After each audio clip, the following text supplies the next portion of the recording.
cavern, which has been, it's under construction. It's getting improved, and hopefully at some point it'll be fully built again. Frosthaven's had a rough go of it, you know, so they haven't had a chance to get everything up together. But these particular three heroes, Tenya's not there. This is just Crescent and uh, Cre- Crescent.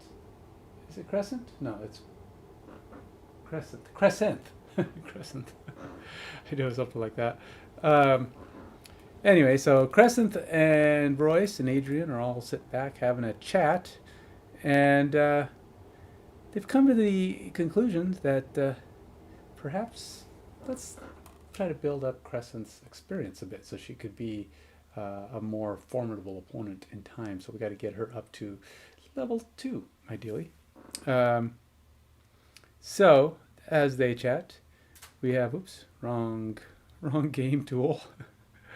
Let's go ahead and get it over to, let's see, game tool, Xhaven. There we go. We got to set our scenario. Don't yet know what we're doing. We are going to work that out in a moment. We actually have, I believe, one or a couple of scenarios that we can do right now that have been kind of opened up to us. So the primary questions are, where do I want to go? Where is our next objective going to be at?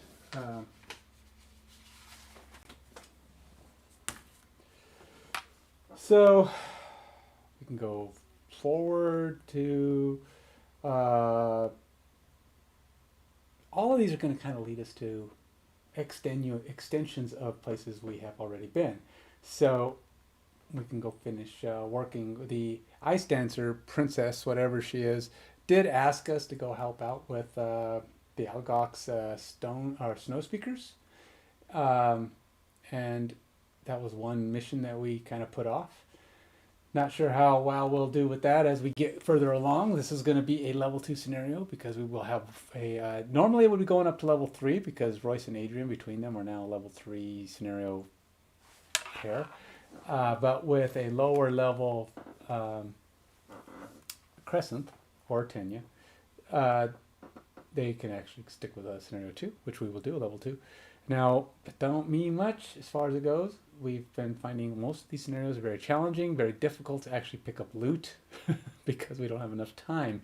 All of these seem to have some kind of a time pressure. Now, that said, it's not true time pressure. It's the fact that you are burning your cards. You just don't have time to get through it. With only 2 players, it's very challenging, to say the least, to complete a quest with the amount of damage you have to do. Typically, 9 to 10 monsters have to die. 9 or more monsters have to die on a normal mission. Some you can do a little less, but they're spread out, and some you have to do a little more because they're just coming at you constantly. But all of those take a lot of actions to do. You may do less moving actions and more attacks, or more attacks and less moving.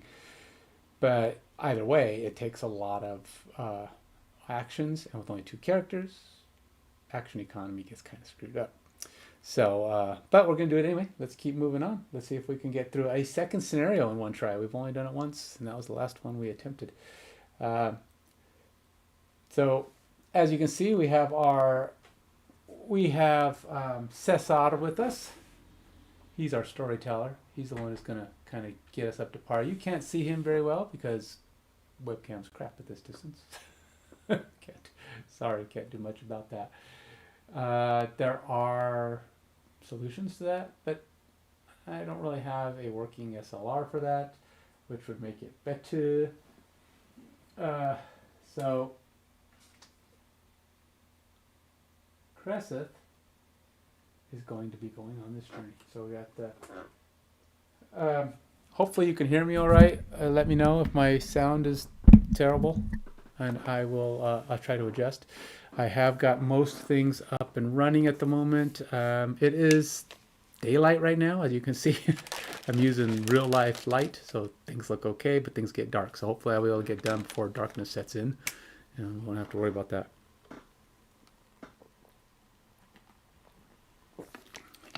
So keep in mind, when I say S8, that means this is my 8th scenario, or S9, whatever I said it was. This might actually be S8, S9. I don't remember what I put on my text. I did figure it out. I just read it from the last one and just said, okay, this is one more than that. So this might actually be our 9th scenario. Let's go see. I can't. Now, that's just my 9th scenario. That is not the 9th scenario. I am just counting up on mine. And when I come back around and decide, when I update these streams in post, I will state which adventure I did, but not the scenario. Or which scenario I did title. Hey, TDL, how you doing? 10-minute stream. No, this one's going to be more like 10 times that. 10 times that? Yeah, probably about 10 times that. So yeah, this is going to be a long stream. So, and the last few streams that I've done for the game, for my Frosthaven, have not been 10 minutes. I think my last one I did was supposed to be an outpost phase, which was supposed to last 15 minutes. Keep in mind, I have had to restart my stream a couple of times in the past. So if you see some of those that are all kind of wonky, it just means I haven't deleted them yet. So sorry about that for those ones that only have 1 minute or 3 minute or whatever game streams. Those are not correct. Those are something went wrong with my setup and I had to kill it. And I just haven't. I try to go through them every few days to try to clean them out. But I was out of town this weekend, so I didn't have much time for that. Well, through Saturday. And then yesterday, or Saturday night, I did a stream for just an outpost phase. That took me over an hour because I ended up deciding to commit. I finally committed. Yes, I know. I said I wasn't going to do it. I was putting it off. I finally put all the stickers on the board. It's a good thing I did too, because there was a lot of stuff. Luckily, I had somebody stop by and go, "Oh, but you need to get that one, and you need to do this, and that's why you can't find that." So somebody was keeping me on my toes as I was putting the stickers on and trying not to get it all screwed up. And then, of course, I'm a little anal about that kind of stuff as I try to make sure it goes just right and looks correct and lines up with the other images on the board. And that was, yeah. Okay. So, here we are again with Cesar. I am Cesar. Cesar is me. Cesar is me, little guy here. I am the bard who's going to go around and tell the story of Adrian and Royce's adventures through the Frosthaven world. And as you can see, our heroes behind me are communicating with one another and deciding who is going to go on this next trip and where are they going to go. They have decided that Adrian, knowing something about the Algox, is going to be the guide for Cresseth as they go off and to go ahead and join into the fray and head off to go help the Algox Ice Princess to deal with the Ice Speakers for one final try. And hopefully they will be able to be successful once again in a single try. But if not, I, Cesar, will be there to make sure that they come home in one piece and able to continue their journeys on until they are successful as usual. As I know in my utmost confidence that they will be able to succeed through this, if not for a few of assists by me in getting them home so they don't get totally killed and ruin my story. And so here we are. Let's continue on with the adventures of Royce and Adrian through Frosthaven. Let's read.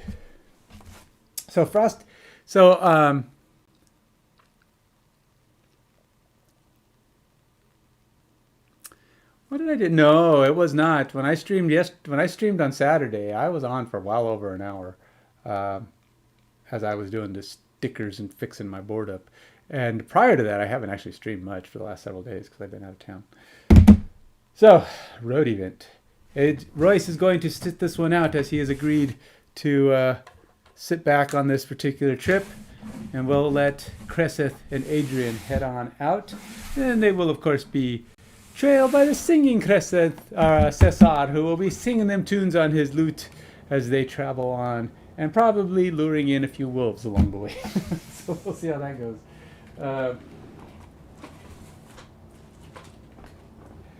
So, during their journeys, they will meet upon a road event. The road event is this one. Hey! We stop under a moss-covered tree, unsure if we heard what we think we heard. A tiny sounding voice calling out, "Help! That one we were sure of. We search around the base of the tree and spot it. A beetle nearly the size of a fist. It rubs its limbs together in a practiced way, and in the fiction sounds like a human speech. Heal me! Against our better judgment, we pick it up. Despite its unusual size, it's somehow fragile, lost. However, help me save! Is this bug claiming to be the part of Hower? A Hower is a sentient collection of bugs, but it's unusual to have one maintain the intelligence when detached from the greater whole. Okay. There's a mass of fire ants marching over to get a look, but the two together to see if can commune with them. Whoa. Put the two together to see if it can commune with them. Or B, a talking bug might as well take it with us and keep it safe. Huh. Should we take a talking bug with us? That might be interesting. Be like Jiminy Cricket. Be our conscience. So, yeah, let's take the bug with us. I believe if there's some talking going on, it's probably legit, right? Yeah, let's see what that says. Okay. Let's see. We find a suitable container and pocket the beetle. Maybe it will be useful someday. We've gained a bug in a jar, campaign sticker. Add SR34 to the Summer Road deck. Okay. Let's go find Summer Road cards and find SR34.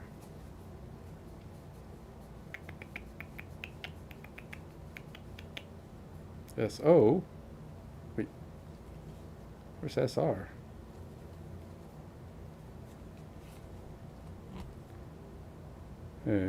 SO? Oh, these are outpost events. What the McNoodles?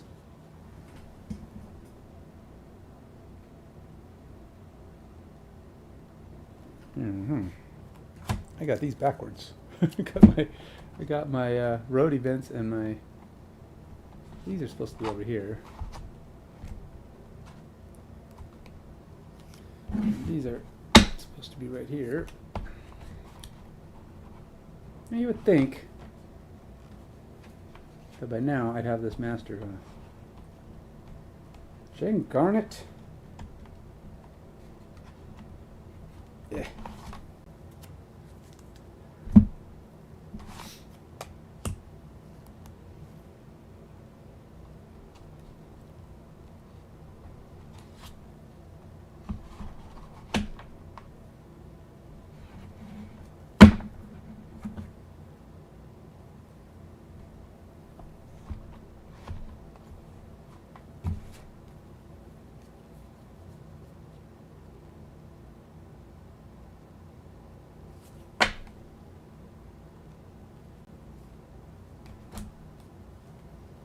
Try to fix things. I got myself disorganized once again as I do this. Alright, let's try this again. SR34.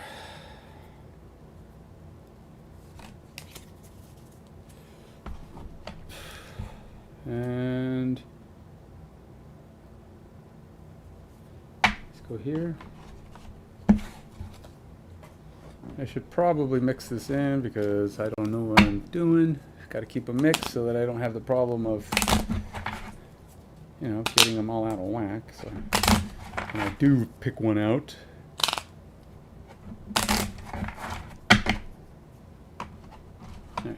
all right, we've done it. We have got a bug in a jar. Bug in a jar campaign sticker. Get myself a campaign sticker. Since I've now committed to this, the least I can do is actually put them on. Bug in a jar.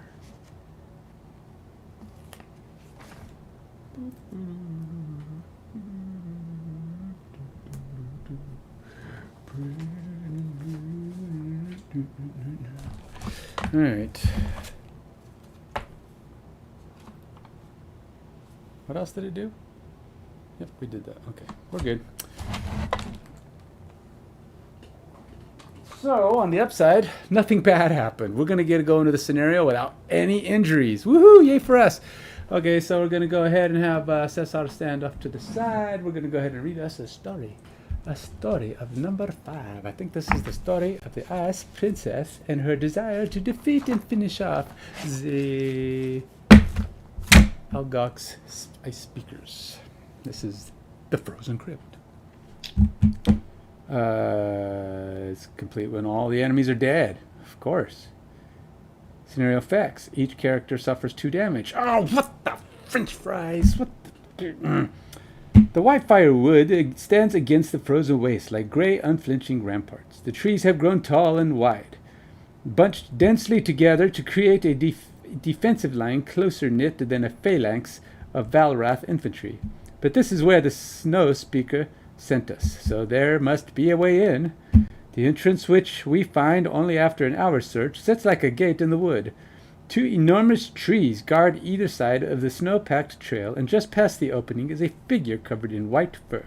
Hunched over, eyes looked back. An Algox.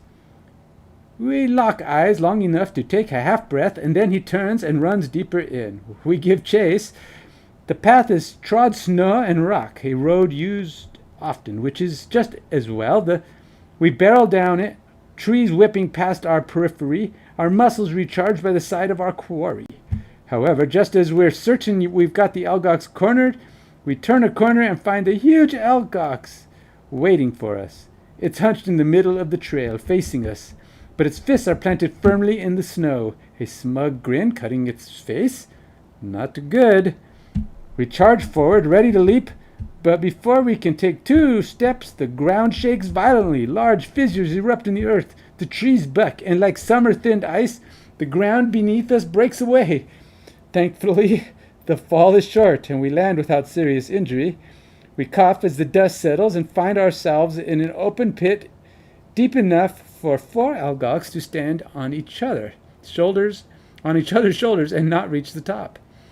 Dirt walls rise up on every side, soft, loamy soil that will make the climb back up difficult. As we stand there looking up the white sky, a noise creeps into our ears. It's a thin, wispy howl, like the wind coming through the walls of a poorly built house. We turn, and ethereal shapes emerge from the dark. Cast in a blue, whirling haze, they hover above the floor, their forms shaking in the gloom, and wherever they move, a layer of frost grows thickly across the floor. They are coming closer, and the air is getting cold. All right, and we're off, troops. We have our plan. Now let's go ahead and set this up, and then we'll pick out the cards, especially for our Deathwalker, who hasn't really played since she last attempted to defeat the undefeatable scenario, which we will not speak the name of the Quattro Library. Oh, wait a minute, I spoke the name, never mind. So we got to go. This is I don't know, what is it? Number 5, Frozen Crypt. This one? Yep, that looks about right. So Royce isn't here with us, so we're actually going to go. We got to add character, which is a bummer that they don't let you save characters and move and alternate. But apparently the game's not designed to do that, so the assumption is you're always going to be the same people, right? So that said, we got a Deathwalker here, and she's a level 1, and her name is Crescent.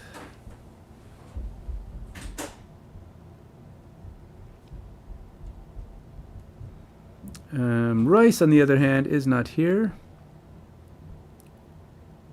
I wish there was a way to not do that, but if I leave that in there, it's going to be weird. Okay, so and Adrian is got 1 extra health point because she is because she's got a oops. Nope, not dead. Nope, not dead. Oh, stop it.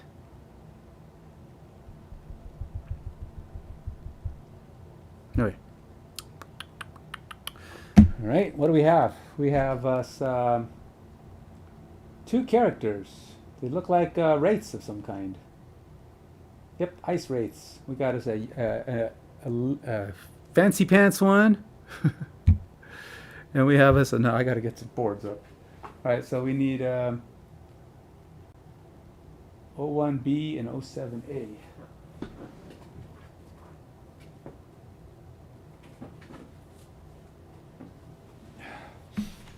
01B and 07A.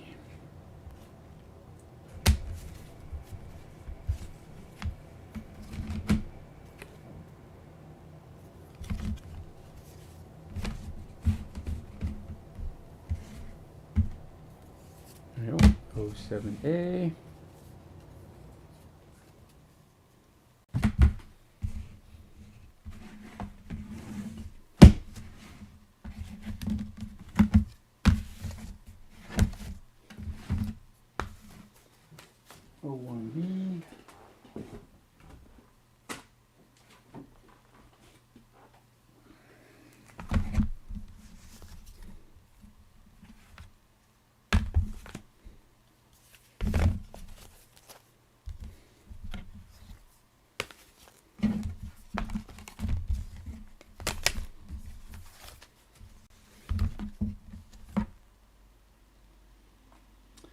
Well, none of these are it.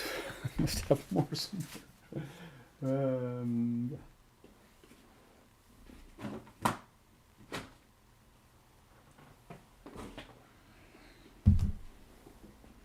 must be maybe one of these long ones. Oh, that was 07A. Wait a minute. Oh, I need the little one. Huh. Okay. Which is this one, 01B, right on top.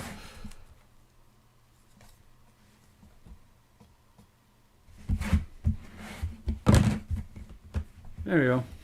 It's a little one. Little for the moment anyway. So we have starting points.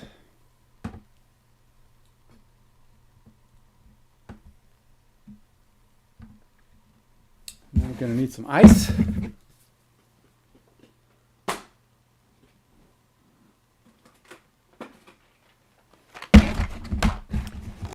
I do like that I don't have to worry too much about this stuff.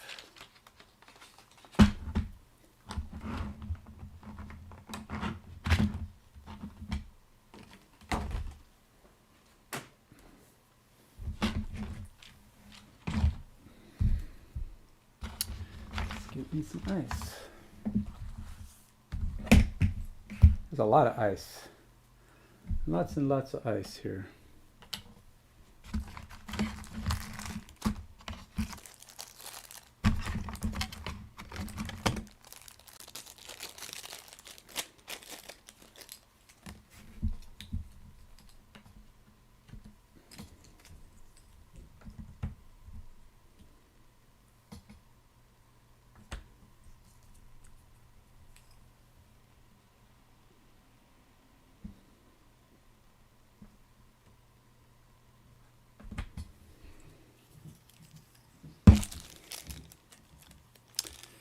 Oh, it's a bummer too. You know, I did my taxes yesterday.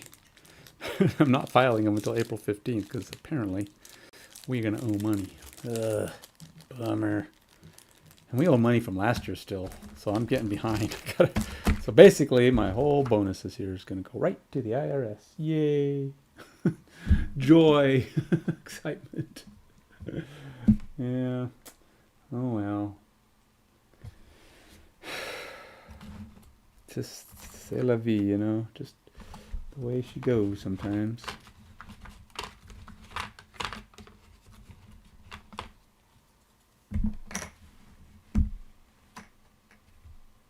Alrighty, let's go get us some ice. What are they called? Ice wraiths.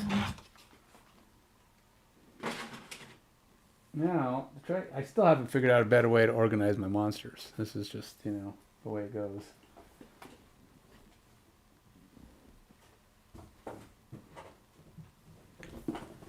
I mean, I can think of a way to organize my monsters, just haven't done it. So let's put it that way. I have not better organized my monsters, even though I'm quite sure I can figure a way out. I just haven't made that effort yet. Thinking I need to get a box, either put them in alphabetical order or definitely have to come up with something though.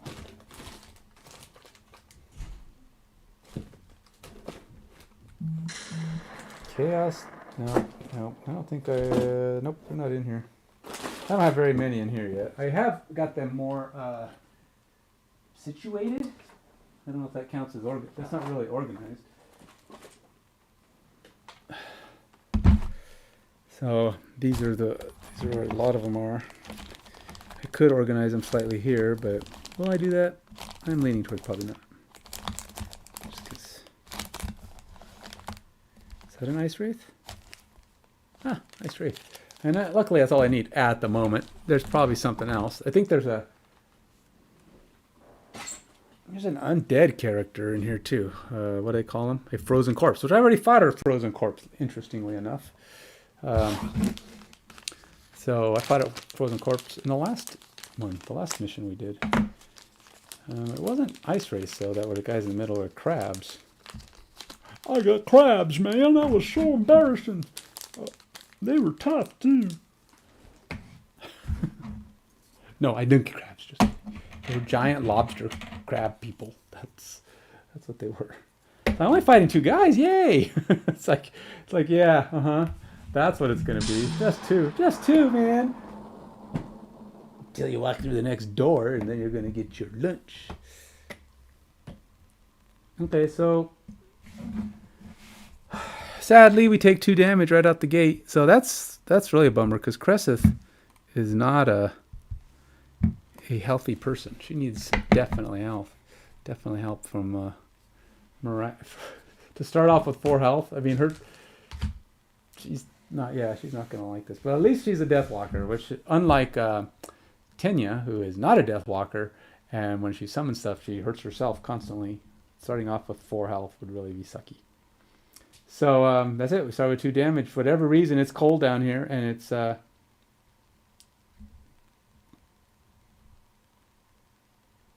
interesting. It looks like there might only be 1 more room, which I guess is good, right? Unless these guys are going to kick the snot out of us, then that's not so good. There's nothing else in here except ice and stuff. So I don't know anything about these characters, whether they're good or not so good. So we'll have to see how that goes. 4. They've got some counterattack. Interestingly enough, the level 1 one has 2 shields. The level 2 one only has retaliate, but range of 2. So I don't know what that means. So usually something has to tell you it's doing a range attack, but I don't know. It's kind of weird. So maybe this one doesn't. I don't know. Maybe it'll always show range on her attacks. I don't know. Okay, so this one is Adrian. Okay. So here's your Adrian cards. Royce is not here, so Royce will not be participating, will not be trying out his new leveled skills yet, because Royce is sitting this one out.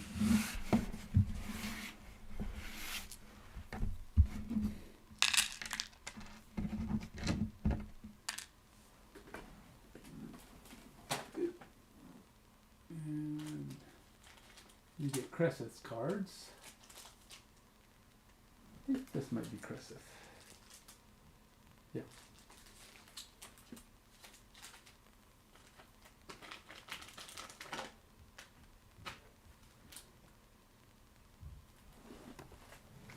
All right, there's Cresseth's cards. Now, she gets more cards, but she does burn through them slightly faster. So it's going to be interesting. I haven't really ever played. I mean, I played once with Cresseth. I still have not figured it out. She's never been a member of a winning scenario. In her one try, she's never been a winner. But there's not much to say because Adrian and Royce have been joyfully losing consistently for a while now. So, joyfully might be a little overstating it, but you know, that's basically it. That. I'm just trying to get her stuff out. She doesn't have much. She's got 1 little weapon. She has not done anything to improve her deck, so she's got the basic default deck, which is expected for level 1, right? Wouldn't expect anything else necessarily.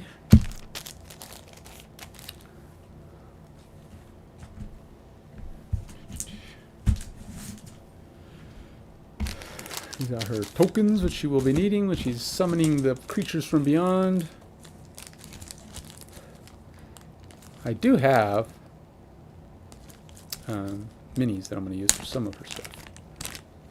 But she's not an undead, so she summons... which is interesting. She's kind of in her element right now. She actually has some wraiths. I wonder how wraiths fare up against other wraiths. That'll be interesting.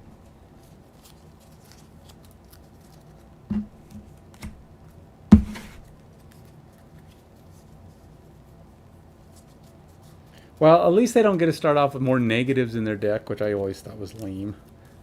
They try to make you start off even weaker. It's one thing. It's like all of these scenarios. It's like, why bother giving you your health if they're going to just keep making you take damage and other crap to start? When they just start you off with worse decks. And then when you improve, you actually get to improve. It's like, rather than constantly giving you handicaps. It's like, well, what's the point? I can't even improve because you're taking it all away from me at the next thing. And I thought maybe we get to go into one of these events without any damage thanks to the not so bad road event. At least not as of the moment. We do have as a bug in a jar. That's really all it is. Doesn't really do anything for us. Okay, so it's kind of nice, but ultimately this is not going to make a huge difference as far as my space, because I will have to put another board down here. And it's a big board. It's a big board, man. I'm just trying to maximize my space here.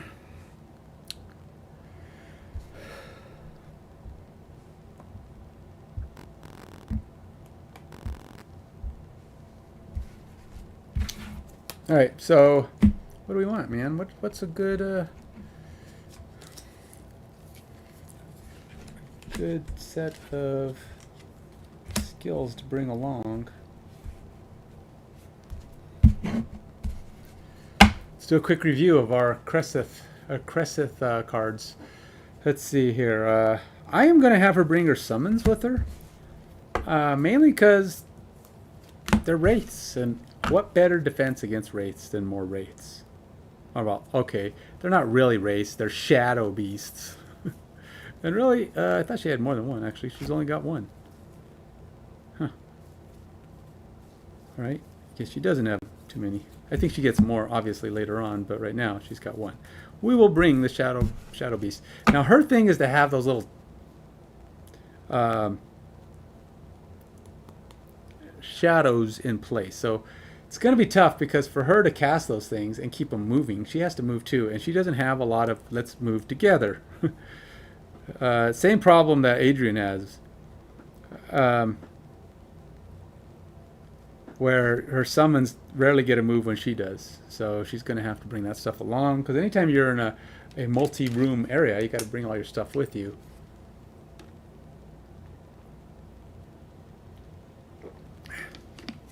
And keeping those things close is a pain in the backside. I'll tell you that right now. It is. So ultimately, it looks like we don't have to go through this ice, but we do have to skip a square to go around the ice.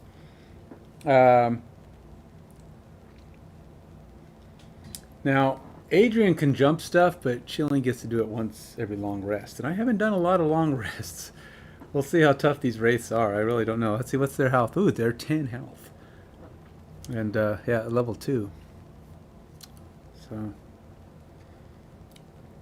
we definitely want to give, so we're definitely taking that one. We're going to definitely want to place hexes down. Hexes have to get placed. So cards that place the hexes, because it's for her, it's all about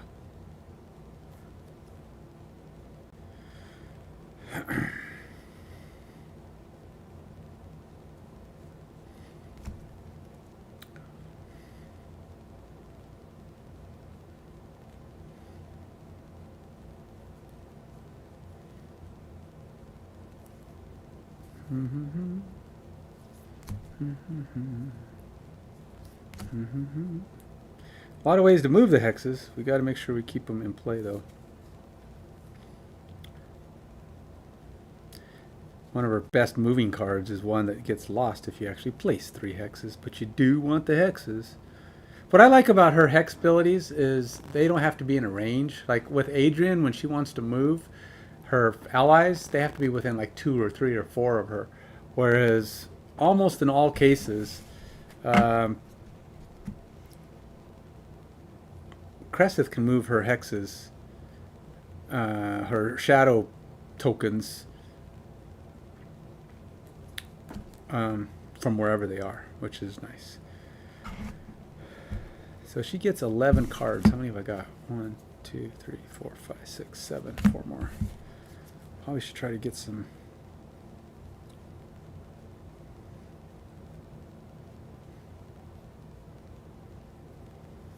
decent damage in. Where X is the number of shadows on the map.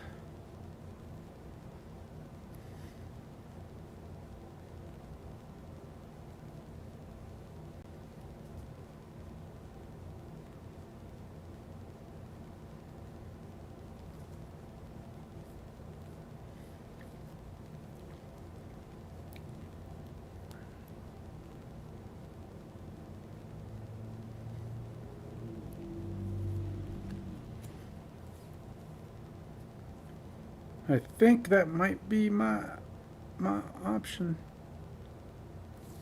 It's gonna be 11. How many have I got? 1, 2, 3, 4, 5, 6, 7, 8, 9. Oh, I only have 9. Guess I got a couple more. I'm gonna go 2 more. It's nice. You get to use a lot of them.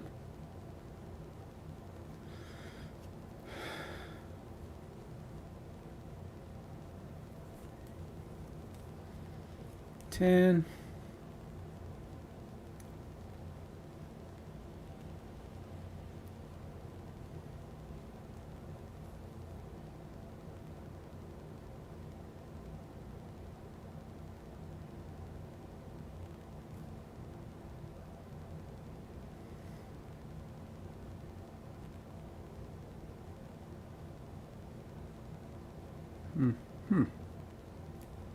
I don't really want to do any more of these lose a card things.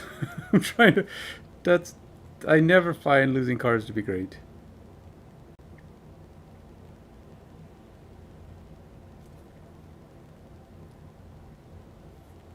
All right, there you go. 11. We can go with those. Those are going to be Cresseth's moves. She got moves.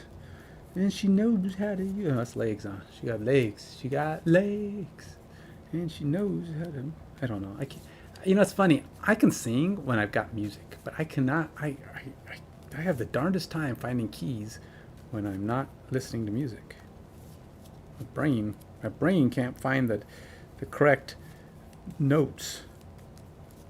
So here, look at this card. This is a card that causes a wound when you hit somebody, but the wound symbol's broken. What?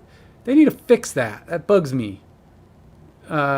It's like, it's weird. It's not the normal wound symbol. It looks like a fire drop. Droplet. What is the deal with that nonsense? Why am I shuffling this? Tell me. Don't let me do that. Take in. Why are you shuffling that nonsense? Thing is now, she's got to bring her own partner along. These are 2 that aren't going to work real good together unless she gets the Wraith going, which maybe if the Wraith is in the right place, we might be able to work something out. But otherwise, if we're going to get this to work, the only advantage I've got here to try to do it is that Cresseth is not a fast-moving character any more than Adrian is. I mean, as far as positions on the map go. So she's going to always be kind of near her because she'll be using her shadow boxes or whatever they are, her shadow tokens.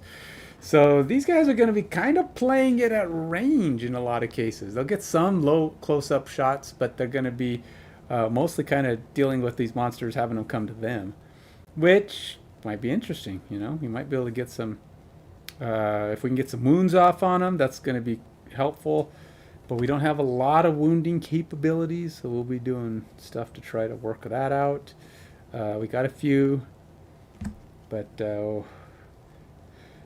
things like pincer movements, going to be tough. I'm going to take that one. We need the movements. When we do have them, we definitely need them. And if we're going to be behind, let's do that. It's got some piercing that'll go through shield. Let's go ahead and bring along a banner. I like the extra damage banners. We'll take along the blue banner too, because it gives me, even if I don't use it, it's got an attack with advantage on it. If I can get Cresseth to move in behind me, there's only 2 bad guys on the board right now, so really it's going to be interesting to see how these come together. Their movement is decent and they're flying, so that might be a thing. We'll bring regroup in just in case I need health, which we probably will because we started injured. One of them has range, the other one not so much, but it has shields, and they have retaliate. So retaliate means it might be good to have some range shooting at them. So maybe a little bit of muddle if we can pull that off.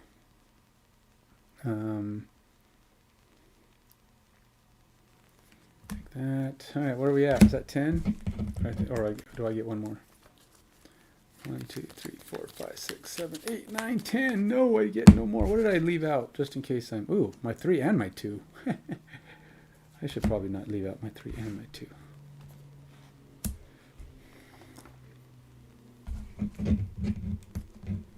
Yeah, there's probably a better option for that anyway, so...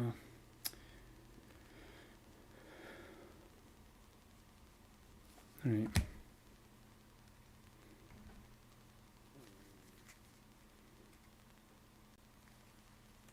All right, and what else? Moving my allies is pretty important. Well, let's see. I put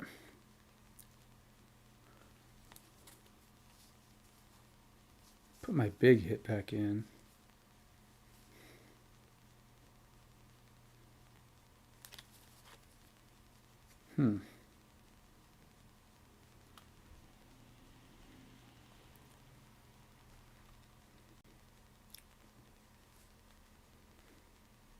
Grant 3 allies within 4. Pinning charge. They don't have any immunities or things that they're blocked off against. So that's good. 2, 3, 4, 5, 6, 7, 8, 9, 10. I'm trying to figure out what to take out in favor of pinning charge. I like combined effort because we're going to be close together, I think. I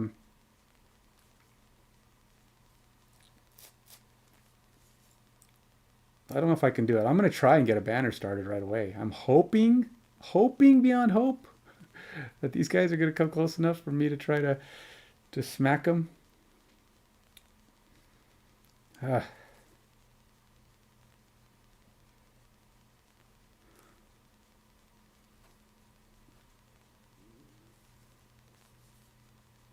right.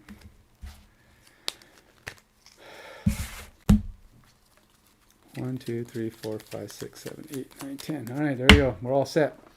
Battle is ready to go, almost. We're all set. Battle is ready to go, almost, because I have to still have to pick their. Oops, that's the wrong one. It is number 2.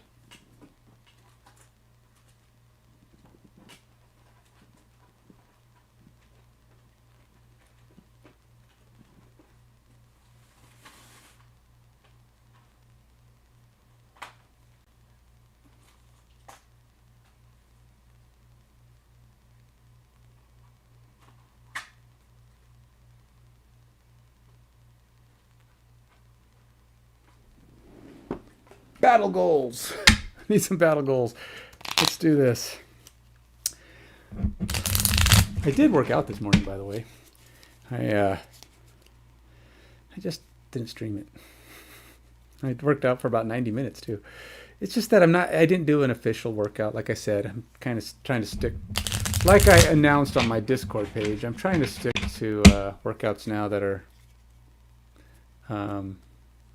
professional workouts or scientific workouts or workouts that can be found online. Let's put it that way. Actual workouts out there that I can do my reviews on and talk about them. And I did one of those on Sunday, but again, didn't stream it either. That one I didn't stream because I was running late and I was testing out a workout. I did one. It's on Peloton, or not. I'm sorry. It's on Beachbody.com, and I decided to. I wanted to see if I liked it enough to actually do it. So, and I did. I might do it. Problem is, it's an at-home workout. As you know, I haven't been doing much of those because I like getting the extra weight in. But I will do. I will. I'm going to start doing more of those now that I've kind of got one that I want to do. All right. So they both get 3. Let's pick a goal for them. See if we can get some stuff accomplished, especially for Adrian. She's really struggling with her perks lately. Never perform a basic action. Sometimes it's really hard to not perform a basic action because, like, some of her, I mean, for some characters it's easy to do, but because some of their basic actions, some of their not basic actions are just moves, but you always have to be in position to do those attacks, right? Because wait, if you're not close enough to hit something, you can't do an attack. What are you gonna do? It's like you plan for the monster to be there. The monster's not there. Basic, like, you mean you have no attack. Does it count to pass on an attack? Does that count as not doing a basic? You're just like, well, I can't do it, so I'm not doing it. That's not doing a basic attack or a basic action. It's just not doing anything. Does that count? Never perform a basic action. Is it possible? I'm doing it. I'm going to try it.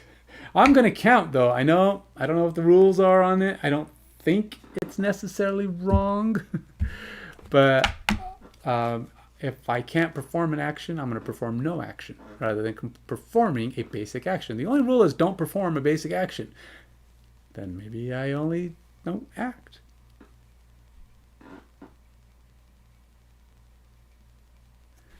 Let's see. That's Deathwalker. Now she needs something that's probably a little easier. Kill the first enemy to die in the scenario.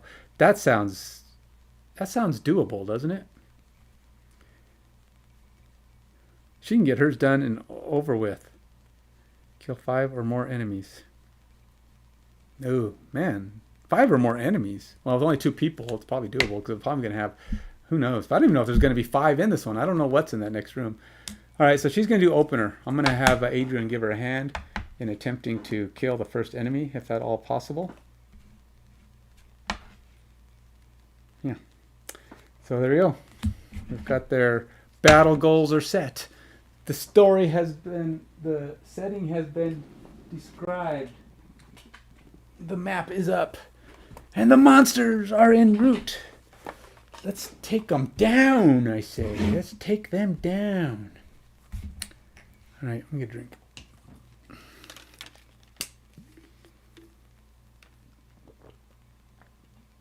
Adrian turns to Crescent. Are you ready?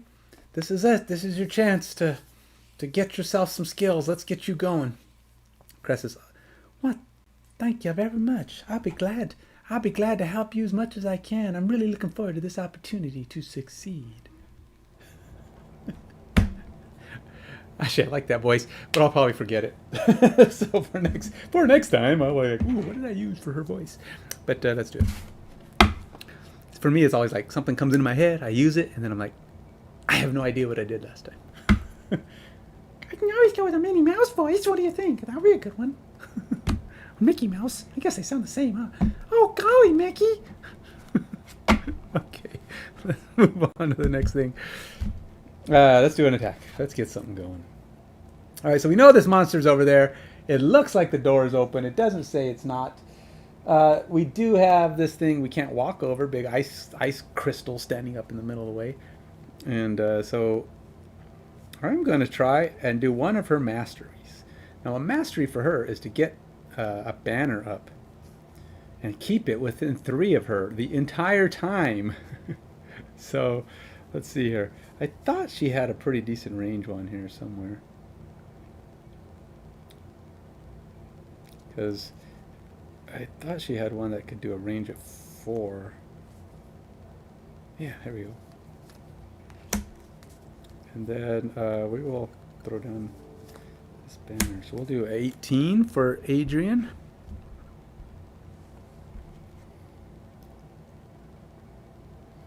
And yeah. And then we got to get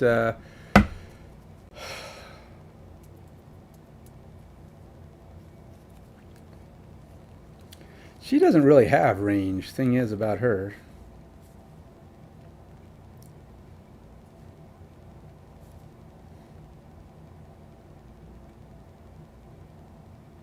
Yeah.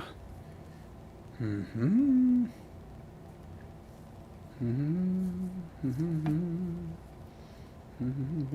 Range of 2.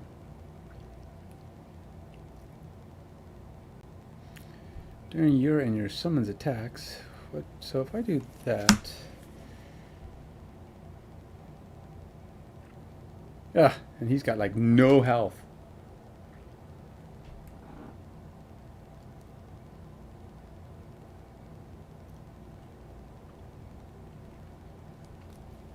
From an adjacent hex. So I'm trying to get set up here, but I don't know. We're gonna have a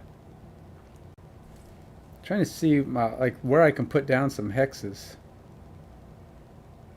Got a lot of things that say if you were occupying, whenever you would suffer damage, go to, move a hex for each on the map. Move.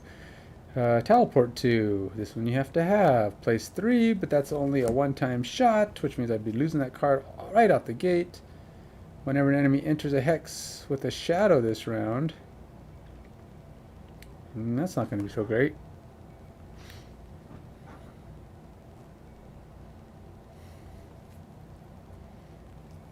Move 1 hex. Move a hex.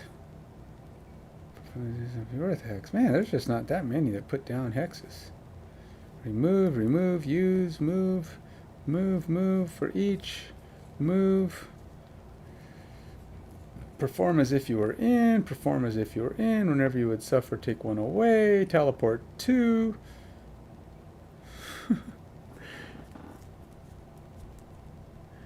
Before your or your summons attacks, before drawing an attack modifier, you may place 1 character token on the target of the attack. Nice. Oh.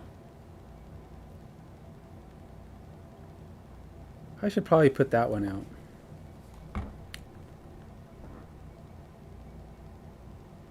Place 1 shadow. Oh god, it's like I can put one out. Alright, let's do. It's the only card I have that will put one out, but I actually want to use its ability right away.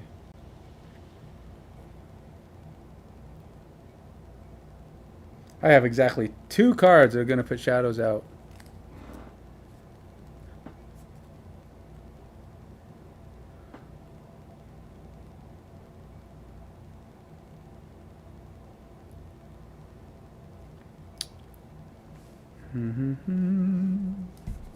Alright, so we'll do that one. So now we got to decide how we're going to move.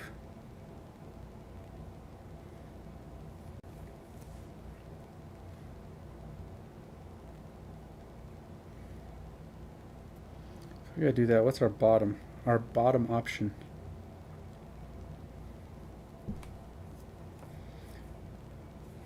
I can lose 2 cards right out the gate if I want to. Which, when, you might ask, when on earth would you want to do that? Yeah, well,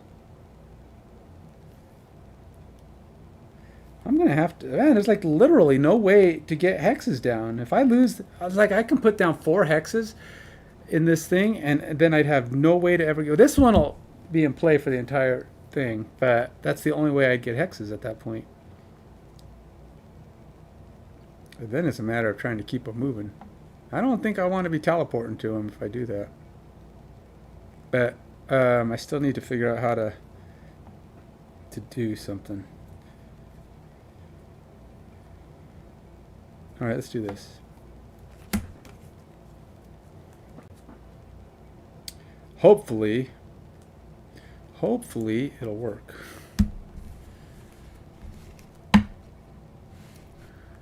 I'm actually going to have her go really slow on this one. She's going to do 84 because I really think I need to get her in position for her attack. All right, round is underway. We are off, troops. I'm sorry, did I say 84? It must have been meant to be 82. Not that it matters. All right, well, it's 82, but it doesn't make any difference. The guy's 59, so. All right, so we're going to go ahead. Adrian's going to drop down her friend, the Banner of Life. All right, that's Banner of Strength, sorry. There's no Banner of Life. There's Banner of Hope, no Banner of Life. It's a banner of take away life from the other guy because he's a butt. I'm going to kill him. We're going to kill him dead if we can. All right, so banner is down. We get 2 XP for that right out the gate. Be afraid. Be afraid, I say, Mr. Waspy dude. What does she got? She's got unholy strength. She's going to make herself be smart and blessed. And, oh no, wait. No, that's only if she has infused ice. There is no infused ice, so she can't do that. Never mind. But she does have a range of 3, and she's going to try to shoot me. All right. Advantage. Advantage attack for 2 damage at a range of 4. 1, 2. All right. We get to do 4 damage, 5 damage with my Banner of Strength. So the Ice Wraith is going to take a punch in the face. 1, 2, 3, 4, 5. Mwahaha! We're not afraid of you, Ice Wraithy. Oh yeah, now we have a Banner of Strength in the area. They should level up too, huh? They should give your banners like an extra 1 health every time you level up. It's like, because it's like, they're good, but man, their 4 is going to be crap when you get higher up in skill level.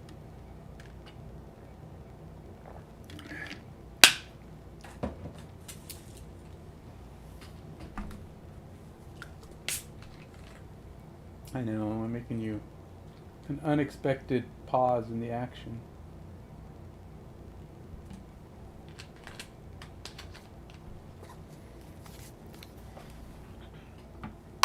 Nope, fail. I have a recycled box over there, but that didn't work out well. Okay. Next. Ice Wraith, range of 3. Can't hit me at a range of 3, and she doesn't move this round. Okay, so I'm curious. I've been doing it as if it doesn't say they move, then they don't move. That's how I figure it to be. But that's how I've been playing it all along. If it doesn't say they move on their card, then they choose not to move. So I hope I've never been doing that wrong. If I have, then I've played every scenario wrong to this point. And I think I saw somewhere that said if it's not there, they don't do it. But because like they don't do basic actions, I guess, as it would be. So if it's on their card, they do it. Because there's a lot there that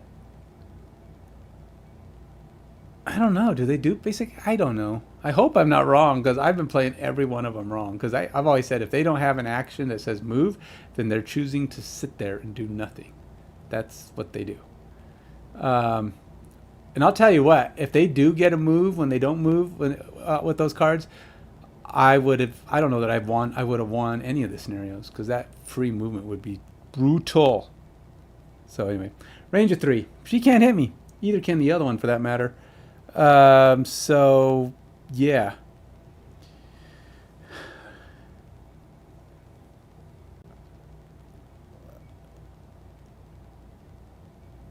Yeah, neither one of them has a range. 1, yeah, nope, no movement. So let's hope I'm not wrong because I'm skipping them. We're done.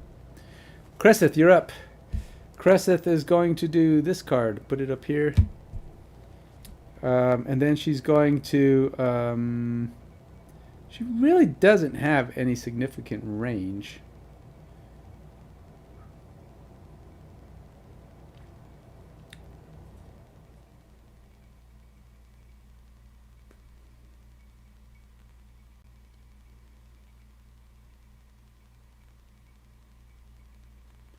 Wish I could give her some range, but no. So we're gonna have Cresseth. Cresseth really doesn't have a lot of. She's only got 4 hit points, so moving her up in itself is a risk, right? So, yeah. But Adrian moves pretty fast. I'm hoping I can get since she moves pretty slow. I'm hoping I can get Adrian and the banner in a position.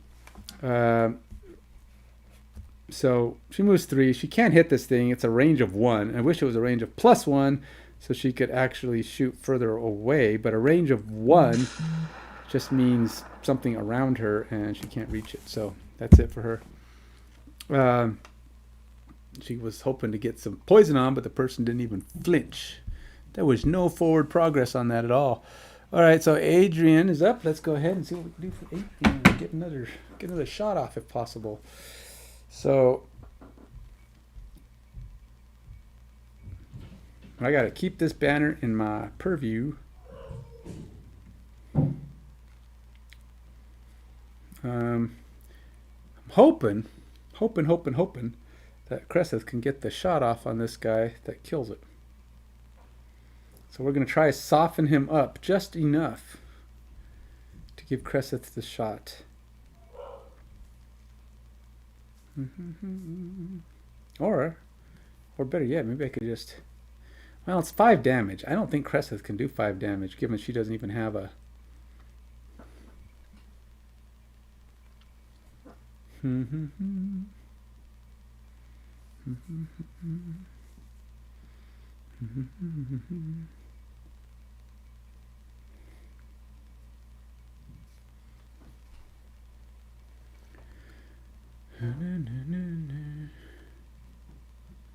Gotta be careful about where I let her go.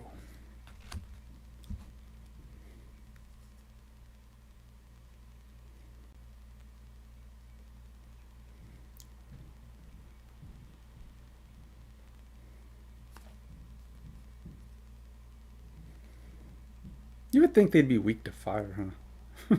If you do a fire attack on them, that should put them down. That's my feeling.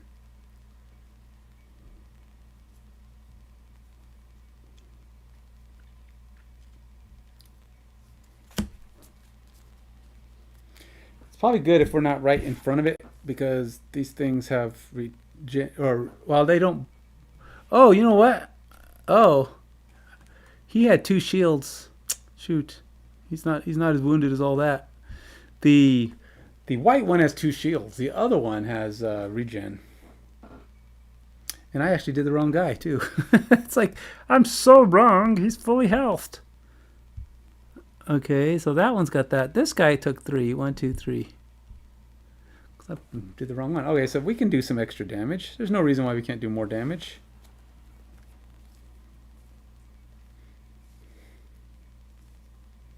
No need to fear. Nothing to fear but fear itself.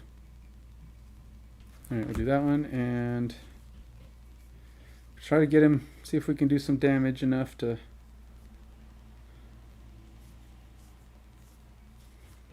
No. I don't really have, I mean, I have the option of softening him up even further. Like, try to put a wound on him. But, actually, I should put the wound on the other guy is what I should do.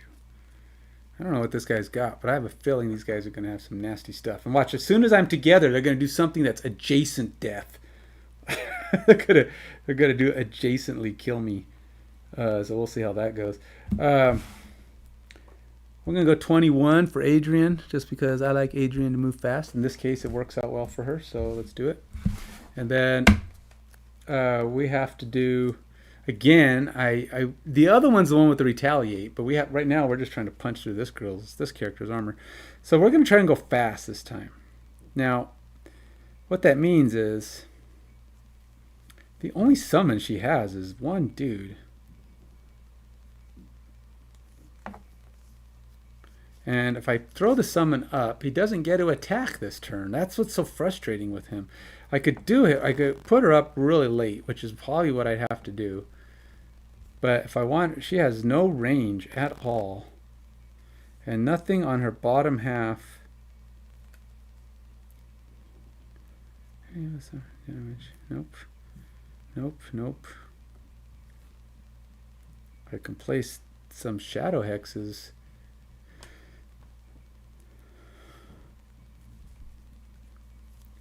Oh god, there's like no way to put hexes down. I really only have one card that's going to put a hex down. Did I really pass? Maybe I passed up on hex placements. I thought I grabbed them all. But she really needs more hex placements. Because once she gets them down, I mean, everything she does is dependent on hexes. So you don't have the hex, you don't get to hit it.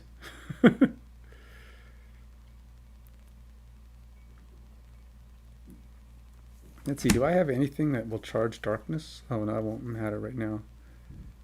Got a couple that will charge darkness.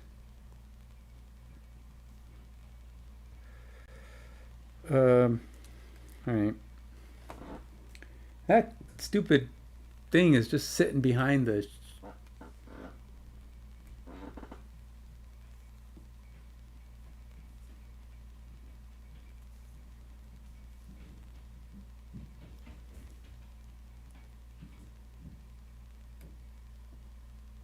Alright, let's I really can't do anything.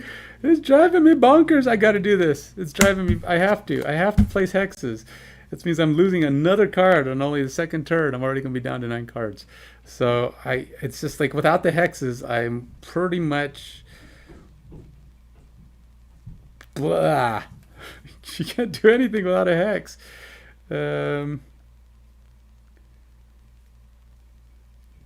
I mean, I wanted to try to kill this thing, but it's like I can't. I have. She can't move there. She can't do that. She can't. She has only one thing that's range.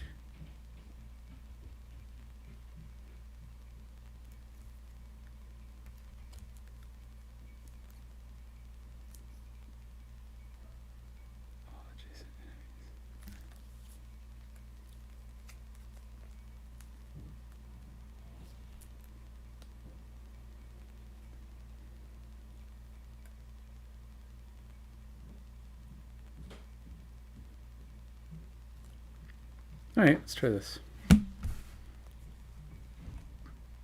Now, if things work out in my favor,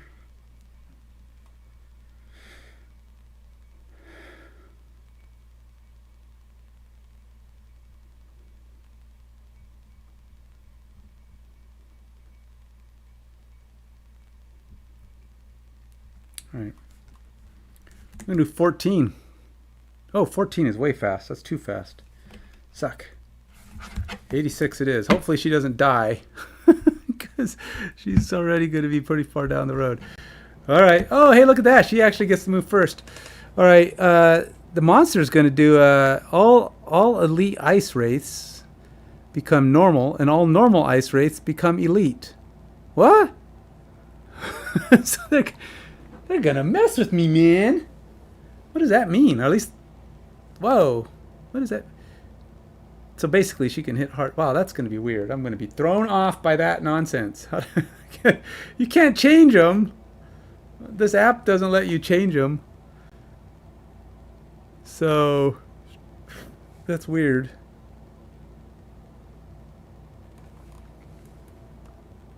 Switch form. They do. They switch forms. Check that out. Switch form. Switch form. Huh.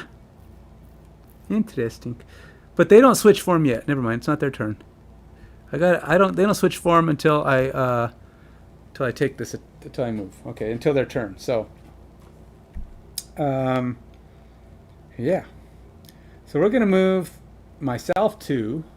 Adrian moves 2 up to here. She's going to move that one up to here. And actually, let's have her go there, and him go there. And they're both within 2, so that works. They both get a move, so we actually advanced all of our fringe. And then I will throw my javelin at the normal dude over there, who's right now a shield. I wish he had changed because it's easier to hit them when they're not in their final form. But like, for 5 damage, minus 2 is 3 damage, so it's not massively great, but it does knock her down. 1, 2, 3, and we infused the wind. The wind is infused. Yep, that's it. Now, Cresseth, surprisingly enough, gets to go. She's burning a card. She's burning a card permanente. So she's going to infuse darkness. Maybe she'll get to use that next time. And she gets to put 3 hexes down. 1, 2, and 3. Oops. And let's go 1, 2, and 3. Now these guys fly, so sadly there's not really a way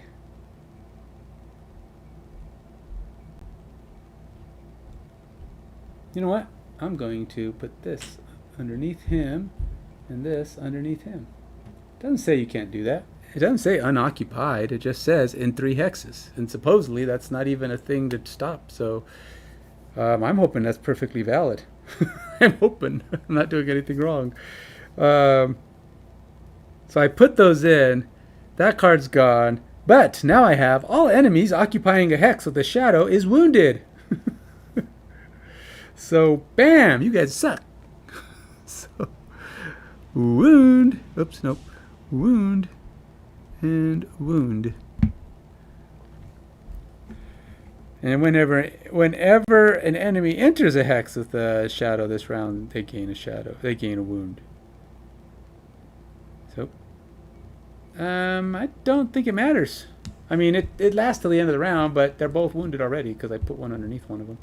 Because it had to be within 3, and both of those are within 3. So yeah. Now they get to go. So we've done that. The banner doesn't do anything other than just follow me around when I can make it do so. Now we switch forms, and we both take a damage from the wound. All right. So they're both going to heal themselves 1. So back up to health. Oh wait.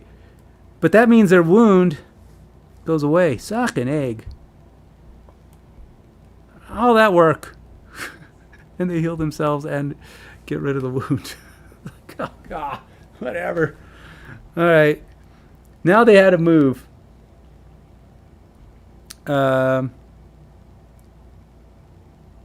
Geez, they do all kinds of stuff. They get to move. They get a hit. They get to do everything. I don't know what normal means. Oh, normal has a range of 4. Normal has a range of 4? So the elite doesn't have a range of 4. Okay. So wait, the elite has a range of 2. I don't know. I guess. And they get to do heavy damage. Freaking A, that's a massive thing. They switch forms. They get to move crazy distance, and then they get to hit me for hard damage.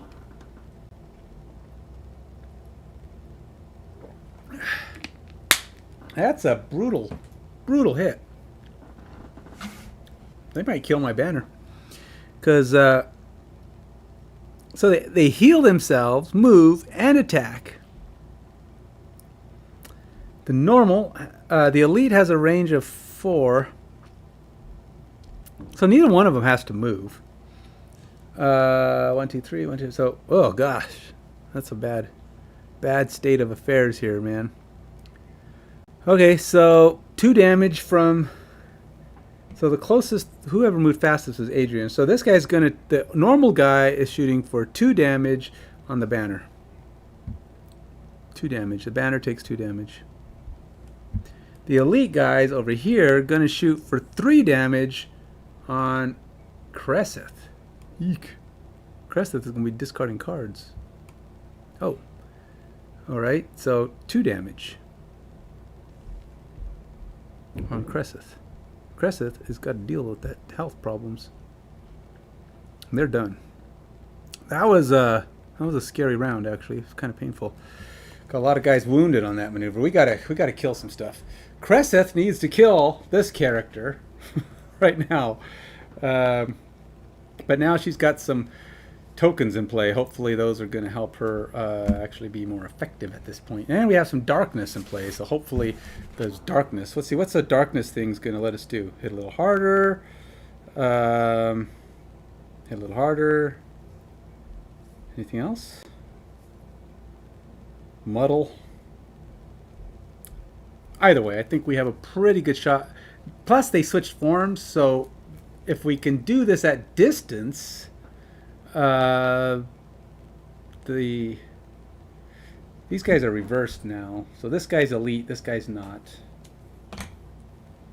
I have to switch them up because I'm going to get myself all confused. All confused.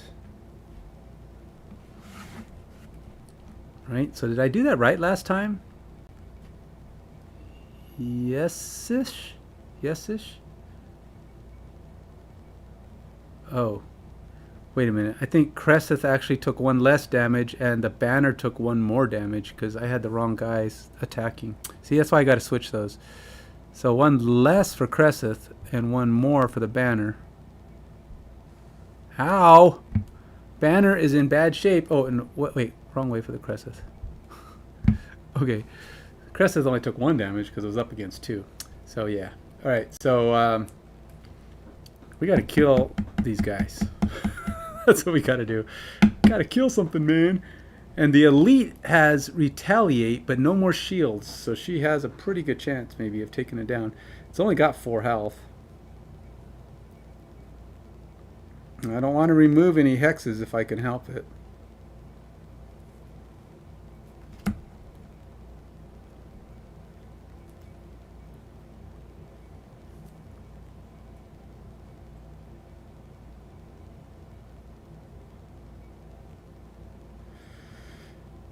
But retaliate sucks.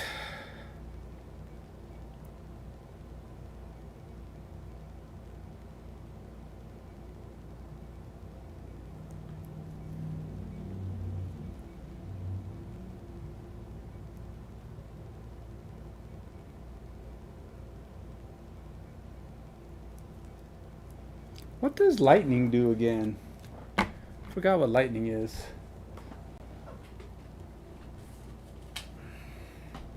Curse. Oh, it adds a null to their deck.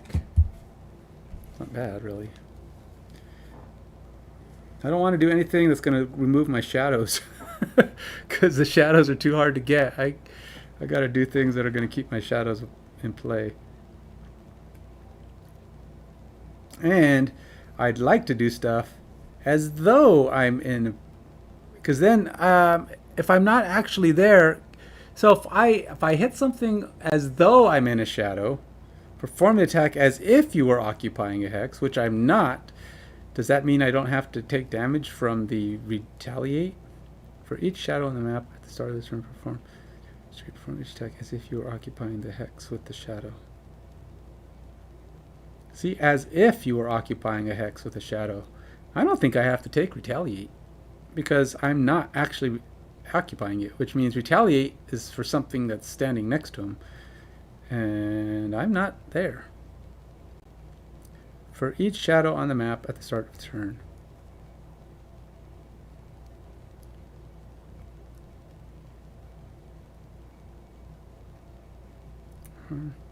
Huh.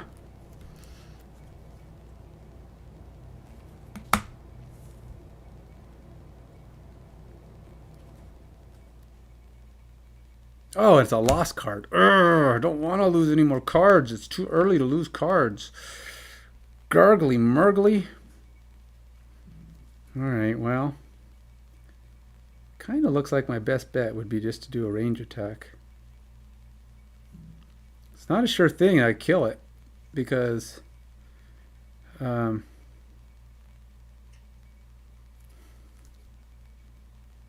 wondering if I should just go ahead and muddle him. No.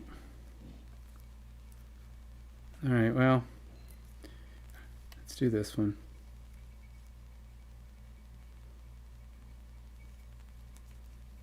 This might be my best shot to kill it. He's an elite. He doesn't have shield, so it's straight up option here. And then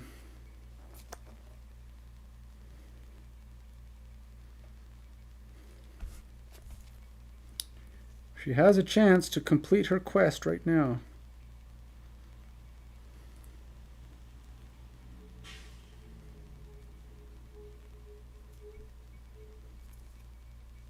$34 for Cresseth.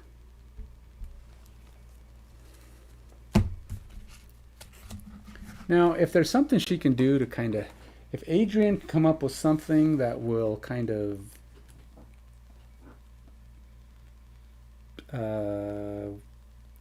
accelerate this guy's death, even better. I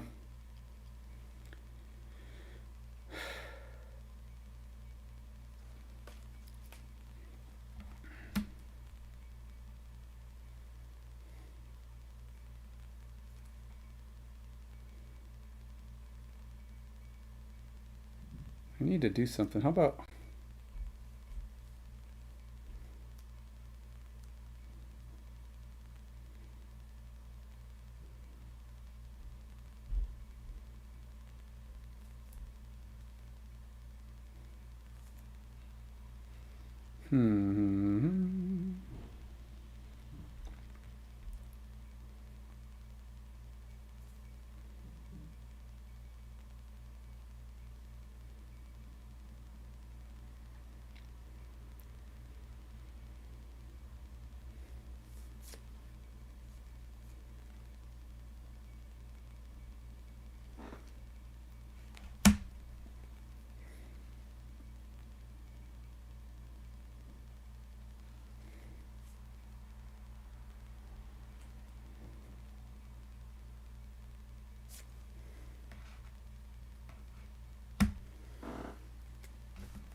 I'm kind of a gambling here. I'm doing some significant gamblization. I'm gonna get somebody dead is what I'm gonna do. Alright, I can't do that. I have to do some helpful stuff, I think. Because if I go for the kills, I'm risking too much damage on, I mean, Cresseth can be significantly unhappinized. Happionized? Is that a thing? I'm hoping we can kill that guy. And if we can kill him... Do I have something that's just slightly slower, like a 35?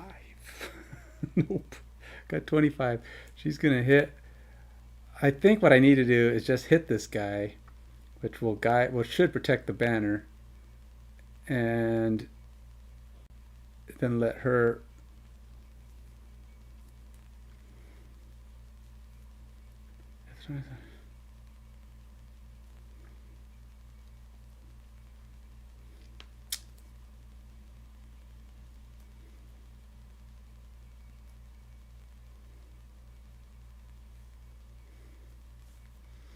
I'm really having trouble trying to decide what to do.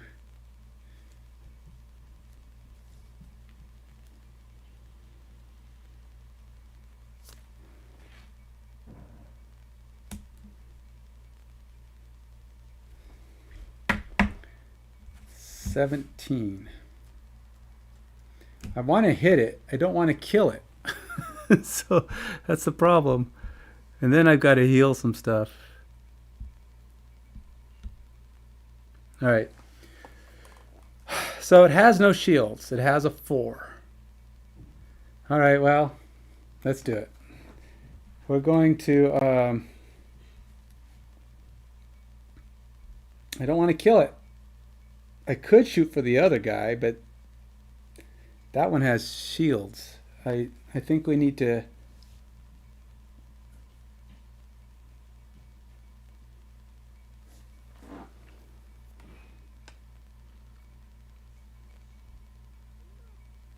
No, they're going to try and heal themselves again. Well, we can't let that happen. All right, let's do this. Pinning charge. Oh, okay, good.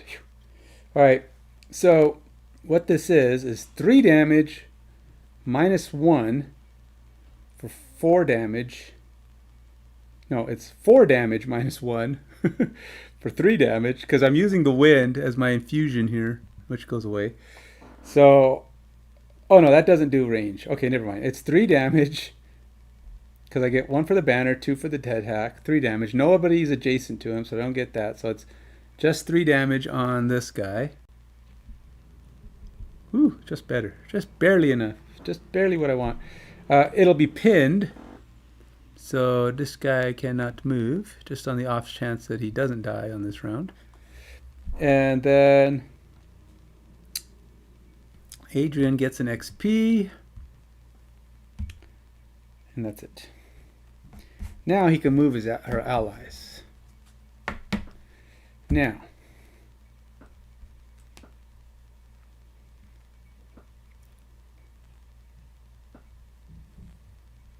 I am going to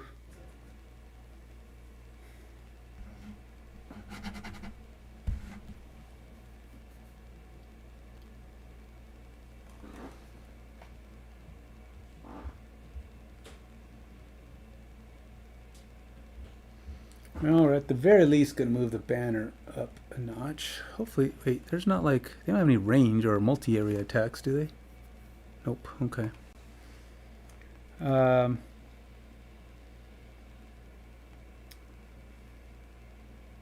Yeah, I don't want it to get closer.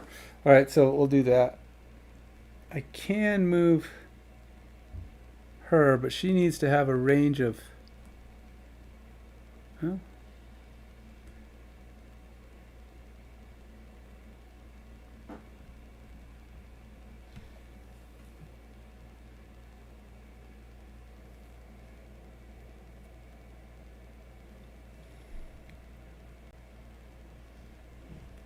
guy's gonna hit for 2 damage.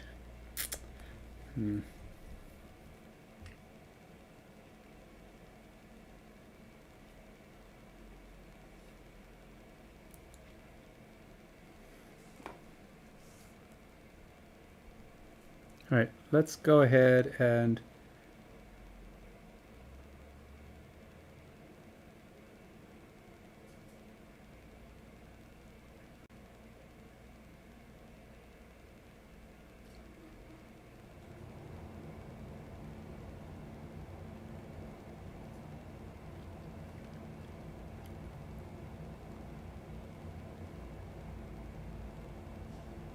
okay. Let's just go ahead and leave it as is. It's going to have to work. Actually, let's do this. Is that closer? It's not really closer. Never mind. All right, so she's going to do Dark Fog. That's 4 damage. This is the card I'm using, just in case you're curious. Dark Fog. It's at a range of 3. I get to do... I can hit 3 monsters. Obviously, there's only 1 there. But I get 1 for my banner, so it's 4 damage. And we'll put a null in the deck to help with these other monsters who I hate many, many times over. So, I don't have any that really... Oh, actually, wait a minute. No, let's use... I guess it doesn't matter. This one will get me experience. And I don't have to lose my card. Yeah, let's do this one. This one's 3 damage also. It's just a straight up 2 range, but it's 4 damage with the banner. It's out range of 2, and I get an XP, so that'll get her an XP, but she will definitely want to have. And we are using up our darkness. So 3 damage minus 1 is 2 damage, which is still enough to kill it. So she kills it and completes her quest. Oh, wait, and before she did that, no, I mean, really, I was planning on it. I'm going back, dang it. I need this dang token. I'm doing it. I was going to put this on her. That was the whole reason why I wanted her to kill it. I'm doing it. Well, that's what I meant. I know you have to do it before the modification deck roll. I know, but that's No, I'm not going to lose out on that. It's the whole reason I did that. I'm sorry. I'm retconning that says I did that. I know. You're only cheating yourself, man. Isaac's going to come over here and punch me in the face. No, I know I need to get in the habit of doing these things at the right time, but I was going to do that. That was the whole point. So, she's dropping a shadow token there, dang nabbit. She's got 2 of them there. I think it drops on, let's see. The enemy dies, place a shadow in an adjacent, an adjacent to the hex it occupied. Oh, okay. So let's put it there. So that guy died. And he dropped a loot token. Yay! And she completed her opener quest because that was the first thing.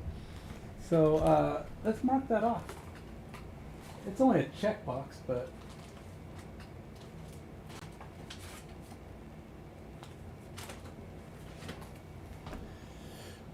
oh, not Bone Shaper. Where the heck is her card?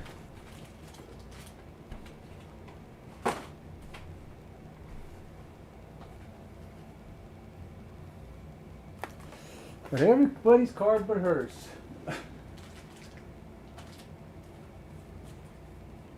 I've got Banner Spear and Bone Shaper and Blink Blade.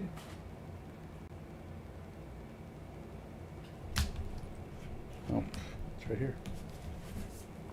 Alright. Just check it off so I don't forget. Good job, Cresseth. You the man, woman, whatever. Alright. She needed that. Now, we haven't won this battle by any means, but we got a long way to go. Now, she does have an action where she can teleport to a square or adjacent to a square that has one of her hexes in it. Oh, wait. Nope, she can't do that one. Never mind. I can move 1 hex up to 5 squares. That's what I can do. So let's move the one that's farthest behind. 1, 2, 3, 4.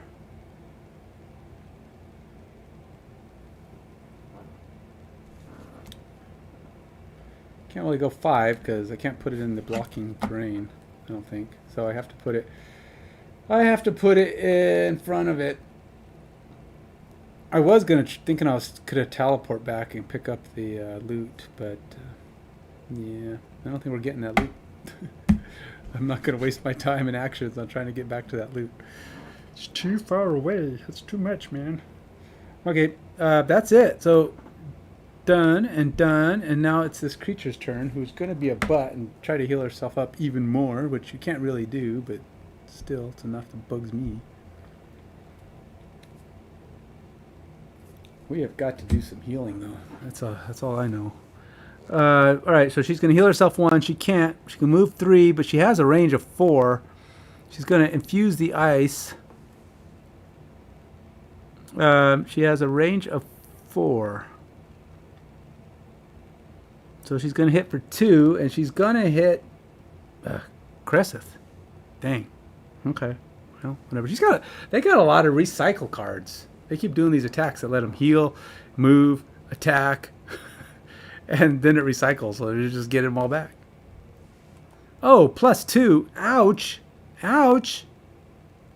Ouch. Did I say ouch? Cresseth is discarding a card, losing a card right away.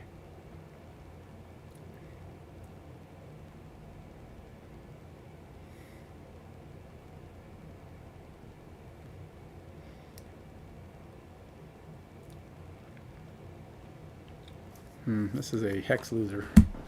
Try not to lose my hexes. So get rid of the hex loser. All right, well, she's avoided that damage, but that was painful.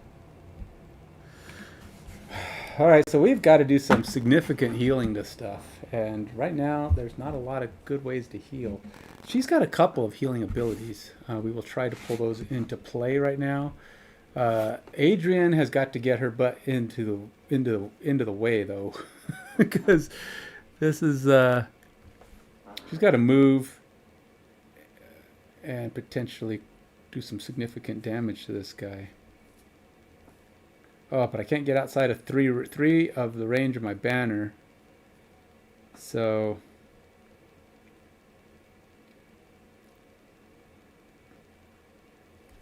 let's do that one.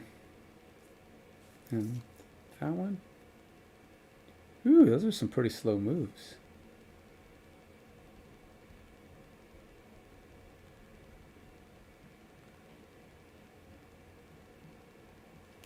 Actually,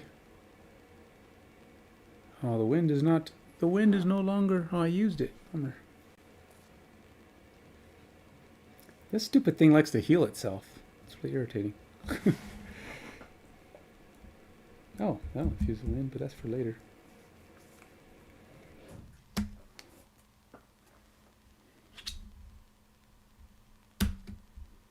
Oh, that might be good. All right, 67 it is. These guys have range, so it really doesn't matter. Cresseth. This guy at least doesn't have retaliate, so if Cresseth can get a good hit off, maybe she can.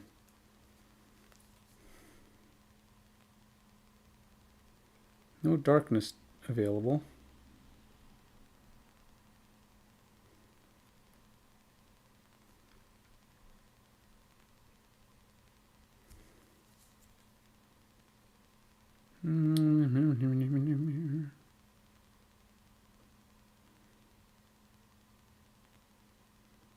Huh.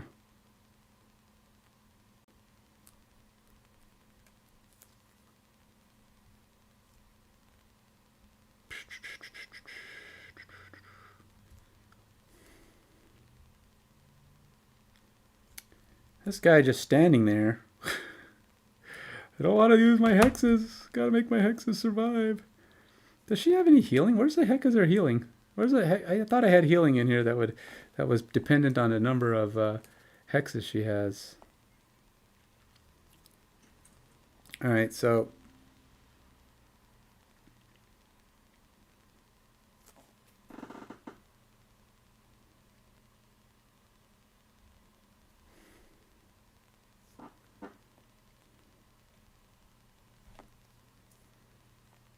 $67. Oh, we're gonna move so slow this time. This thing's gonna hit us. It's gonna be an unfortunate scenario.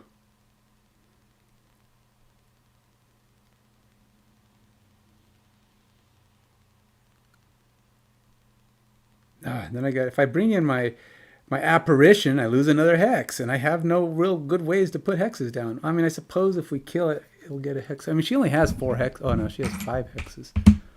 She has 5 hexes. So theoretically, if I get another hex out, but we'll have to try.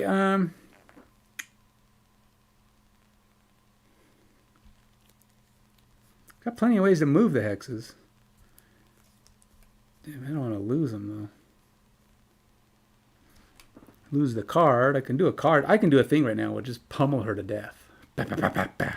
But I don't want to do it because it will cost me too much of my health or too much of my goodness.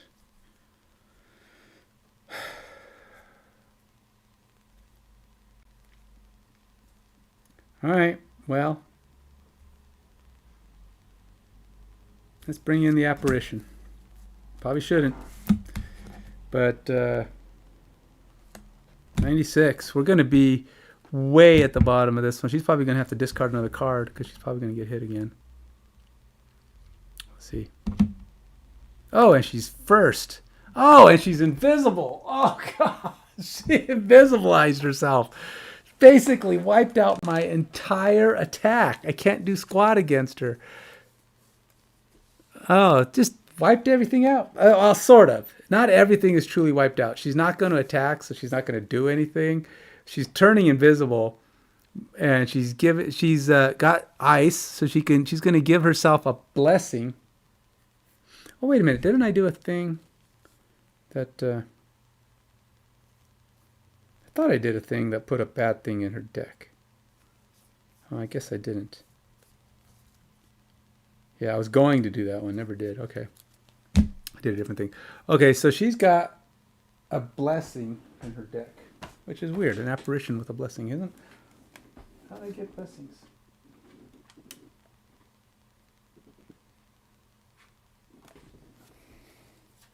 Explain to me how an apparition gets a blessing. Oh, I guess I don't have to. I just need to go here and add a blessing to her deck.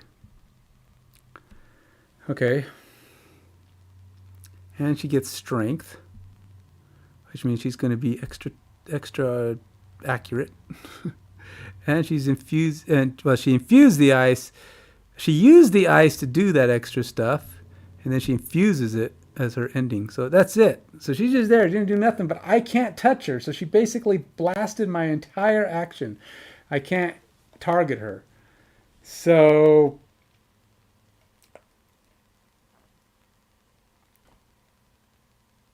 that's stupid.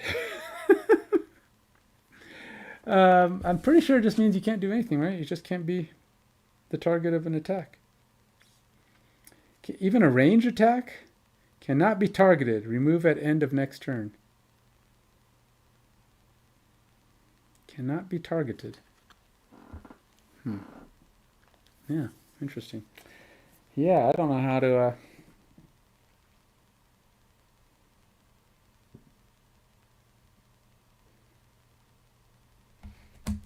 I don't know if there's a rule on that, to be honest. If you can target, I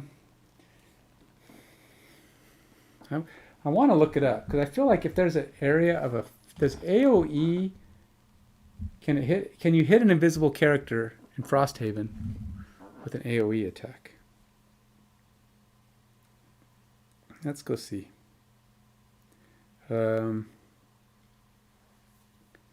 Can invisible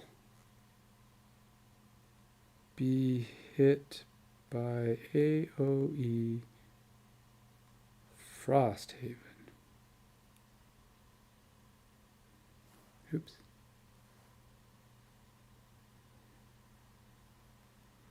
When a character is, how does AOE targeting work? Let's see. Reddit seems to know. Reddit seems to have some kind of the question in there. The word target is key here. Enemies cannot target invisible characters. A target that says all adjacent enemies take 2 damage would proc because there's no targeting, but this push specifies it's targeted. And AoE is just another way of displaying targets. You target enemies in red hexes and invisibility blocks that targeting. Also of note, neither taking damage nor dealing damage and invisibility. Invisibility lasts until the end of the person's turn. One easy thing to solve most of these questions: does the action require an attack modifier to be drawn? If so, it doesn't affect invisible people. It works in this direction, but just be sure not the other way around. There are plenty of abilities that target enemies without flipping an attack modifier. The card is question here has one ability that requires a target and doesn't. Oh, nope, can't do it. Can't do it. Can't do it. What about a muddle all? Doesn't require rolling anything, and I can kill her strength if I muddle her. Push, push, push. All a range of 1. Quick. If it's fastest, then the bear takes both attacks. Nobody else does. If it's slowest. Scoundrel. Well, there's still one card I'm curious about. Okay, so I can't hit her with my tip of the spear because it's AoE, but it does have targets. But interestingly enough, this shows the target symbol. So I'm assuming that means everybody at a range of 1 does not include her because the target symbol is on there. It just says all targets. All targets at a range of 1. So even if I got next to her, I couldn't do it. But that means I can't, but I can at least, I'm not going to fail her battle goal because I'm just not going to do anything. I'm not going to do a basic attack because I can't do any attack at all. So ultimately, I'm just going to have her move to here. And then we're going to do infuse the wind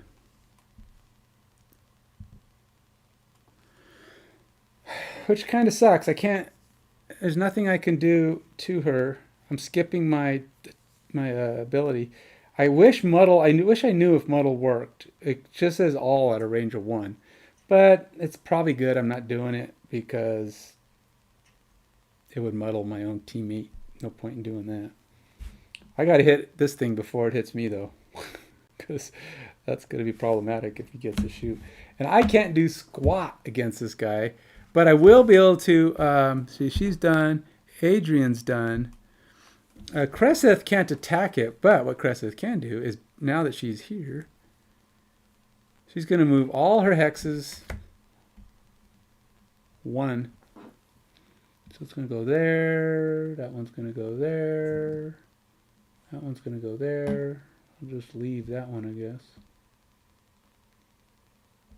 We'll have my hexes move towards the door. Oops, this guy stays there.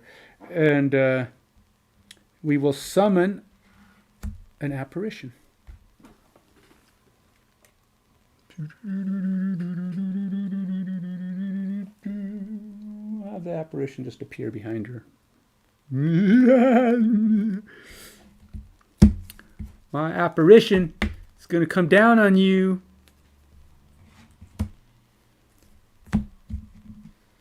I am losing. Oh, that one's not a permanent loss card, though. That one will come back when I'm done. Okay. So, we're on to the next round. Let's move on. We got to kill this thing, but it's just going to sit there and be a butt. not let me hit it. I got 2 cards left. And we are going to try...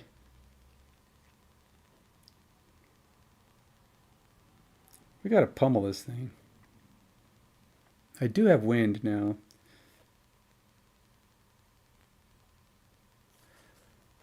$15.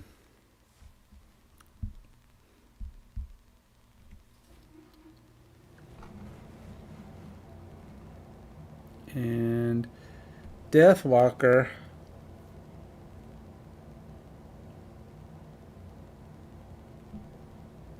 has 2 cards left.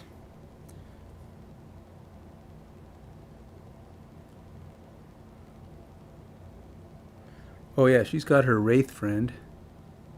Is it a Shadow Beast? Is that what it is? It's a Sunless Oh, it is a Shadow Beast. Okay. It says Sunless Apparition, but that's just the name of the card. Okay.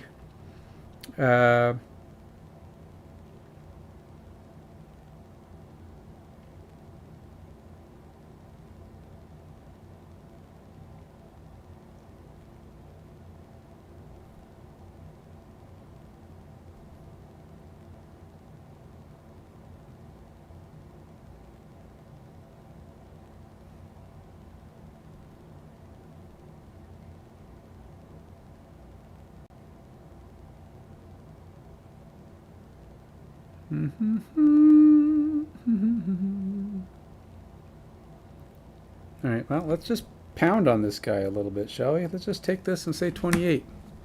Let's see what it's got going for it now. Alright, so it's back. Renewed aggression. Same thing. It's just going to read. This is where he's going to heal himself, move, and attack. Ugh. Herg. Hergly Murgly. And that attack is going to be bad because he's got... So the banner's not doing nothing. Adrian's going to take a shot. Adrian, there is wind available. So it's going to be 3 damage. It's the basic one, huh? Yeah, he's a basic. Oh, and does he transform? Nope, no transformation. All right, so he's going to do 3 damage with advantage. There's actually 4 damage with advantage because she's using the banner. 4 damage is all we get. So it's 3, 4. Oh, and we have an ally adjacent, so that's an extra one. Wait, no. All attacks. Oh, no, that's just attacks are targeting me. Never mind. So, yeah, it's only 3, 4 damage. 2, 3, 4 damage. And she gets an XP, and we use the wind. XP. 4 damage minus what? 2 because it's shielded. Dang it.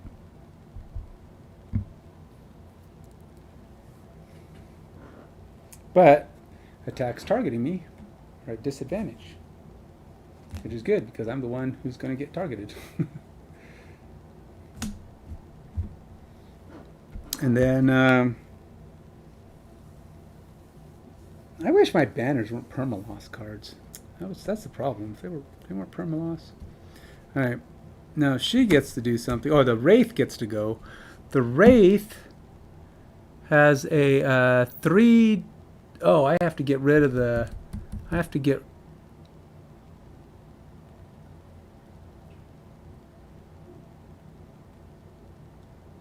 Oh, I guess I have to take this hex off because I have to get rid of an adjacent hex token for bringing out the Wraith. Bummer. Oh, I'm going to put a token on this character. Character gets a token. So now when he dies, we get to put a new thing down. So he's going to hit 3 damage. Not quite in range of the banner, so it's only 3. 2. And a shield. Ah, totally nullified. I hate the frickin' shields. Nothing. Not a dang diddly doodly. Arg. Wow. Not a dang diddly doodly.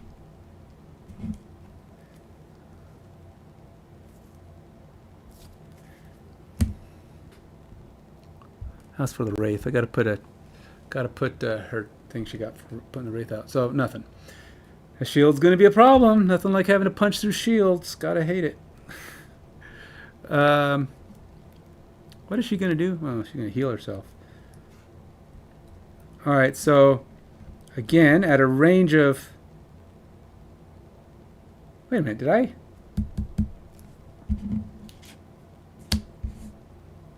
Hopefully I didn't read off the wrong card. Did I read off the wrong card? Wrong stack?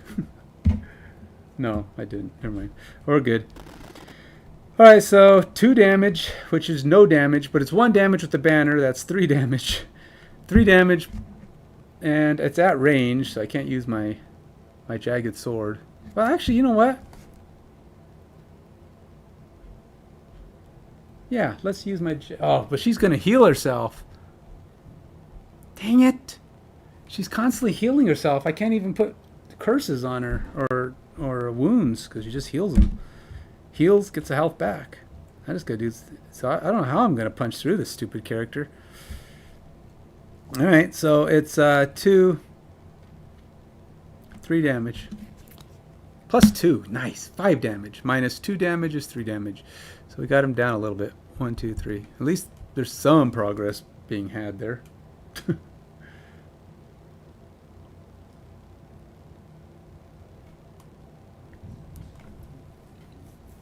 All right.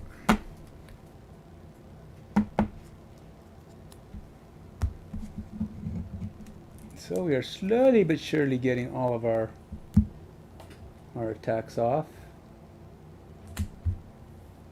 All right, so now that's that, and then Cresseth did hers, and the beast did his.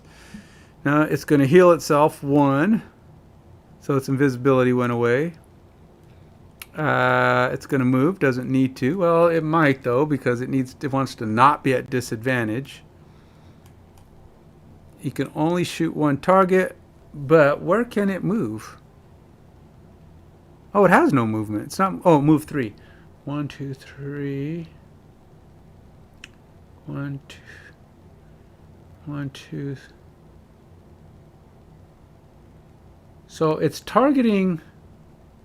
It's targeting Adrian, but it has nowhere to go where it doesn't, or it has advantage, or because it has to target Adrian, and Adrian is the one on the thing, and if she moves anywhere, she doesn't have a position to get to that isn't at disadvantage on Adrian, because she only gets to move 3, and if she moves 3, she's changing targets, and that's not one.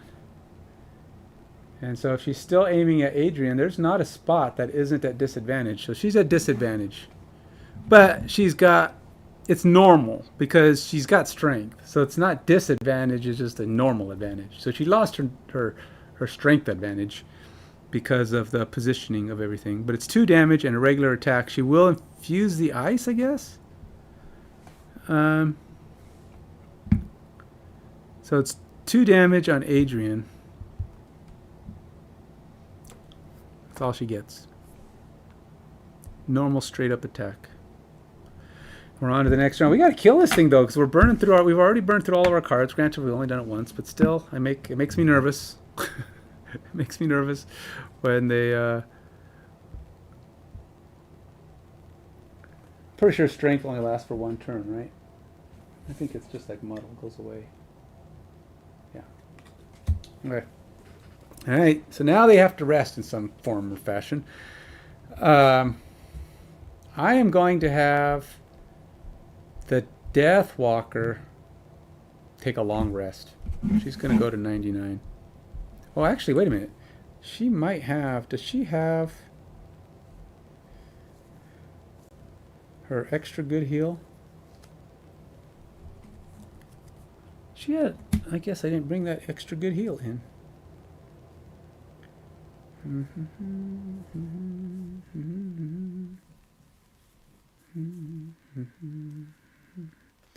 Dude, she didn't bring any of her heals in. So yeah, she's doing a 99 heal. Oops. I must say, probably not the best plan. So 99 for Cresseth. Oh, she does have to get rid of a card though. She's burned through, well, at least 1 card, just for being wounded. That card's not lost. That card is, but it stays in play for pretty much the whole thing.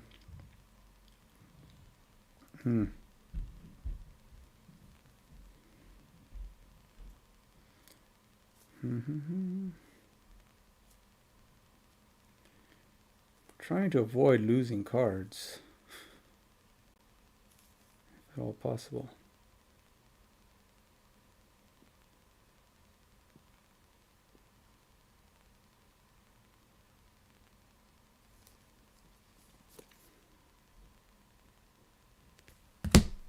All right. I'm pretty sure this next room is going to be brutal.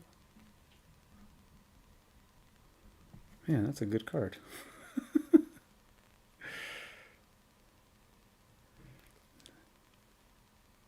Yeah, let's get rid of this one. All right, she's out of commish, man. I'm giving her full health back.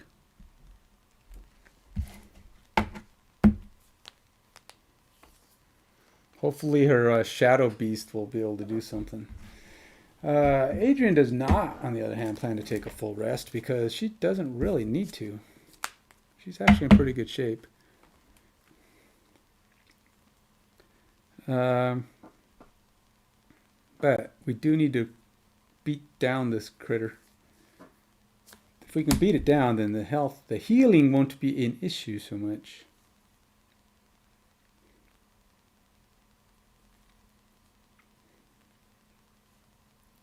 I think we kill it this round.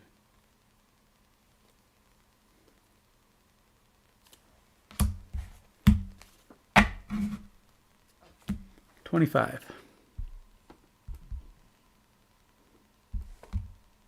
Ah! Gets to move first. And she's going to burn the thing to give herself retaliate. Oh, God. All right, so she's going to attack Adrian. Adrian. All right, 2 damage. And she gives herself retaliate.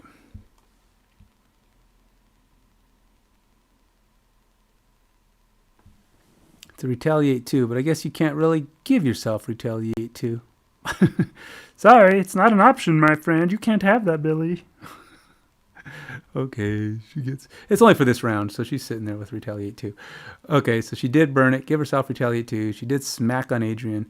Actually, it would have been at disadvantage. So, is there a negative? Nope. Okay, same thing then, still 2. Now we shoot. Now we're going to try to kill you, my friend. Adrian's going to take a shot with the banner, which is in range. So it's going to be 4 damage with 2 piercing. So it's going to go right, or 3 piercing, which is going to go right through his shield. So it's 4 damage with, basically the shield is going to be pointless for him. But he is going to smack me back. Ooh, times 2, 8 damage. You are toast.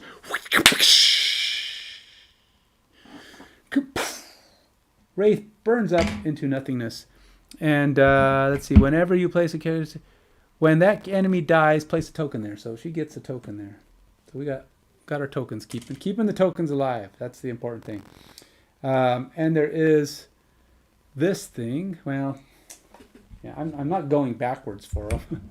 That I'm not doing. Yeah, so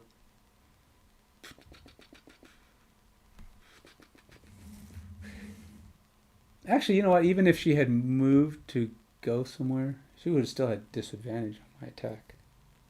So, yeah. All right, so we did that. We do get an XP for that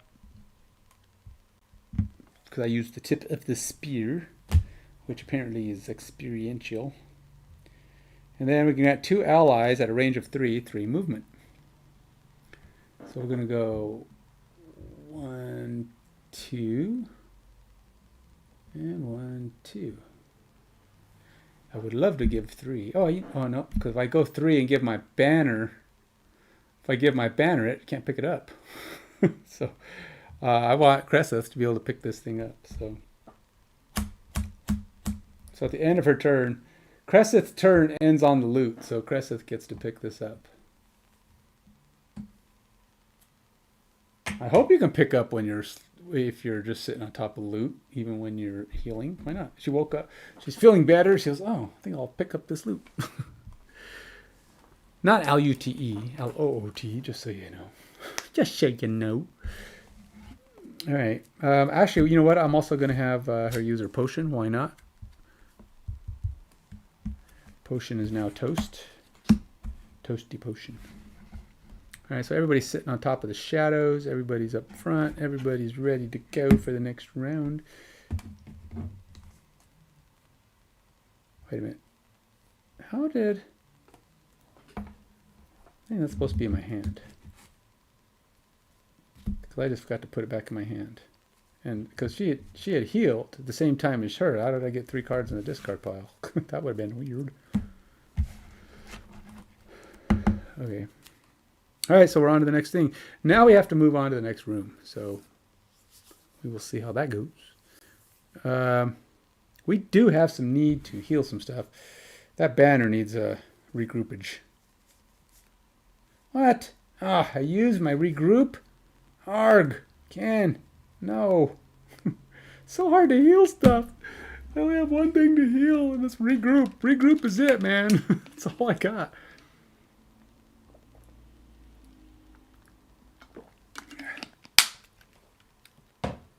You know what? I might bring another person in. I should bring in my banner of hope. Because of all the wonderful things he does. All right, well, that's the round. Let's go on to the next round. Somebody has to step through that door. So we can't really do too much yet. Adrian doesn't need to heal. Cresseth doesn't really need to either. Cresseth is going to take some action that actually moves her tokens.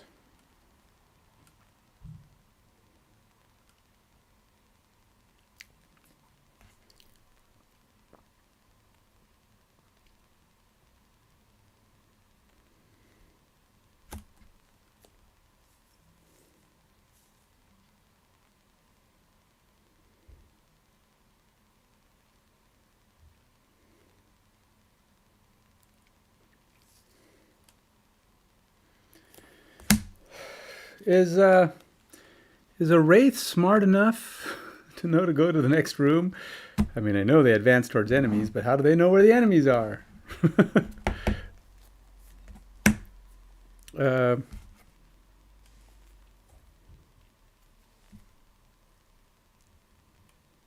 64. And Adrian's going to move her friends.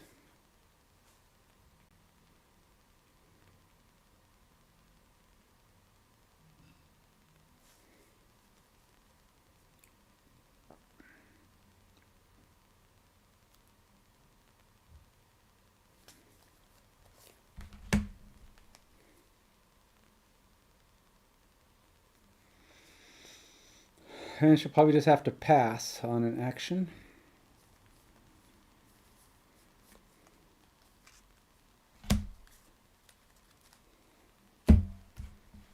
So we'll say,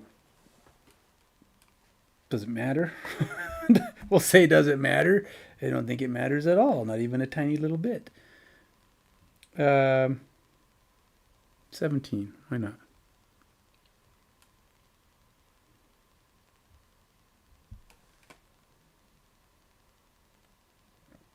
Mm.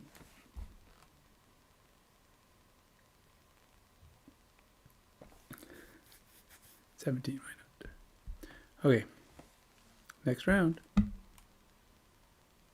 Renewed aggression. There she goes again, man. All getting. Oh, those guys are dead. What the heck? Go away. You're not here. You're not renewed aggressive. Nothing. Go away.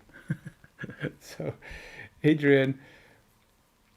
All right. So I should cast that banner, but I don't want to be lugging along 2 banners. It's too hard to move that many banners. I would like to cast maybe my what do you call it? Fire guy. But we'll worry about that later. Okay, so she's moving all allies within a range, or 3 allies within a range of 4, 2 spaces. So we're gonna go 1,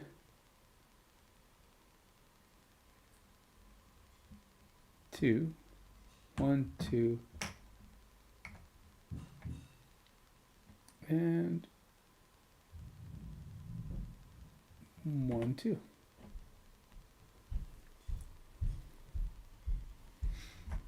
And then she's going to pass on her other action, not doing anything. She's not taking a basic action, just passing. Choosing to do nothing is what her choice is. All right, so that's it for Adrian. Cresseth is up.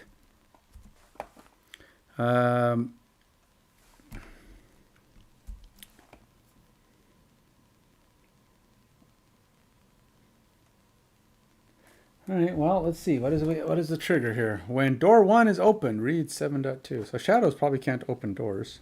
So I'm going to have to walk on it myself. Okie dokie. Oh, it's the Wraith's turn. I guess the Wraith is going to... Does the Wraith open doors? How does that work? I don't know. Is the Wraith smart enough to... It's a sunless... It's a summon... It's a shadow beast. Can a shadow beast open doors? Can your summons open doors? Huh. Let's see. Let's see.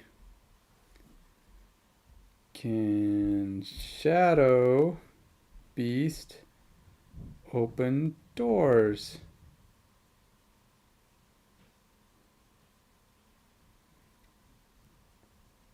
Nor can summons or anyone else except the characters in play. So they cannot. Well, that's Gloomhaven, but I assume it's the same for this.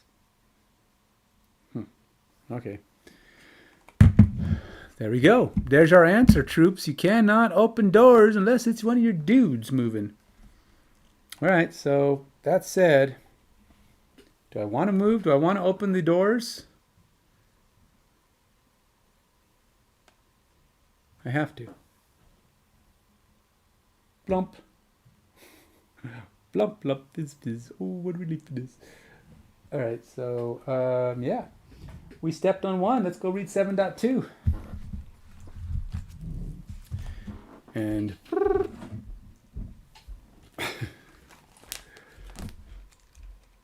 Cesar steps into the screen to continue telling the story.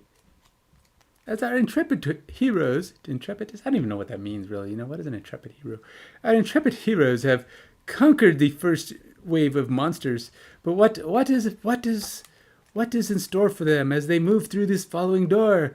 We shall soon find out. If I can find 7.2.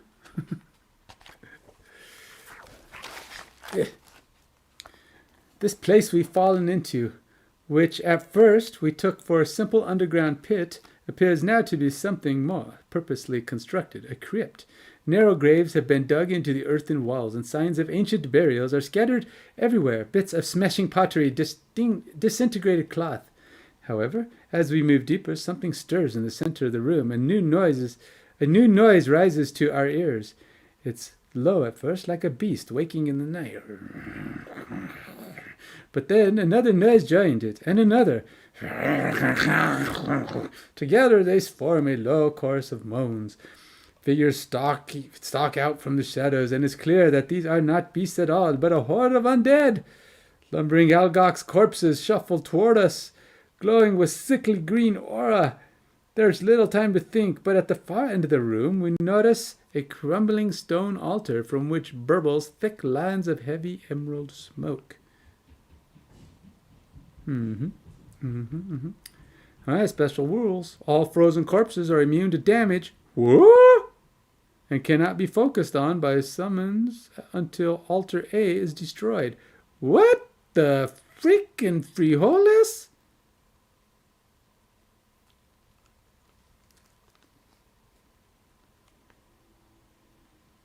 Altar A has 3 plus level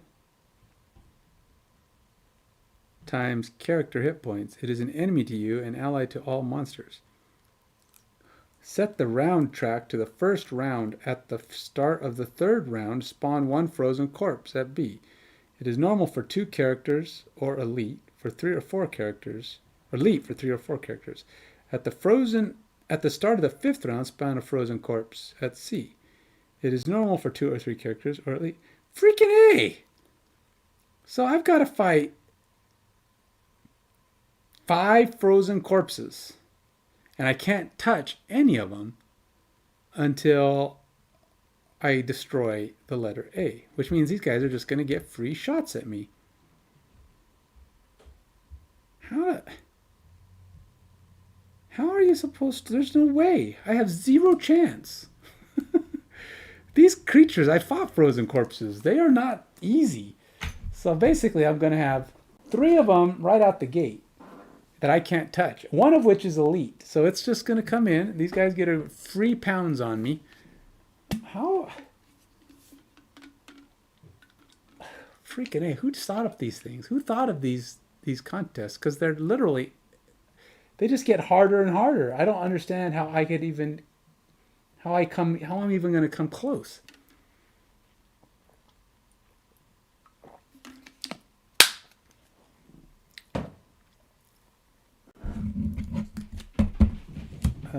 Yeah, I'm really stumped on this one, troops. I don't know how I'm gonna.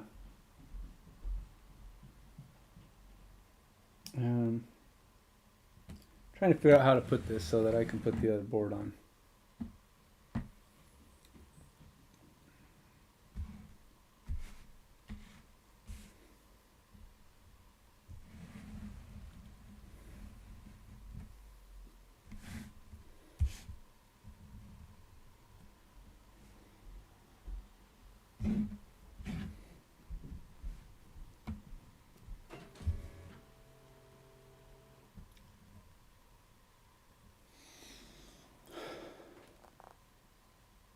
I may have to do something like an angle or something like that. Probably something like that. All right, let's see what it is. It's 13E.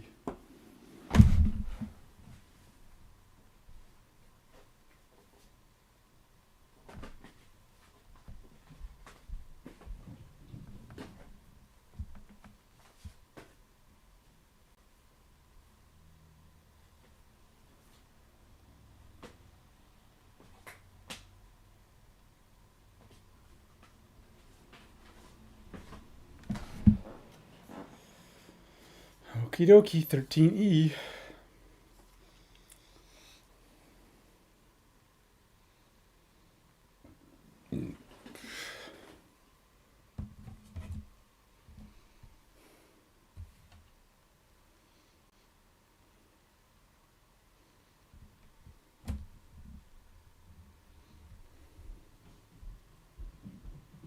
don't know where I pushed it to. Did I drop it on the floor? Well, maybe. I don't know what I did with it. I had a token here that was representing that door. Oh, I'm sitting on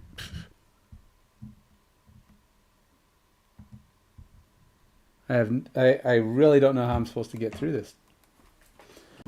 I don't know. This is going to be really, really hard. I don't have a good feeling about this, troops. One frozen corpse. With 5 frozen corpses to go.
Here we go, frozen corpses. I do not know what I'm going to do. I don't know how I'm going to win this. Got 3 to start with 2 to come in. I've got to kill 5 of these creatures with just 2 guys. I don't know, man. And you can't damage them, so I basically got to run through the room and let these 3 monsters attack me. I don't know. It's like, and then I've got to damage this thing at the other end of the room. It's on the other side of the room, so I got to run to the other side of the room with an elite and 2 basics. And in 3 rounds, they're going to attack me again. And in 3 rounds, they're going to add more to the room.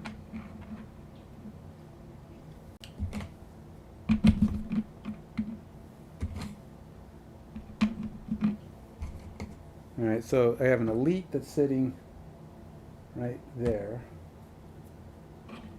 I have one that's sitting right inside the door. And I have one that's sitting way in the back of the room.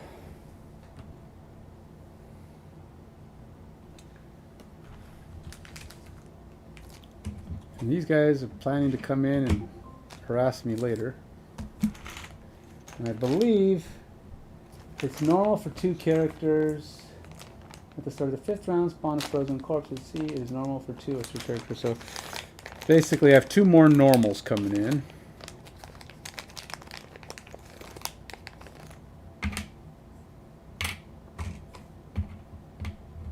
They're just waiting in the wings to beat up on us.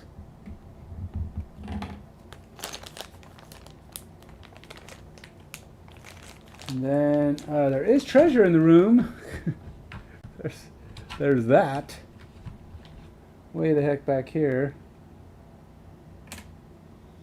And then there's the altar thing. I have no idea what the altar thing looks like because it doesn't really show a very good picture of it.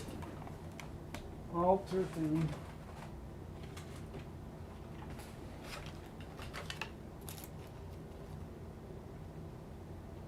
Got some staircases.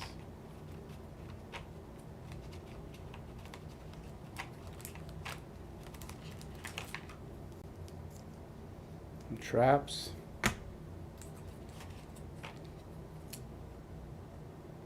Got some drums. None of these look like altars, to be honest.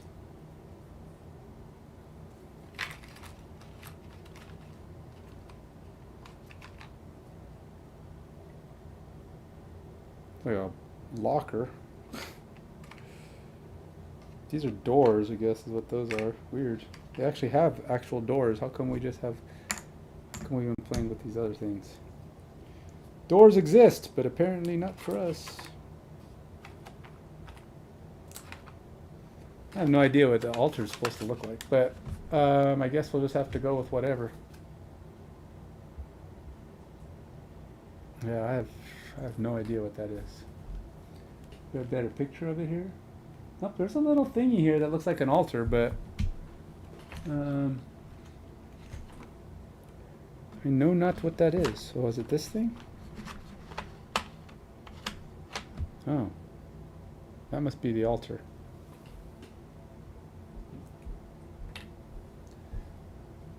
So level is 2.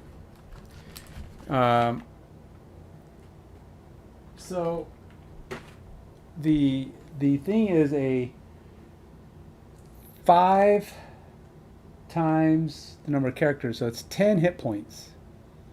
So we got to waste all of our turn hitting an altar for 10 hit points while the monsters beat up on us because we can't touch them. Am I being a pessimist? Yes, I really truly believe this is not winnable. Not for two. I don't see how 2 characters are going to get in there and destroy this thing without dying. And it's like, yeah, I don't know. I don't know. I don't know how this is going to work. All right, so we go to the next round, and well, oops. I guess that was. Screw it. It's the end of the round. Well, she moved 3. She saw the monster. She gets to move 1, 2. She's gonna try to move kind of in that direction. She goes, "Oh, I gotta get this. I think I probably have to destroy that thing over there." I get the sense that that's what's making these guys spawn. I hope. So I'm gonna run over there and try to destroy it. And that was the end of her turn.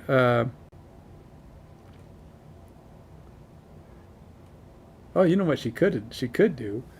She could actually just go risk her life and move 1 space.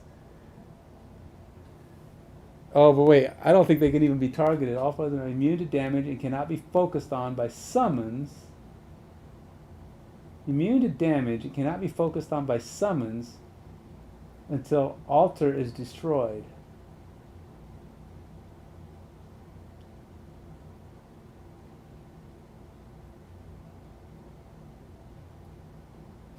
So I could technically go here. It looks like you can target it. I just can't damage it. So that said, since I have this and it's on, I'm going to move here as my second move. Actually, I'm afraid of how far these guys move. Oh, wait. Oh, I got to put them into the thing. Oh, kind of messed up here. All right, let's put them in. So we have a 4 and a 6 that are normal. And we have an elite 2.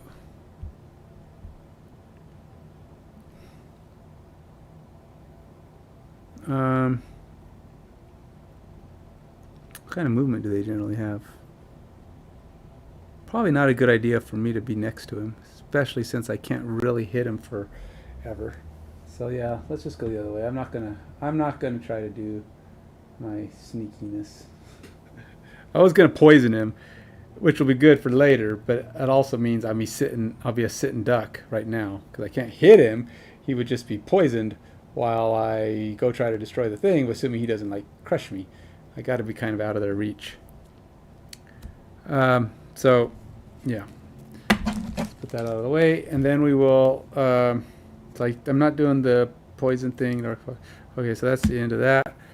So now we're into this next round, and the monsters are going to get their shot. I don't know how to go back. I think she was only at 87, so they would have been lower on the thing anyway. So as far as I'm concerned, they're not moving. Sorry. They both moved really late in the initiative order. There was no one else there. These guys were earlier in the initiative order, which means they never actually joined that round. As far as I'm concerned, they did their moving around in the background before we opened the door.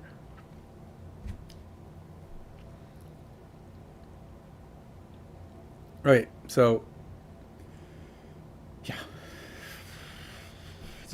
let's do something. I don't know what we can do, to be honest. I mean, we can't hit anything. All we can do is run for our freaking lives and try to get through there. And summons, if we can try to get the summon through there, move as fast as we can, and just try to... They're immune to damage. Oh, God.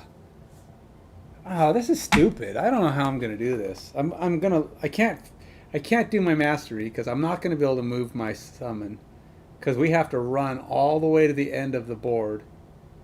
And that means I have to leave it behind and I can't keep it within a range of 3. These dang games, this game is stupid hard. Can't hit anything. All I can do is try to find my biggest moves, which I don't have any that are more than 2.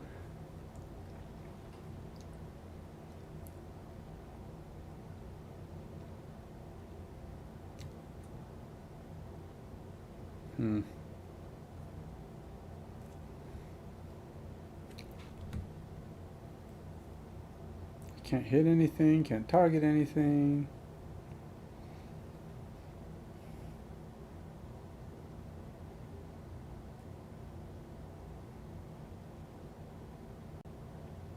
Set the round track to the first round at the start of the 3rd round. So what? Can we check? Can we change the round track? Player initiative must be... Oh, how do we change... Can we change the round track?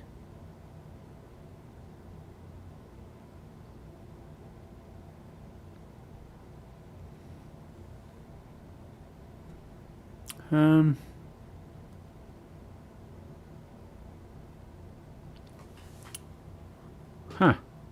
I don't think there's a way to change the round track. Oop, wait, what? Oh, there's an altar in here. Oh, it did it. Okay. I don't know what I did, but okay. I clicked on it. Now we have an altar. It's got 10 health. It already calculated it in. So if we can move and shoot at it, that will be helpful to keep things going.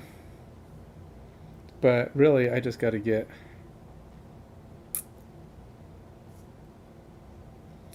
I wonder if I should just... I hate to do it, but take a... because I have at least 2 4-move things.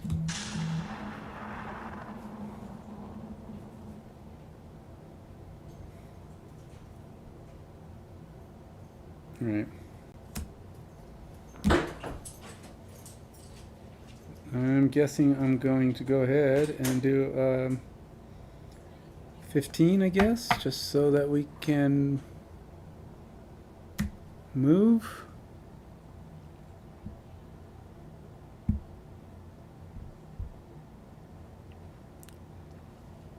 And then Cresseth is going to try to move as fast as she can. What's her...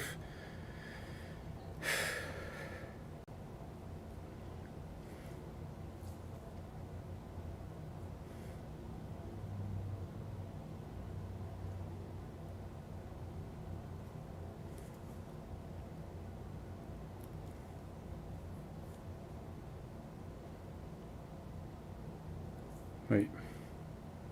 She can move 2. She can shoot at this thing.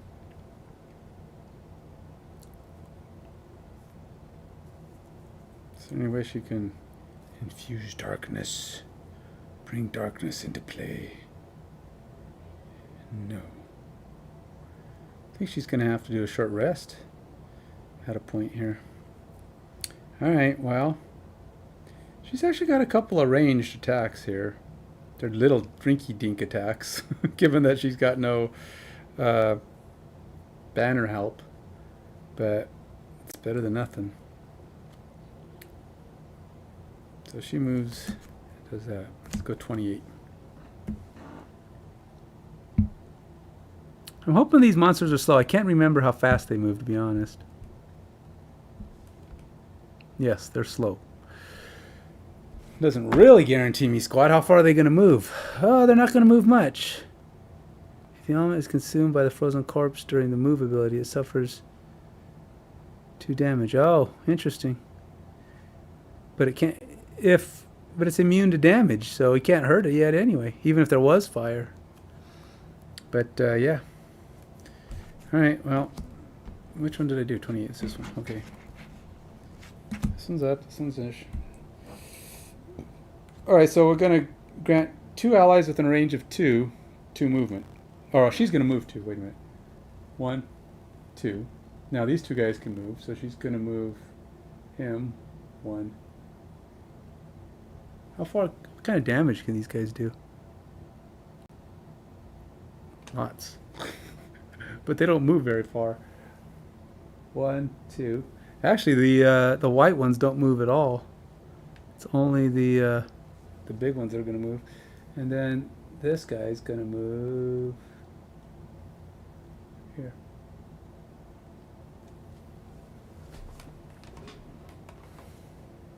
Wait.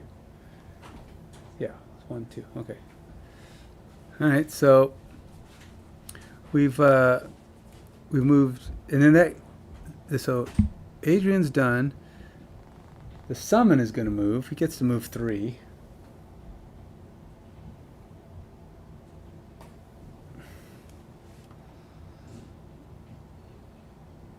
And then Cresseth gets to move. Well, yeah. So I did the move, but she couldn't attack anything. She couldn't do anything, but she does have this. All attacks targeting her will be at disadvantage. It's not like it's going to matter. I probably shouldn't even bother to put it out here, but just because I'll forget to put it back in my hand. My shuffling's up because she had a ×2 for the last time she hit something. And it's time for me to bring that back in.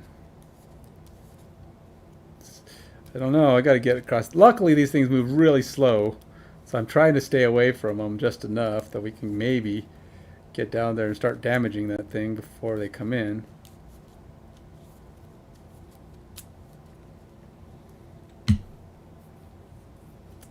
All right, so all right, she's going to move. She's going to move 2. And move all of her hexes 1 space. Wait, move all hexes up to 1 space. So, all right, we're going to say that one goes there, and that one goes there, and then this one goes here, and that one goes there. It's not much, but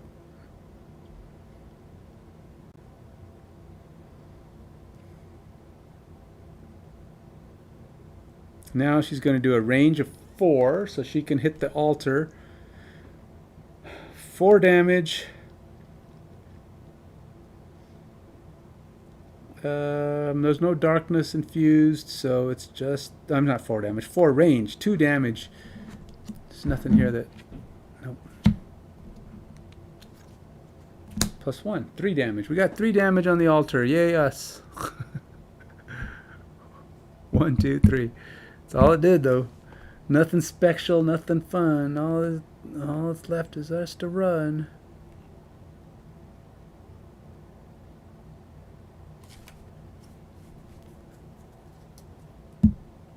Oh, she's really low on cards. she's not going to survive. She won't be here that long. Yeah, she's in terrible, terrible state of affairs right now. Cresseth's going to be dead. Adrian's got a lot of cards left, but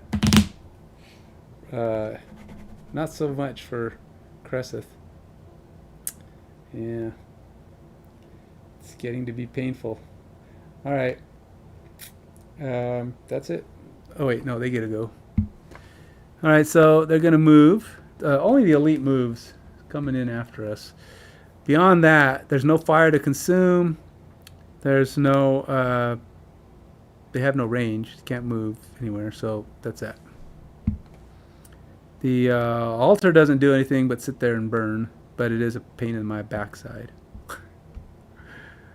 Okay, so we got to try and damage this thing some more.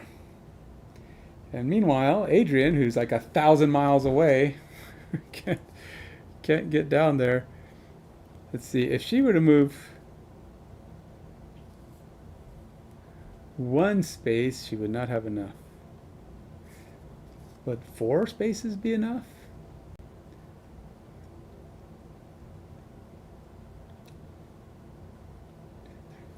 Nope. The farthest range she's got is 4.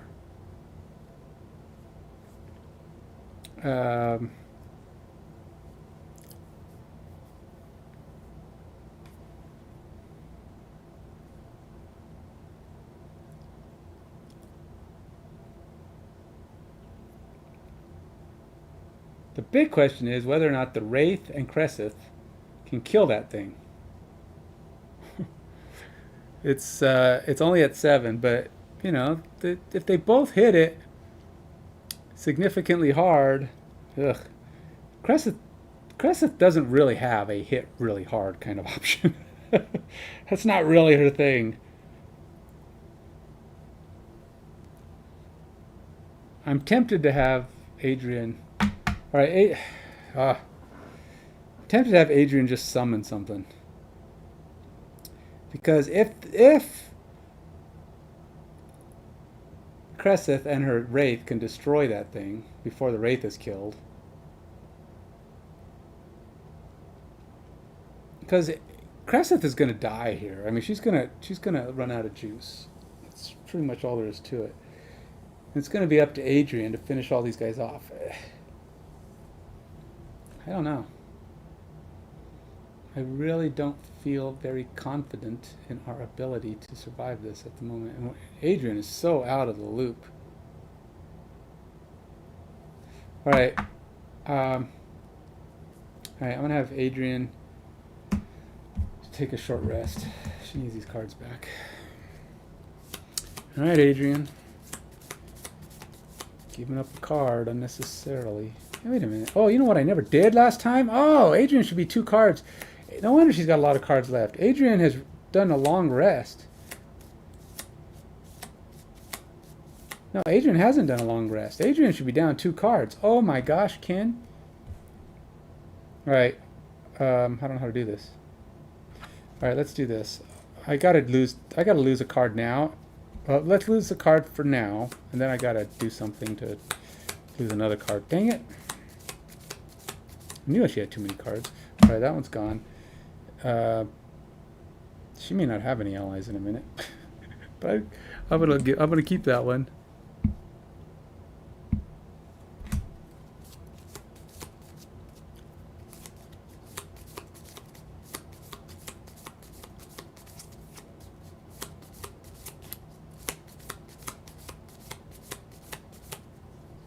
That one has to go.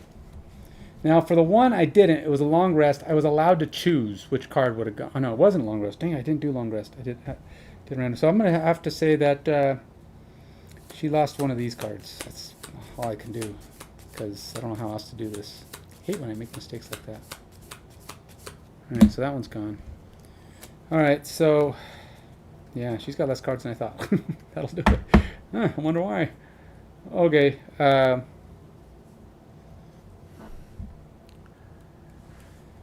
Got to move as far as she can.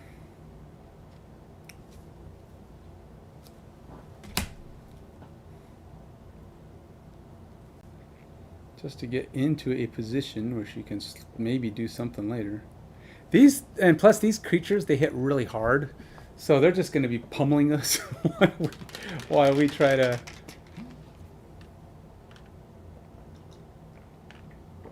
Well, we patiently wait for Cresseth to try and destroy this thing. And that elite's going to probably come in and wipe her out. Because they can do 3-4 damage at a hit. And there's nothing I can do about it. So, it's going to be an ugly scenario. They're immune to damage. Let's do that. So it's 25 for Adrian. And I can't really Cresseth doesn't have a choice. She has to do whatever these cards are. So she might as well do 14.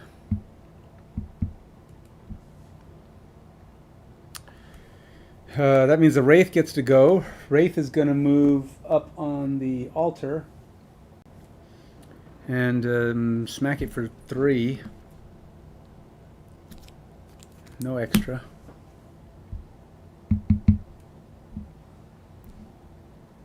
And then Cresseth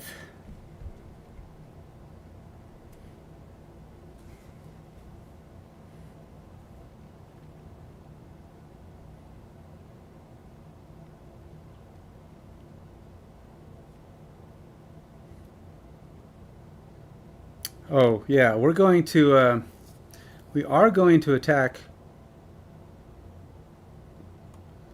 We are going to attack this thing. But before I do, I'm going to make sure I put a token on it. So if it dies, we can put a shadow token over there. I still have a shadow token left to be placed.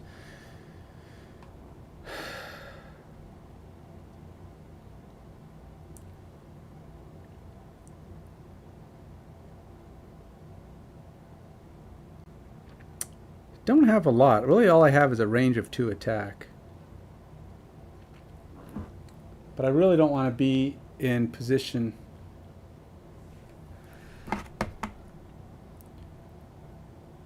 I don't want the big guy to hit me.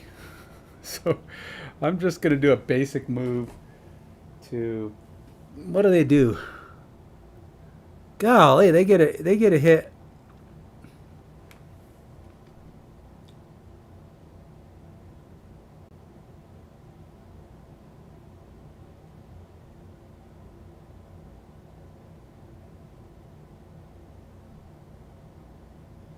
They're both going to be able to hit me. They're both going to hit both of them. Oh, God. You know what? I'm actually going to have him go. He was there. I'm going to have him go over there. Just because I'm trying to see if there's a way to avoid them hitting both of us.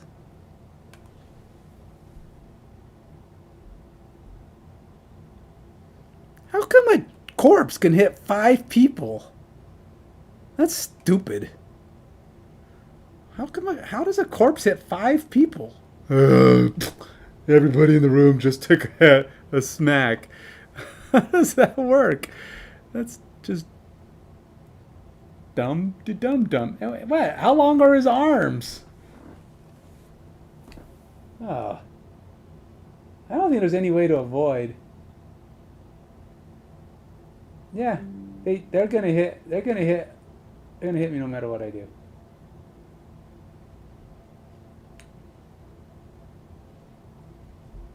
Now he has to be at the point of the attack. So it's 1, 2, 1, 2, 3. So if my guys 1, 2, 1, 2, 3. 1, 2, 1, 2, 3. 1, 2, 1, 2, 3. All right. So if I go there, they shouldn't be able to hit both of us. Nope, not true. Oh God, this is dumb. And how come? And they're dead. How are they going to have intelligence enough to get in the right place? Oh, but I'm a thinker. Dead. I've been dead forever. My body and brain have rotted out. But yeah, if I strategize just right, I can possibly get into position and then have my dead arms reach out and take out 5 guys in one shot. I'm like, how does that work? That's not a thing. There's no undead monster. Those zombies are smart enough to figure out the best place to stand. Maximize their area of attack.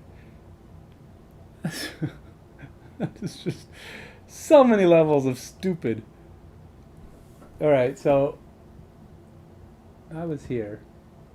I have to get in a range. I have to get within a range of 2 of this thing.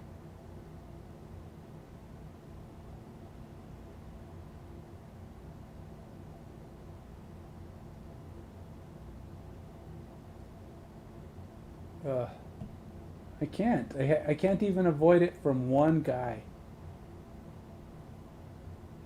Well, maybe one guy. All right, fine, whatever. Range of 2, 2 damage.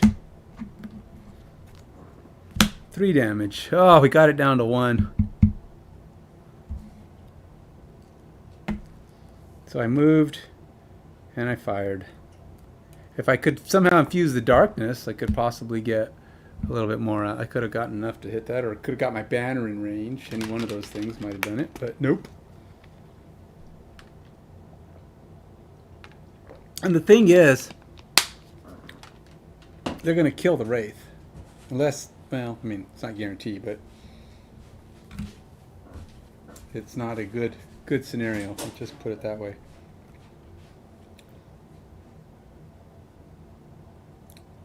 Oh. Well, they haven't attacked yet, but they're working on it. Adrian is going to move. She's doing her 4 movement. 1, 2, 3, 4.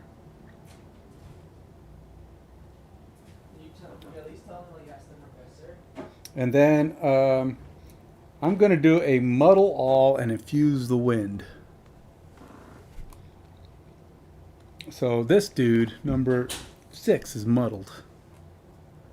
Doesn't say he can't be muddled.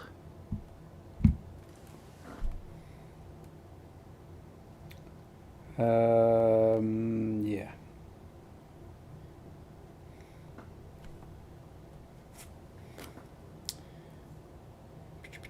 Oh, and at a range of 2, I'm going to put a regen token on my banner. My banner's going to get... Oops, nope, wrong one. Banner's going to get regen and a healing of 2. So banner should be in good shape, at least for a little while. Alright, that's it for those. Monsters attack. Okay, so he can move 1. I don't see how he hits both of us. No, he doesn't have a way to hit both of us. So he doesn't really have a reason to move. Yeah, okay, so actually the elite goes first. Elite, oh god. I am doing this under protest. I don't think this is realistic. Why on earth would an undead, dead corpse get the ability to hit 5 guys and be smart enough to figure out how to position himself for a range attack, for maximum damage or maximum targets? That's just stupid. I'm telling you, this is stupid beyond all measurement. Okay, so he gets to move 2. Maximum positioning says go here. He gets to hit both of these guys. So it's 2 damage on the Wraith. Times 2. Killed the Wraith. And then it's 2 on Cresseth. Minus 2. 0 damage on Cresseth. This guy gets to move 1. He can reach Cresseth from there, so it's 1 damage. Minus 1 damage. No damage. The other guy gets to hit Adrian. He's not going to move because there's no way to maximize that. Yeah, he can't hit both the banner and her, and nothing else is going to be reached. So it's 1 damage on Adrian at disadvantage. So Adrian takes 1. That's stupid-ish. That's all I gotta say. Have I said it enough times to say that's just dumb? I don't think he would have done that. No monster would be that smart.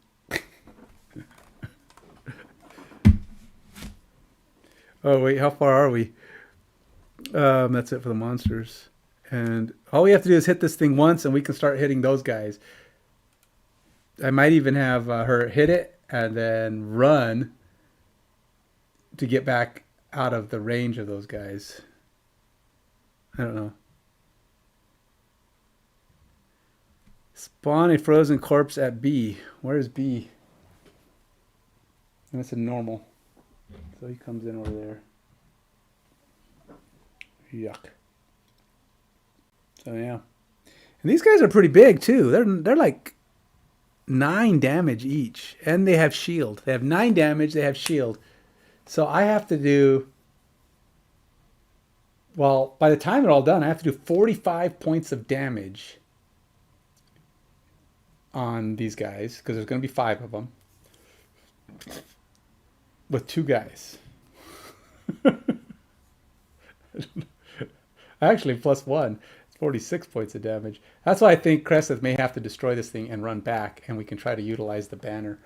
I may even have to bring in help, just because I don't know...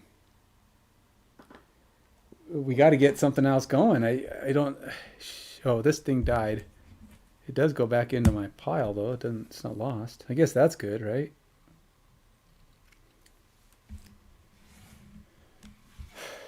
Yeah.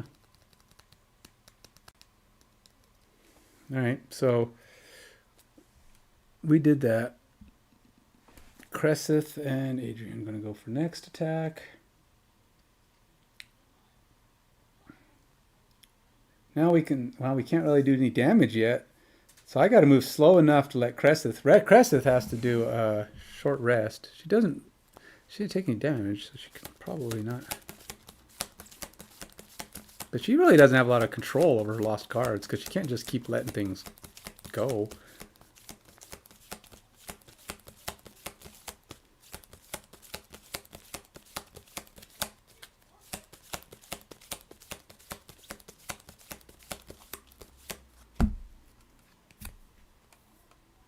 Ah, I would lose my apparition.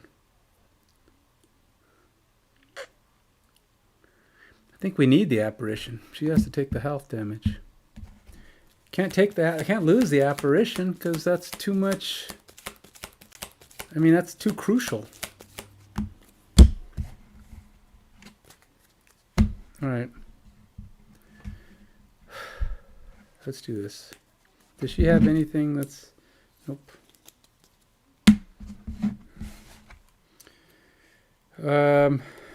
So if I bring the apparition back...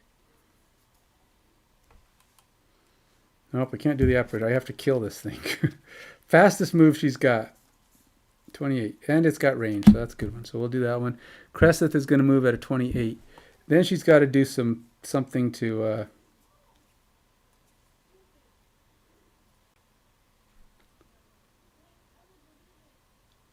I'm tempted to just have her run. Run and get herself into a position that's less dangerous. Teleport to a hex with a or adjacent to one. Because these guys are just pummeling me, and I can't be surrounded by these creatures. And do we have any here that can infuse darkness? Oh, I have no darkness infusion? Oh, no darkness infusion. How do I thought I had darkness infusion.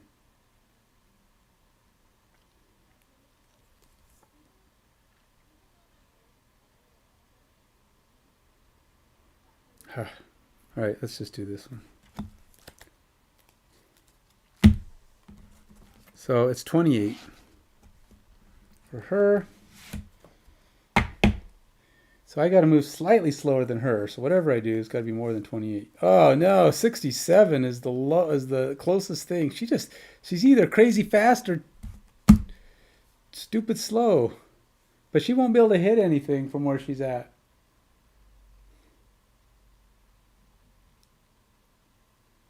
So I have to do 67. Dang it.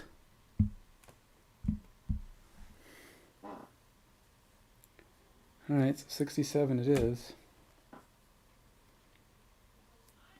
And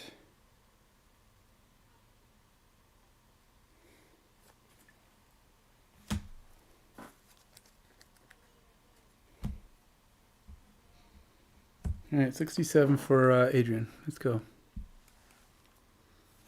Of course he's going to get a move before Adrian. Of course he's going to do massive amounts of damage, both of them. Okay, they don't do that much damage. There's no freezy cold, so you're not brittling anybody, buddy.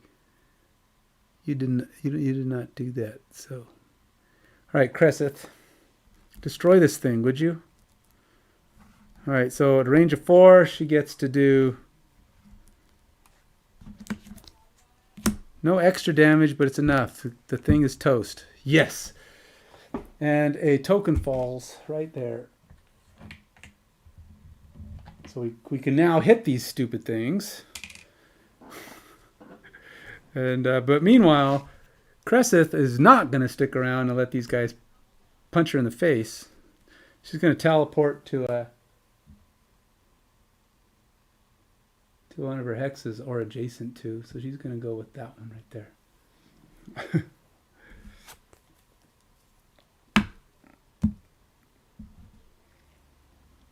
Okay.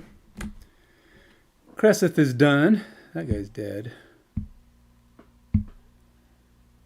Monsters get a move. So they're going to do just cold snap. They don't have coldness though. So these guys are going to move. This guy moves 3. 1, 2, 3. 1, 2. 1, 2. Number 6 is going to take his shot at Adrian because that's who's right there. I think Adrian needs to figure out if she's got any multi-attacks because it's getting kind of crowded over here. Her area of effects attacks are going to be needed at this point. I wish I had known we were going to be fighting a million corpses. I don't think I have any more area of effects that can do more than 1 or 2 guys. Huh. Oh well. Okay, so yeah, this basic guy is going to try and do 1 damage to Adrian. Really? Times 2. Whatever. Which is actually +1 in this case. So it's 2 damage on Adrian. And that's it. Adrian gets to go. Oops, wrong cards. You know what? Adrian's going to throw down a trap. I don't know if a trap's going to help any right now. There's too many bad guys around. There's too many. I'm surrounded. I don't know what to do. Oh, they do have armor. You know, I might just move in position and try to pierce this guy. Oh, but I can't do a basic action. If I do a basic action, oh no. Oh wait, nope. All right, so this is. What's this armor? 1 armor.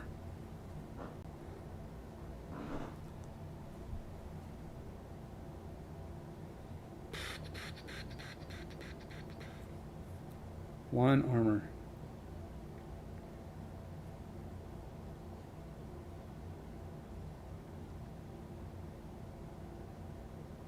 No basic actions. Which means I have to basically pass on my move. Never perform a basic action.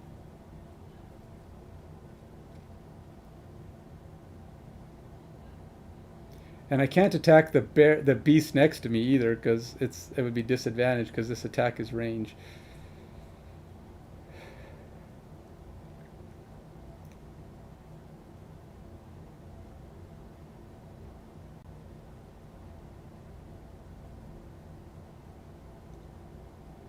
Alright, I'm actually going to do a full 4 movement. I'm going to go all the way to here.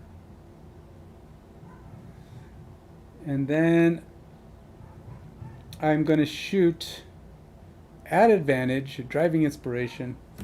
I'm going to infuse the sun, because the sun, oh no, I think it's fire, that's a good thing. Sun is not so great. But sun is still a thing, I guess. We're going to fire sun. Oh, I fuse the sun. We get 3 damage at advantage if I don't shoot at the guy next to me. So I wonder if I should just shoot the elite. Because he's got retaliate, and ultimately they're all going to be right in my face in about a second.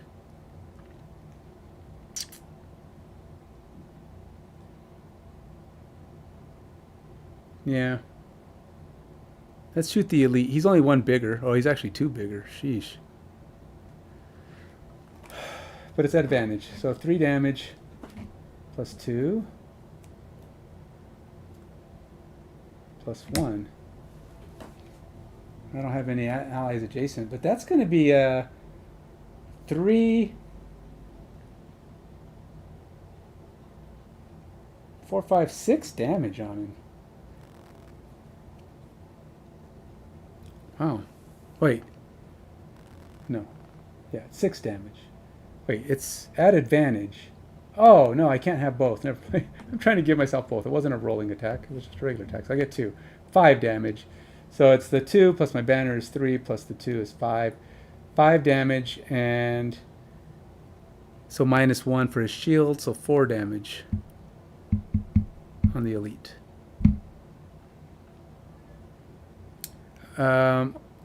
Also, my banner regened a little bit.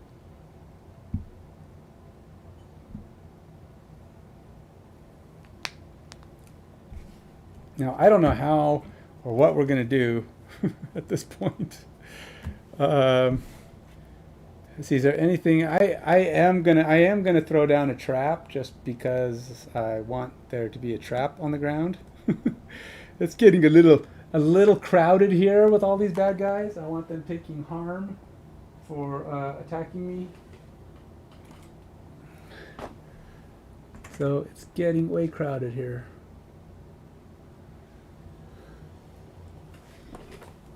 And yeah, what can I do, man? All I can do is, if they enter it, they will take damage. But I don't know if they will, but they might.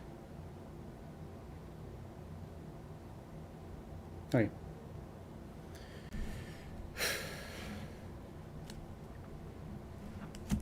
That's it. Round is over. I regened already for the banner, so let's go next. The only reason I even mentioned that was because it flashed at me. Don't forget to regen. I didn't.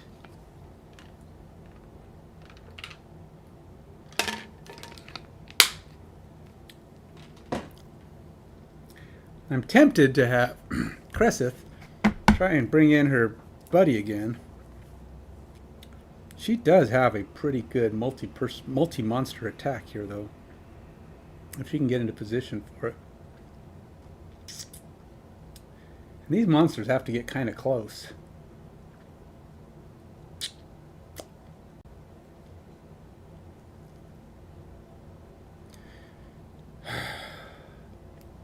For each on the map, at the start of the action, perform 3 damage. Perform each attack as if you were occupying the hex. I gotta move her things. Move 1. Oh, she don't have much movement left. Move all of them 1.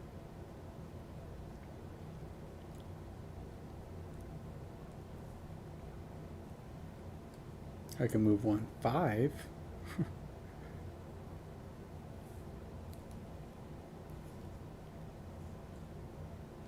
I can move one of them 5 or all of them 1.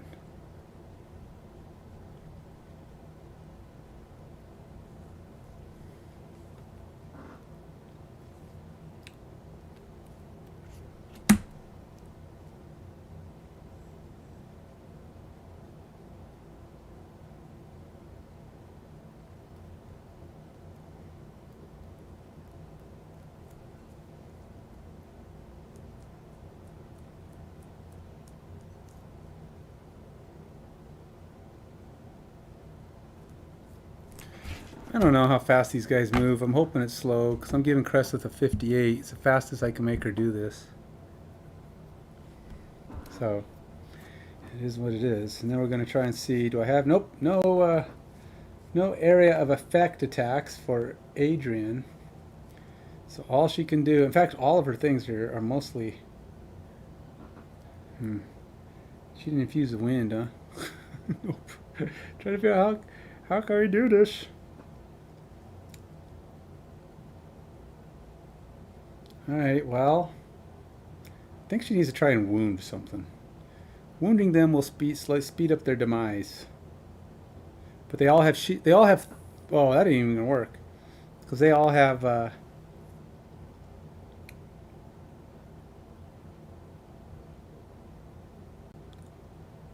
Oh, what she could do is she could get Cresseth up here, which would help her get.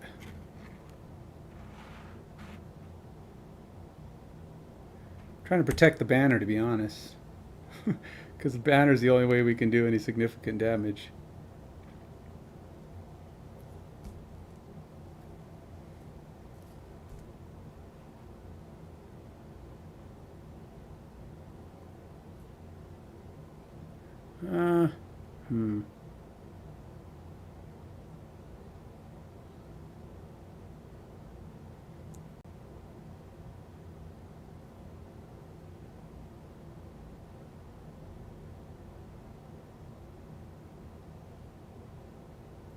That's great.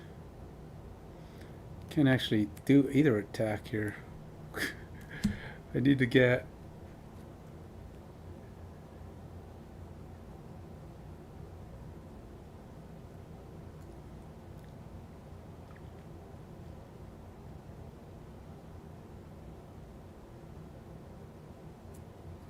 No, that's probably not. All right, let's do this. Well. I'm getting ahead of myself. Let's go ahead and do this. Let's grant my ally some movement, and then we will have to do something that attacks. Let's do this one. Okay, so we'll say 15 for Adrian, but I'm going to make a slight adjustment to Cresseth. I'm going to take this guy and this guy because it's my best option. All right, let's do it. Next turn is now. All right, Adrian and Cresseth get to go first. But if the element is consumed by a frozen corpse, nope, that's fire though. Well, they're going to do crazy damage too. I'll be right back. I got that.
All right, I'm back.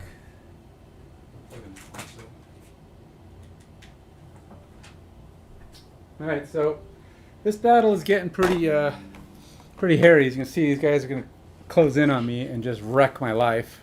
They get to move and do piles of damage. They don't move very far this time, which means only 2 guys are actually going to attack this round. But still, it's not a favorable state of being. So what did I do? 1550. Okay, so Adrian is up. So Adrian.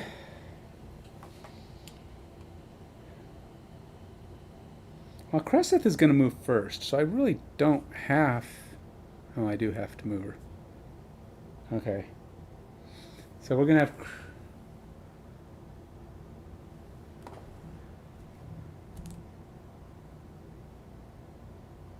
Huh. Actually, I don't have to move her.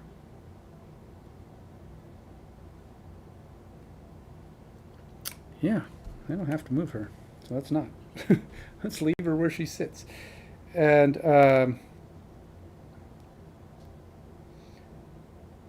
I'm just going to do a nice close-up. I don't have wind still. No infusion of the wind. Unfortunately, I lost my javelin. But I am going to try to crush this guy. So he's going to take 2 damage, and I'm going to use my stun. Yeah. 2 damage and use my stun weapon. My Warhammer. So it's, yeah.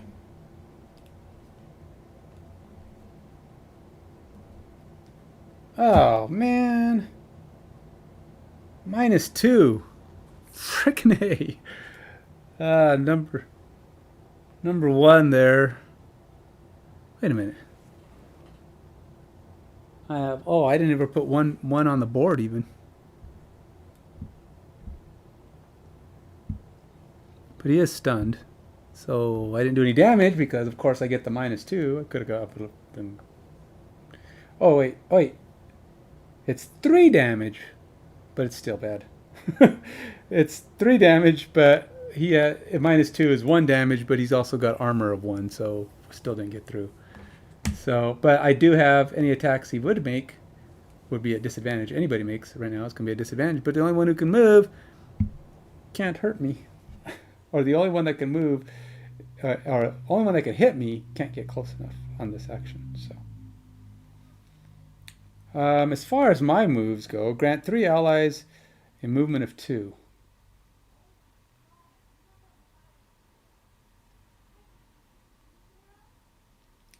I'm not sure if I want to move my banner. I have a feeling I'm going to be sitting here fighting these things. I don't think there's a lot of movement coming up. Adrian or a Cresseth is going to do something that might hit some stuff.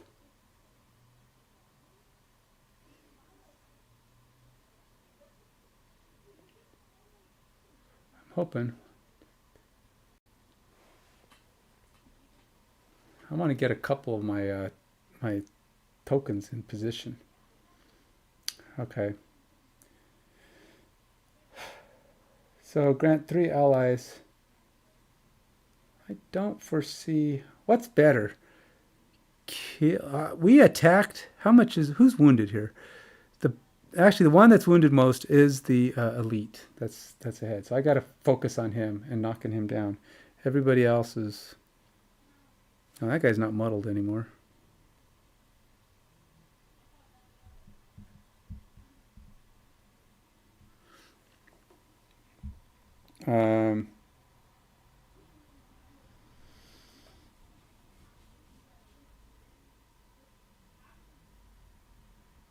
So what does the banner say? The banner says, all allies within a range of 2 add 1 to their attacks if attacked to one of their attacks each turn. Okay, so she's in a range of 1. It doesn't say.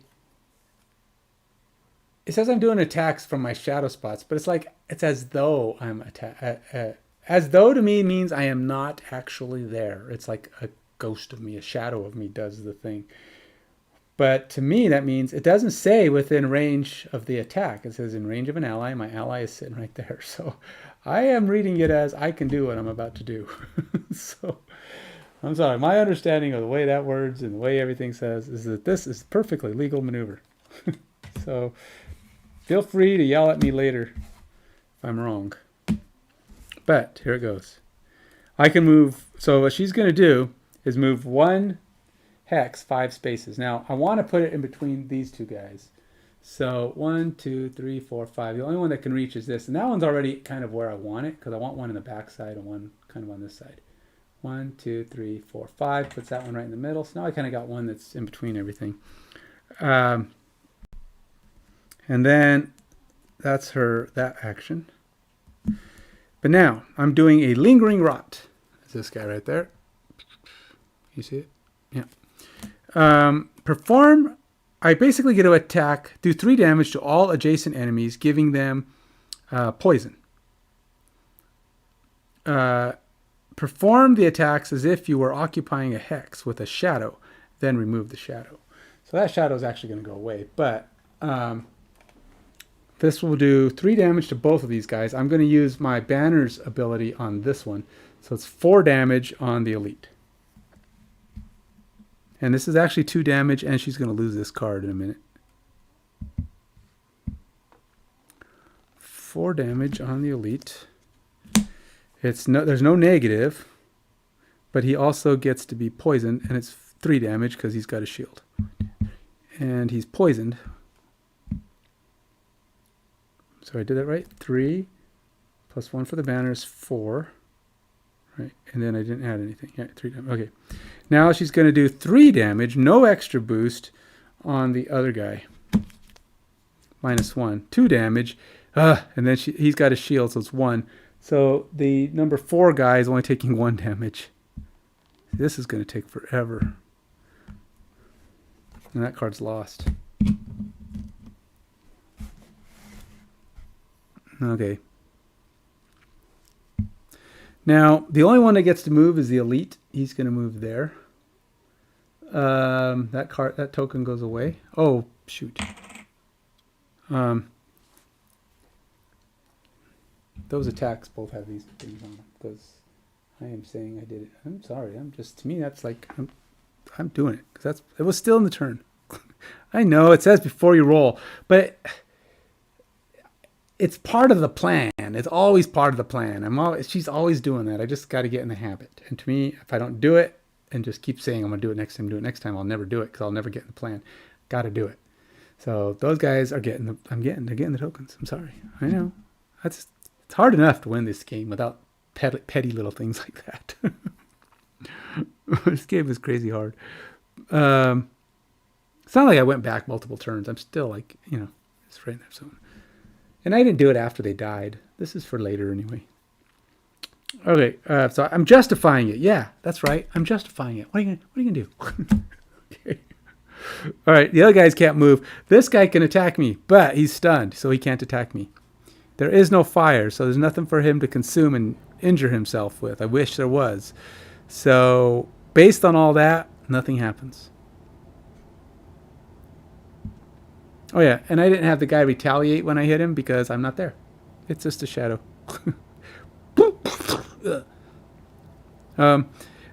I don't think there's anything else for him to regen here. Nope, there's not. He's still got his regen, but if he really is, it's not going to do anything at this point because he's still got it. It sits there until he's damaged, but if he gets damaged, his regen goes away, so it ain't going to heal him. Adrian only has 1 card. So Adrian, I don't know what we're going to do here. Oh, wait, we got to spawn another corpse at sea. This guy's coming in over here. There's no freaking way I'm going to live long enough to kill all these guys. Look at them. There's 5 on the board, and we have to kill all of them. I don't know how we're supposed to do that. We just don't. I don't have enough things. I can't hit them.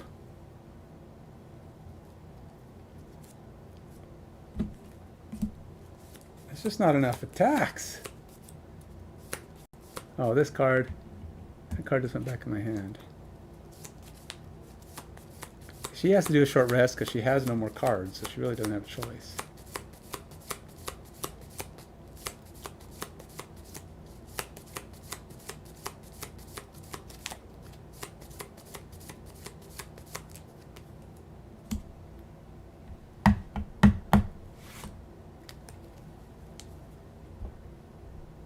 Oops, my battery is about to die. Gotta get me some batteries.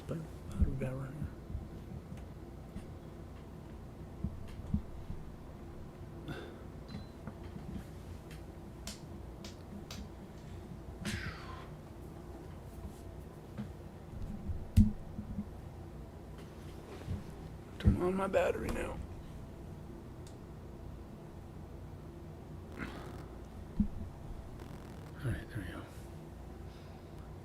your charger connection. Huh? Okay.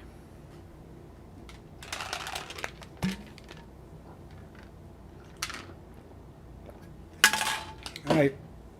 My liquid lunch is my liquid lunch is almost gone.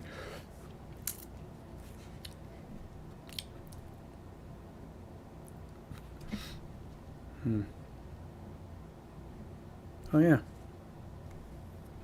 I'm actually going to use that on this turn.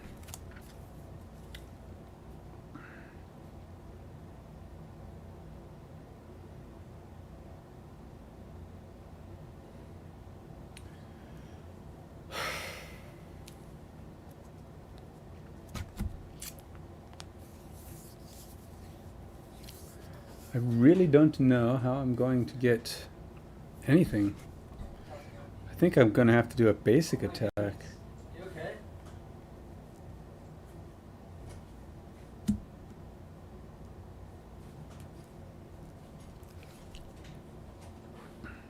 I'm going to I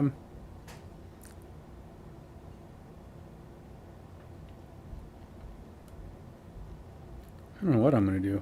I'm really kind of stumped for hope. I'm stumped for hope. Arg.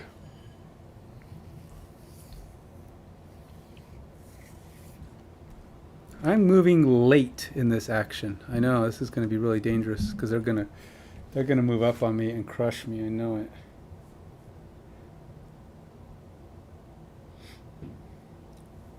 The only two range attacks I have.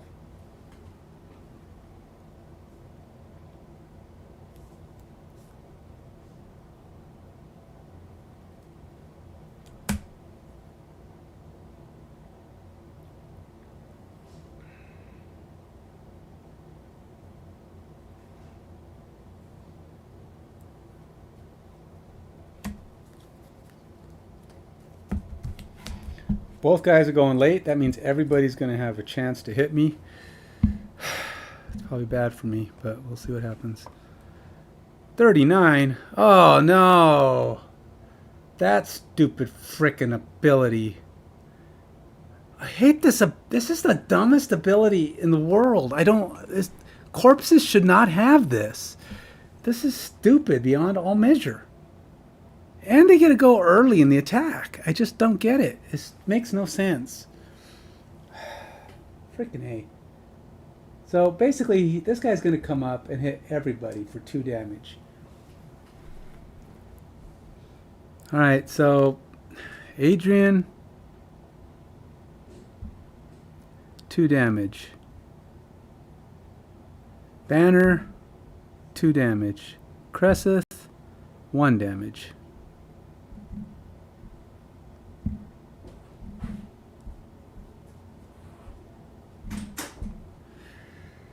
Now this guy can't actually move easily into any kind of a position.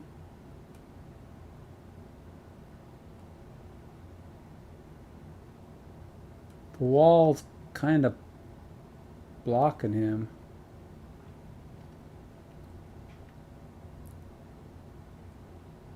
He can move one, I guess. Oh, I hate this. I don't like giving undead creatures. This is the stupidest attack. Alright, ice is infused. So he's going to hit Cresseth for 1 damage. Or not Cresseth, but Adrian for 1 damage. 3 damage for Adrian. And 1 for the banner. 0 for the banner. So Adrian takes 3.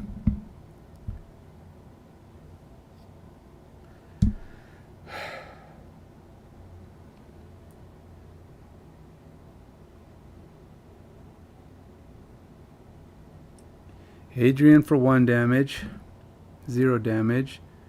Banner for 1 damage, 1 damage.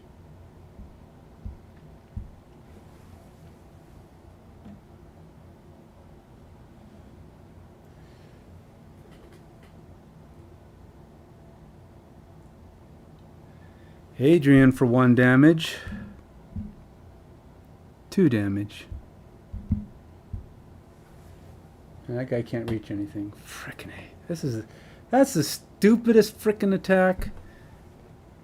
The fact that they can hit 5 guys is just dumb beyond all measure. I'm sorry, Isaac, but that's the stupidest ability to give undead creatures, especially if they're supposed to be smart enough to maximize their targets. That's ridiculous. It makes no sense at all. And it's like you put 5 monsters against 2 characters, and you can't touch any of them until you destroy this thing on the other side of the room. So of course you're wasting turns just going down there.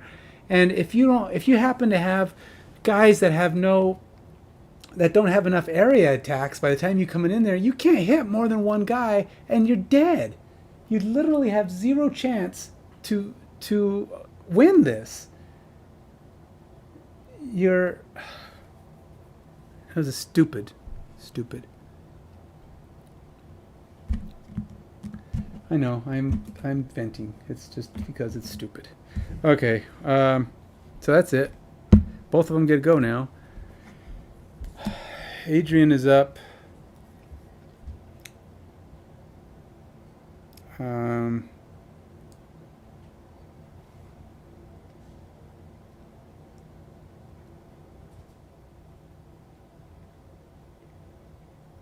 I'm going to go ahead and cast a Torchbearer, because why not? I'm going to be dead in half a second anyway.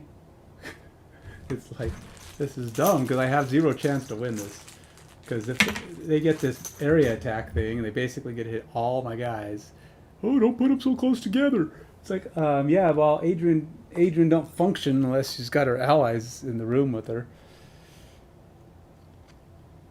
All right, so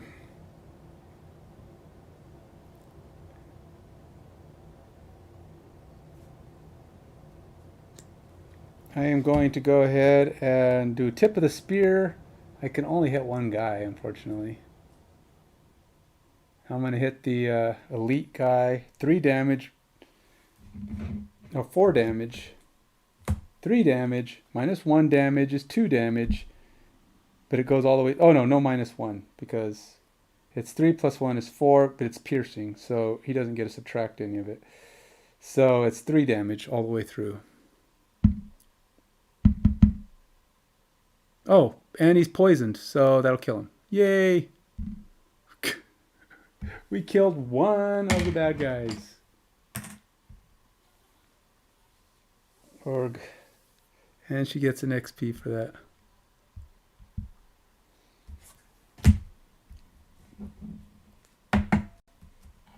And I'm hoping that we can speed up their demise with my Torchbearer, hopefully getting a shot off.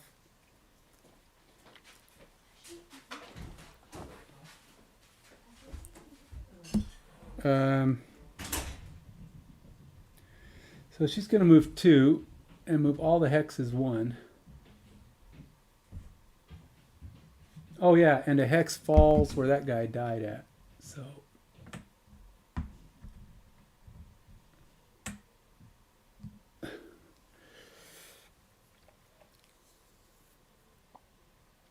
and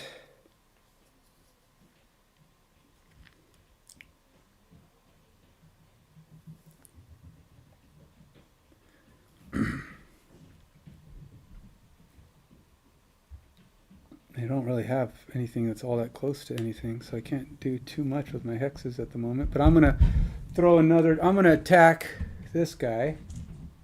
And with another... Oh, wait. No, I moved everybody.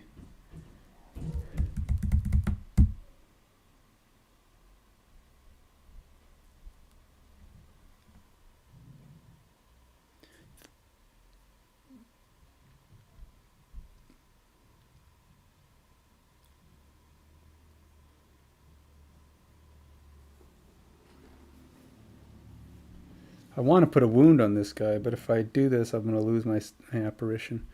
I got to fire the apparition up. So we'll put him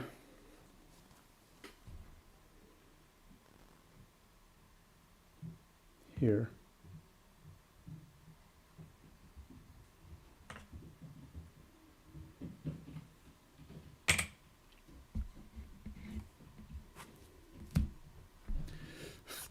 And that's it. Next round. I don't know how we survive anymore at this point. It's like Adrian's gonna die on this turn because they just have too many attacks. I can't. I mean, I can do a long rest, but then I'll probably die anyway. So long rest will be 99, which means it'll probably end up killing my my summon as well.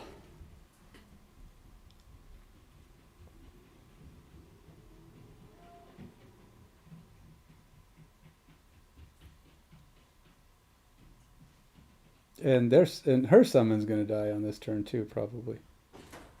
So yeah, this is getting to be kind of precarious here. I don't have any more. I can't circle around. I can't position anybody. Wait, maybe I can. Huh. Might not be good for her. Huh, maybe it'll work.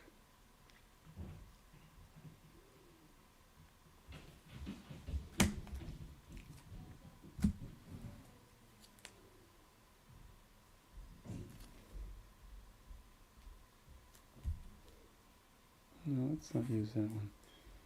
I only need 2. 1, 2.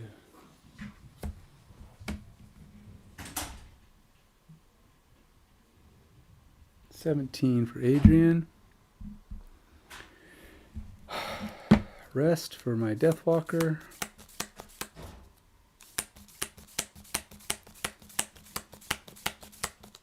And we're hoping to apply some wounds here. It might accelerate them a little bit, but we still got to do... Oh, we still have another guy in play I haven't even added. They mentioned how stupid this is. I've got to do 36 points of damage, and I'm running out of turns fast.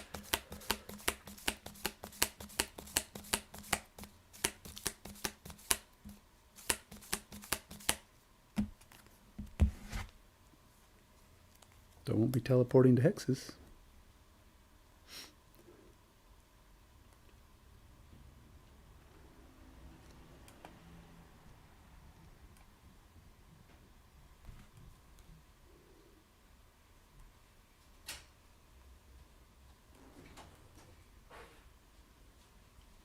So there is a place for her to do some significant damage, but she has to figure out how to get around that trap that I set down. I set a trap, and now I can't move around it.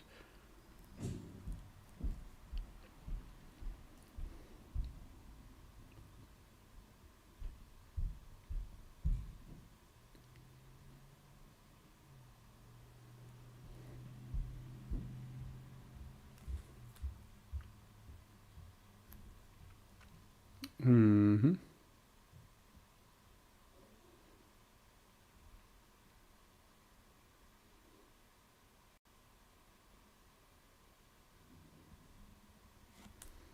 Let's do 28.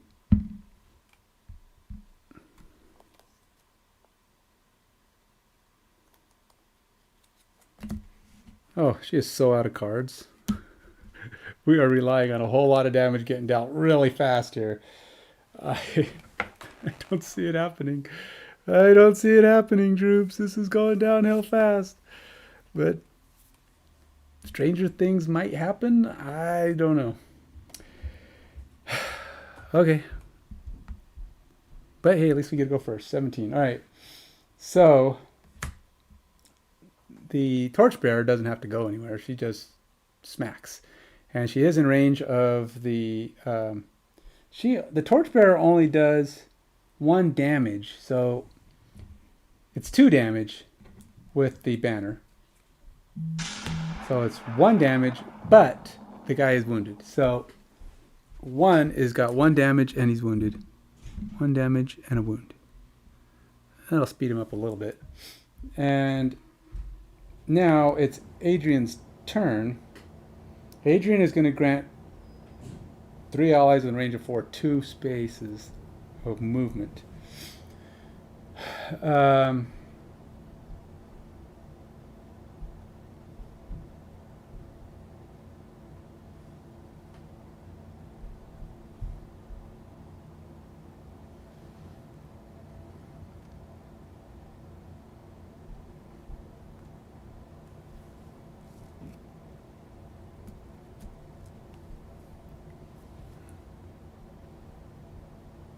All right.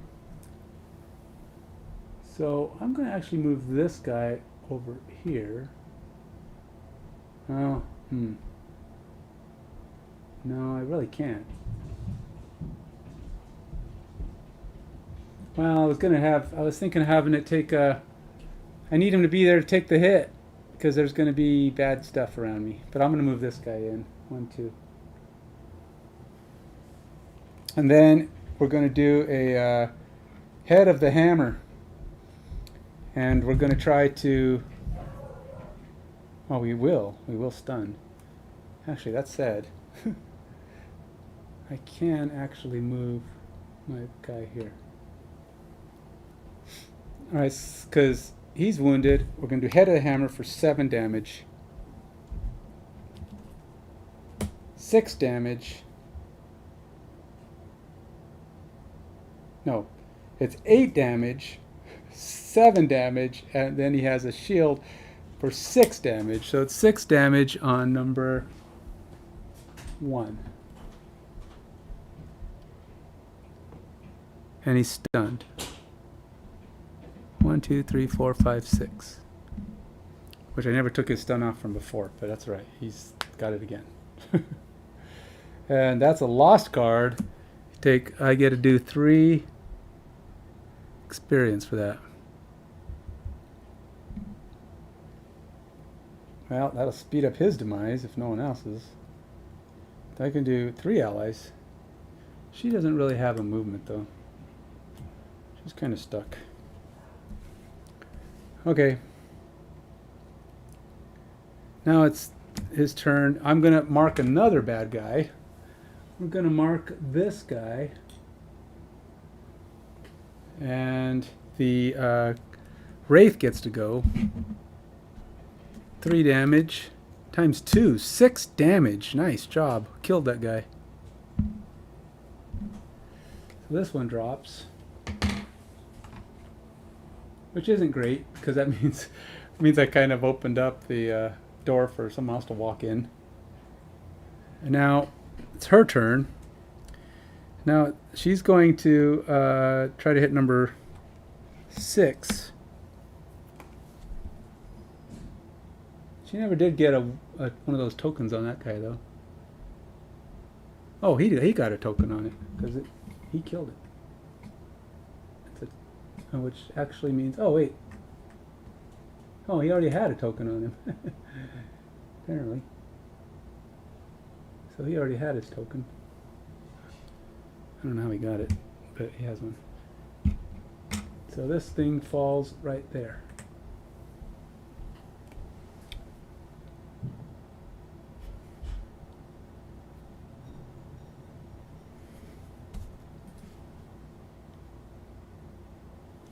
Alright, so I'm going to move this here with 2 actions. And then I'm going to move the one underneath me to here. And how many do I get to move? Oh, all of them. I'll move one underneath me again. I'll move that one up underneath the banner just to get it close. And then this one will just go over here. Oh, I didn't realize she's been standing on a loot, so let's pick that up.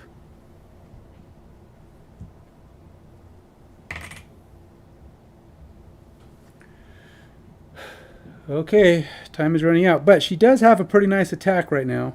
This is a lost card attack, which basically means she's done. unless my Wraith dies, and then I'll have one more turn. But if my Wraith... Oh, I think I can discard him at any time, so theoretically I can get that one back. But, oh, you know what? I never gave myself my Wraith point for summoning him.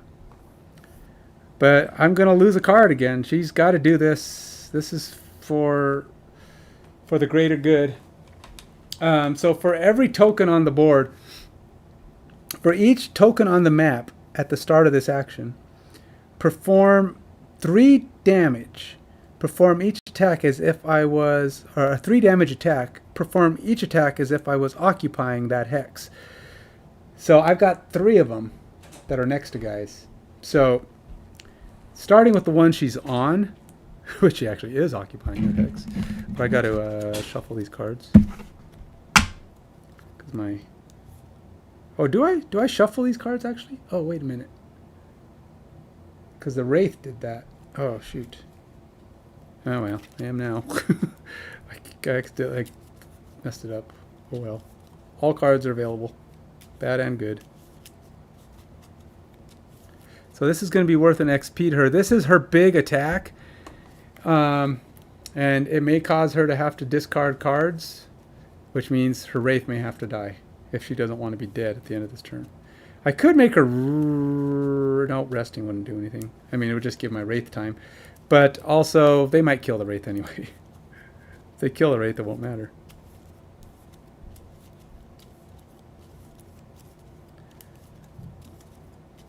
If I can give her one more turn, that'd be awesome.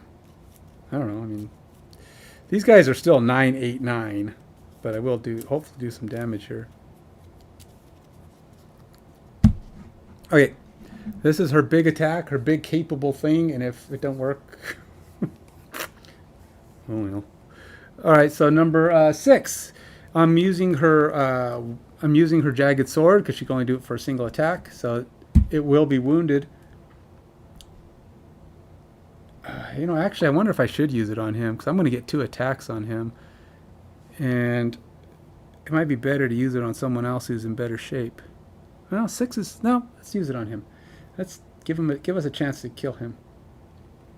Alright, so 6 damage. Or, well, 3 damage starting with me. 4 damage starting with me. Actually, I get... Oh, no, it's for 1 attack, right? To 1 of their attacks. Alright, so... Yeah. So it's 3 damage plus 1 is 4 damage plus a wound. Oh my gosh, -2. 4 damage. It's 2 damage. Wait, it's 4 damage, 2 damage. Jeez, I'm only getting 1 damage in. So I did 4 damage and I subtracted 2. It's 2 damage, but he's got a shield, so that's 1 damage. 1 damage, but he's wounded. Jeez. Number 6. 1 damage and he's wounded. Whatever. Now I have another one I can do a secondary attack with. I am actually going to hit him again because I'm going to just keep pummeling on him, I guess. Actually, I could, oddly enough, well, there's 2 guys with 8. 2 guys with 8 health. But I can hit one of them twice. So, and the wound... Alright. I'm kind of stumped on this one. Yeah. 2 guys with 8 damage. That guy will be wounded. I don't get to do extra. It's only 3 damage.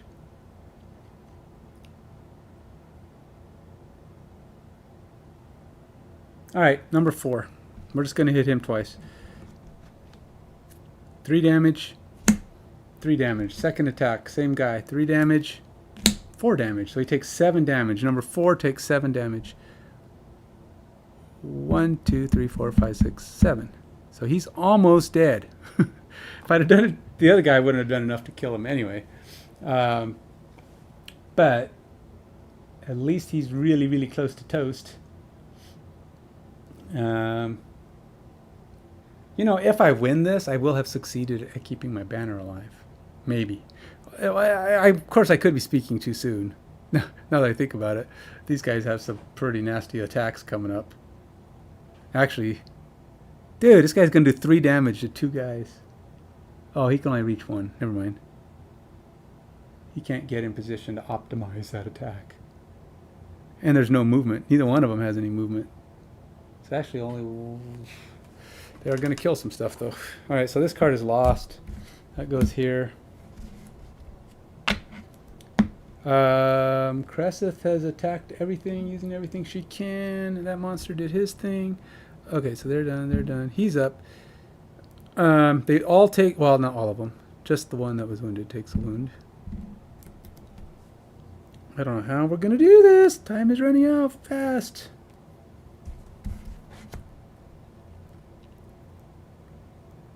Yeah. I have one more turn for Cresseth. And I have to kill my Wraith to do it. But hopefully they'll kill my Wraith. I mean, that'll... this is a huge attack. Again, huge attack. But at least it makes sense. It's only one space away, right? Two guys that are too close. Number 6... Fire, and number 3. Number 3 goes first. 3 is gonna fire at my burner guy, whatever he is called. Torchbearer. 4 damage on the Torchbearer, which, by the way, I don't actually have in play. 1, 2, 3, 4. Not dead, but not happy.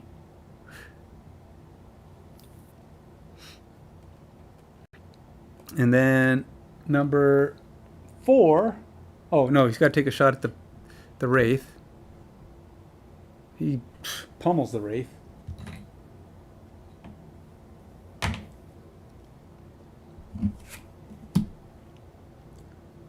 And then... So I'm curious, if you exhaust, does your Wraith die? I think it does. I think it does. I do remember reading that, I think. They don't move. So number 4 has no one to shoot at. He can't hit anything. There's no movement here. 0. And then number 6 gets to hit Cresseth for 3 damage. 4 damage. Cresseth has to... Oh, Cresseth is going to be dead anyway, because she has to get rid of her card to survive. Yeah, she has... I mean, it really doesn't matter. I mean, she can't take that hit. They infuse the cold, which I don't know what that's going to do. But, yeah, killed Cresseth. Well, Cresseth ain't toast, but with this, she's going to do a long rest, which means she doesn't actually get to do anything. She does get to heal herself for 2. There is no card she can get back, because that one's not a get card back kind of thing. So she has no action. She just gets to sit here and see what Adrian can do. So that's that. We're dead. I mean, even if Adrian could kill... Adrian's got like 2 turns left herself. I don't see how any of this bears out. Healing won't do any good. I can grant allies movement. Banner of Healing won't do any good.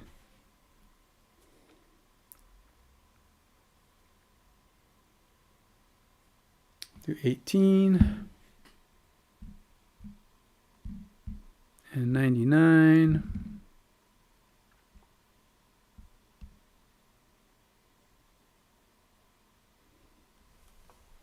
There is no fire. They won't move.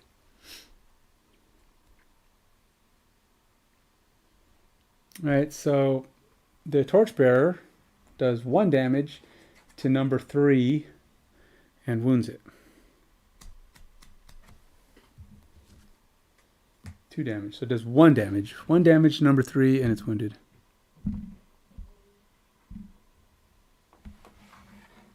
And then Adrian has can grant allies movement 3 spaces.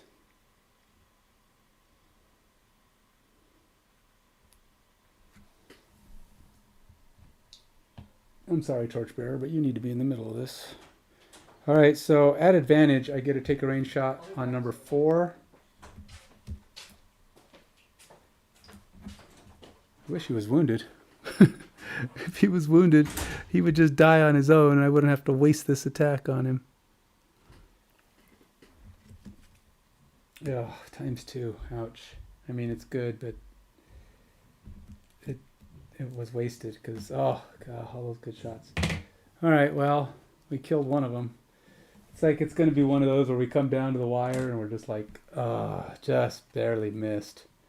We're so close. Like I said, this is these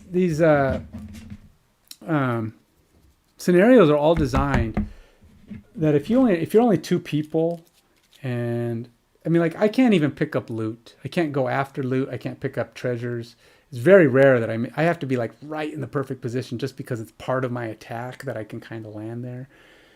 But as you can see, it's so hard to get through these things with all your just getting through them with your cards. And then you got too many monsters. They're all doing massive damage. So basically you have to have AoE. If you don't have AoE, you're not going to win because you can't do enough damage quick enough. But I will be losing this one. I was hoping to get, I mean, if we go back to town, I guess we can theoretically keep our experience, but it still kind of sucks. Actually, I think you're allowed to, I don't know what you keep when you just stay around. I forgot, but oh no! Oh no, my phone died. I had it charging. What the heck? How come it didn't? Hold on, my plug is reading out, obviously.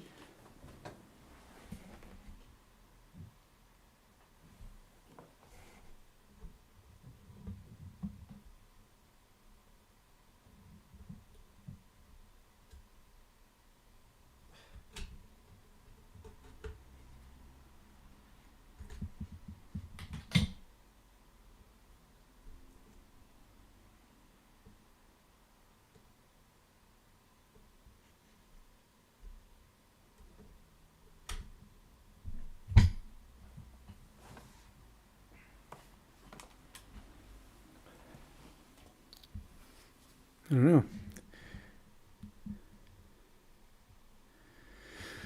Well, I kind of know what's going on, but it's kind of sucky. I'm going to have to figure out how to get that going. But right now, I know that I don't really need it for this last round. As we go to the next round, I mean, it saves it, but it's going to take a minute to get enough juice to finish this round. Try to think if I can get a more instantaneous boost of juice boost. I do not have a closer juice boost anywhere. Okay, yeah, so Adrian has to rest because Adrian has no more cards. We will be losing a card right now.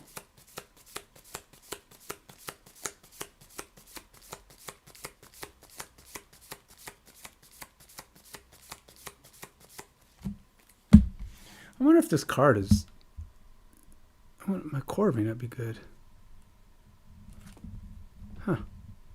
Yeah, this cord is not charging, whatever the problem is.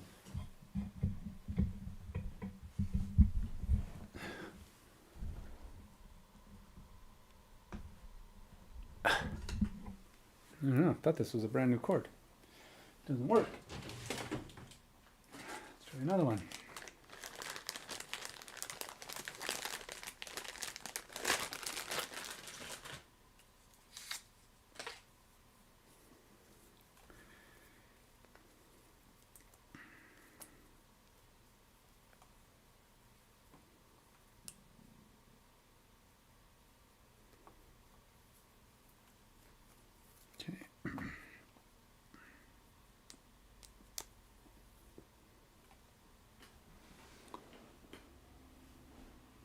My plug is really far away.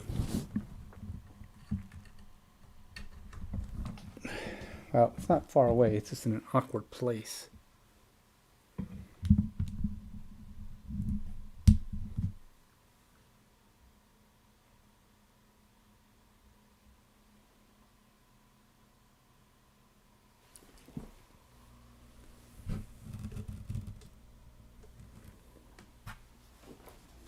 Okay, well. So I get a stall for a minute. While so Cresseth exhausted. So she's done. She won't be playing this next round with us. The last round is just going to be Adrian and her buddy with approximately 2 turns. We have 2 turns to kill both these guys. They are both wounded. But with 2 turns, that means they're both going to lose 2 each. And that means Adrian has to figure out how to kill them both. So that's the trick. She does have, surprisingly enough, she does have Tip of the Spear, which will allow her potentially to do some significant damage. We'll have to see how that goes. So we're going to go with that one. I don't know yet what monster card I can pull because I got to start up my phone again, but we will see. She's going to move at a 25. I don't know the monsters yet. I'm hoping I can get this up in a minute. I don't know if I can start it at 1%. If I can get it to 2%, I could probably start it. She's out.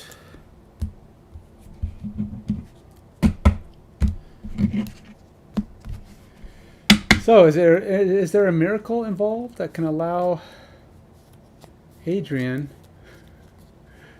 and all the shadows just kind of vanish? They all just start vanishing off the board. And she's like, oh boy, things are gonna get interesting. She's like, Torchbearer, by the way, only has 1 health. So even though we get a move at 25, I could move at 18 just to make sure I get to go first. All right, let's move at 18. Well, I'd have to do a basic action then, or at this point, I think I'm going to lose my basic action thing. I have to move, and none of these will let me do a move on my own. Well, this one will, but it loses my... I won't be able to do Tip of the Spear, which I kind of have to do. It's only 3 damage, but it's 4 damage with my banner. And even with advantage, I don't know that I can expect to do 4 damage with my driving inspiration. Now if I can move her into position and then get some lucky draw, maybe kill. See, here's the thing. I think I have a chance at maybe killing 1 guy. One of these 2. Thing is, I don't know that I have enough to kill both of them because I don't have enough turns.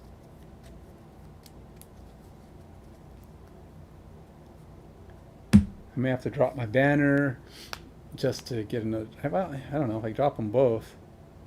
No, only one of them can be dropped. Only the banner dropping. No, neither one of them. I don't get either one of those. So dropping them won't do me any good.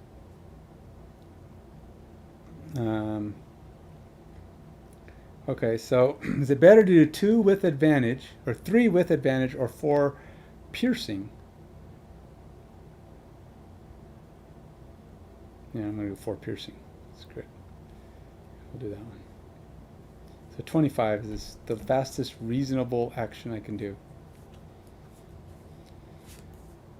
I don't even know why I'm still trying to get this. I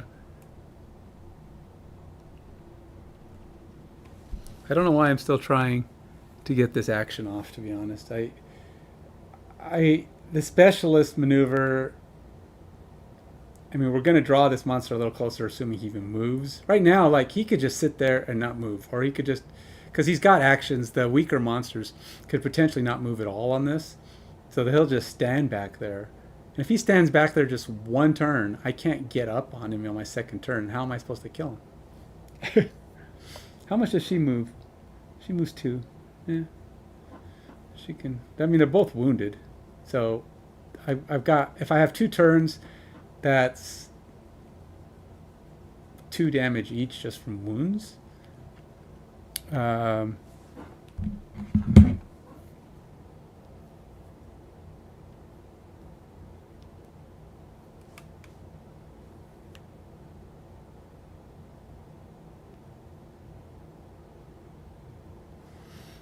if I can get 2 damage in just from wounds, one's 7, I think one's 9. Hasn't even taken his damage yet. Well, one might be 8. I don't know. Did I give them both their wound damage last time? I gotta see where we're at. Cresseth. I don't know. I have to see. It's here. Okay. So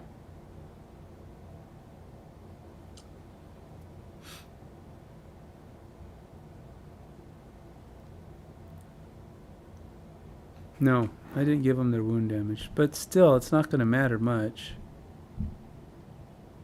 That guy died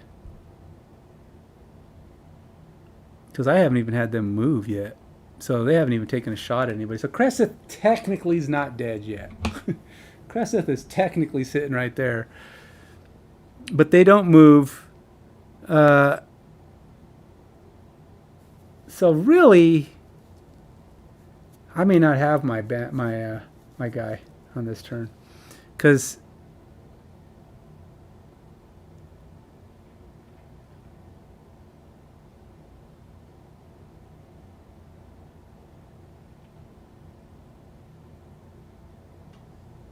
all right. So number 3 is going to do 3 damage against the torchbearer.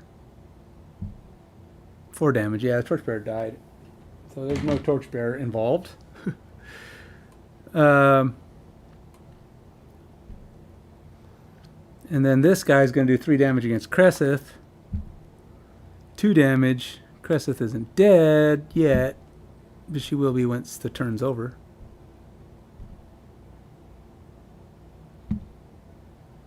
And now she's dead.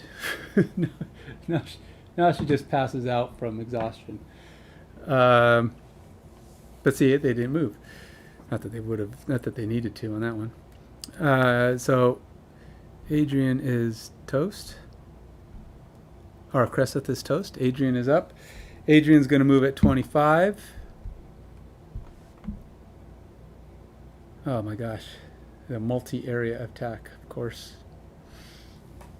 Alright, so he's going to move there. Which is a basic action. So I screwed that, but it doesn't matter. I'm not going to win because I'm dead. It's a basic action to move there. I had to do this. I have to do the tip of the spear, which is 3 damage plus 1 damage is 4 damage, but it's piercing. So I'm going to do 5 damage. 3, 4, 5 piercing. So he doesn't get any defenses against that. So number 6 takes 5 damage. Oh, look at that. 1, 2, 3, 4, 5. And he won't get a shoot. He won't get a hit me. Nice. So we're done. He dies. This guy takes 1 damage. 6 damage. But as you can see, with the torchbearer being done, I have no choice but to lose one of these cards. This guy dies. And I will die on the next turn. I have no more actions. I won't... Even if he moves 2 spaces, I'm not going to be able to hit him. So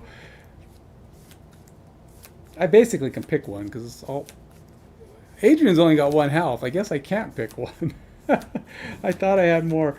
Adrian's just been killing stuff right now, but Adrian is dead on the next hit.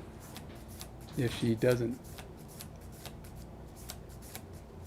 outlast this guy, which she won't. Oh yeah, lost the one card that could have hit it. I can regroup. It's like there is no actions left for me. That guy died. We're here. I am gonna move. I do actually have a ranged shot I can take. That's about it. One shot. He's 6. I would have to get a crit hit because it only does 2 damage. 3 damage. So if I got a crit, it would be 6 damage. -1 is 5 damage. He's got 6, but he would die on his wound. I would need to get a crit hit to take him out and win this game. Wouldn't that be amazing? Oonga boonga oonga boonga oonga boonga oonga boonga. We need a crit hit to take this guy out.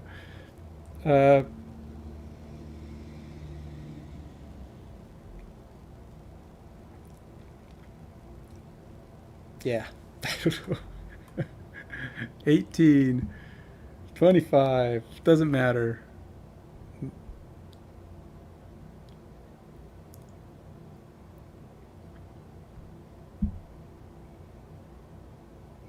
Oh, good. At least he didn't put up any shields. I don't think he has shields to put up.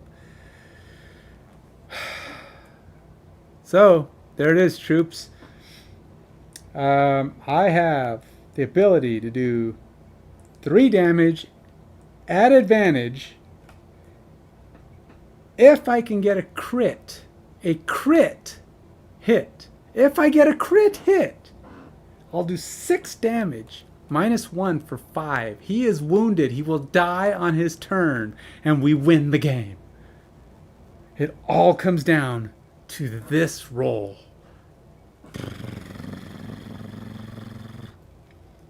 I mean, yeah, at advantage, yeah. And there is no way to get 3 extra damage otherwise. And I won't get another turn. This is it. I have 2 cards. That's it. 2 cards. See, 1, 2. When they both go in the discard pile, one goes up here. I can't take my turn. Actually, there is one other way I can win. If I can do 4 damage instead of 5 damage, we will sleep on the next turn. We will just take a long rest. And at 99, let him go first, and he'll die on his next wound. What a bunch of cheese that's going to end up being. Oh, gosh. All right, here it goes. We already did a basic move, so it really doesn't matter. I failed my other action. So this is a range of 4 with advantage. So 1, 2, 3, 4. I can definitely shoot him with advantage. We infuse the sun. That's the last thing we'll do. It's actually not. Let's not do it. Let's not do anything out of order. With advantage. Here it goes. With advantage. 3 damage. Still only 3 damage. It's actually only 2 with the shield, with his armor. Come on, baby! +1! Is that enough? No, I needed a +2. So I did 4 damage. 4 damage. -1 for his shield. So I only did 3 damage. 1, 2, 3. And that is it. That is all she wrote, folks. I have nothing else in my repertoire. Both cards are going to go into the old pewter. So I'm going to lose by one turn. One attack, one action, one little tiny bitty itsy bitsy action. He gets to move. He's going to move 2. 1, 2. He's going to take a wound. He can't hit me. He has no range. There's no cold.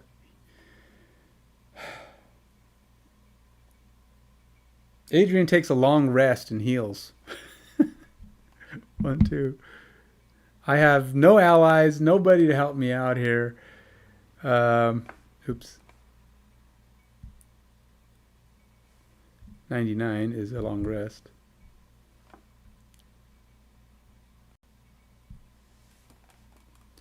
Monster doesn't move. There is no fire, so he can't damage himself to death. He will take 1 damage and be at 1 health.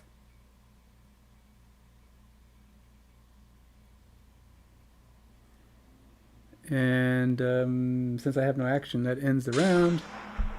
And I'm dead. I have no more cards because, well, I have 1 card. I mean, technically I took a long rest and I discarded that one. And I had 1 card left, so I have no...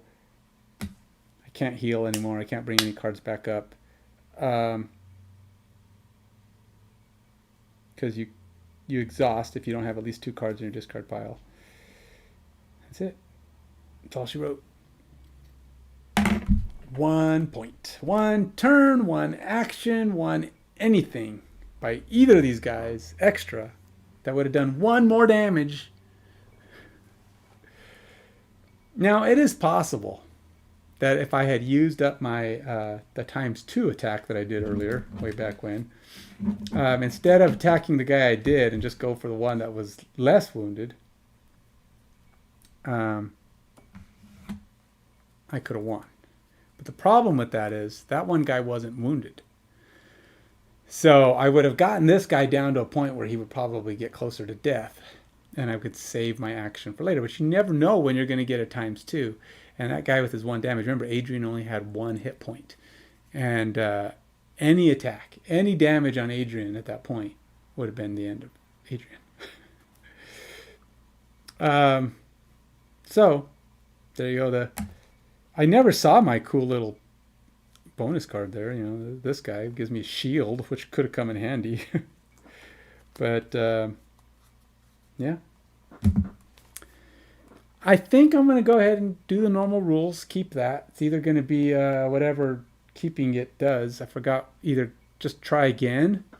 I don't remember what you get to keep. I don't think you get to keep the loot. But I think you get to keep gold and experience. Let me see here. And if it's just gold and experience, I might do it because that's really all I care about. Scenario completed, scenario lost. Replay the scenario immediately. Do not gain resources from loot cards. I don't want to do an outpost phase. I think we will just... I'll say weather scenarios lost or completed. Recover all discarded lost items. Reset dials. Remove all conditions. Remove all weird cards from the modifier deck. Gain experience from dials. And gain gold from loot cards. So yeah, we didn't gain any gold from our loot cards. So that wouldn't matter. Really all it does is come down to my keeping my experience. So it's not much. I mean, it's 6 and 9, but it gives... Actually, we'll level Adrian, but Adrian can't level if she doesn't go back to town. So we'll be doing it just again. You only get a level in town, so there's no like leveling up and then going on to the next thing, because that's part of the outpost phase. All right, guys. I'm set. I think I kind of know what I'm ready. It's one of those again. I know what the scenario is now. I wanted to win. I was so close. Couldn't come up with the final punch. I was surprised, honestly, that I was able to get through it. I might make some minor tweaks. For one, I need to get something in her deck to help her heal, or it's like I basically thought she had like the damage with X is the number of shadows on the map. That would have been a good one to have, to be honest. I had a bunch of shadows on the map. That one really could have been a big hit. And it's not even a lost card. Why I didn't keep that one, who knows what I was thinking there. I was thinking because in the previous try that I had with her, I was having trouble getting tokens down. She does have a lost card ability on the bottom of that. I think that's why I didn't take some of these, because they all were lost cards. This one is in a hex. And then she has one that lets her move to an area with a hex, although she didn't have hexes in great positions at the end. She's got a loss of move 6 and place 1 hex in the hex you are occupying. See, I'm not big on those lost cards because she lost all her cards. So you start bringing in lost cards.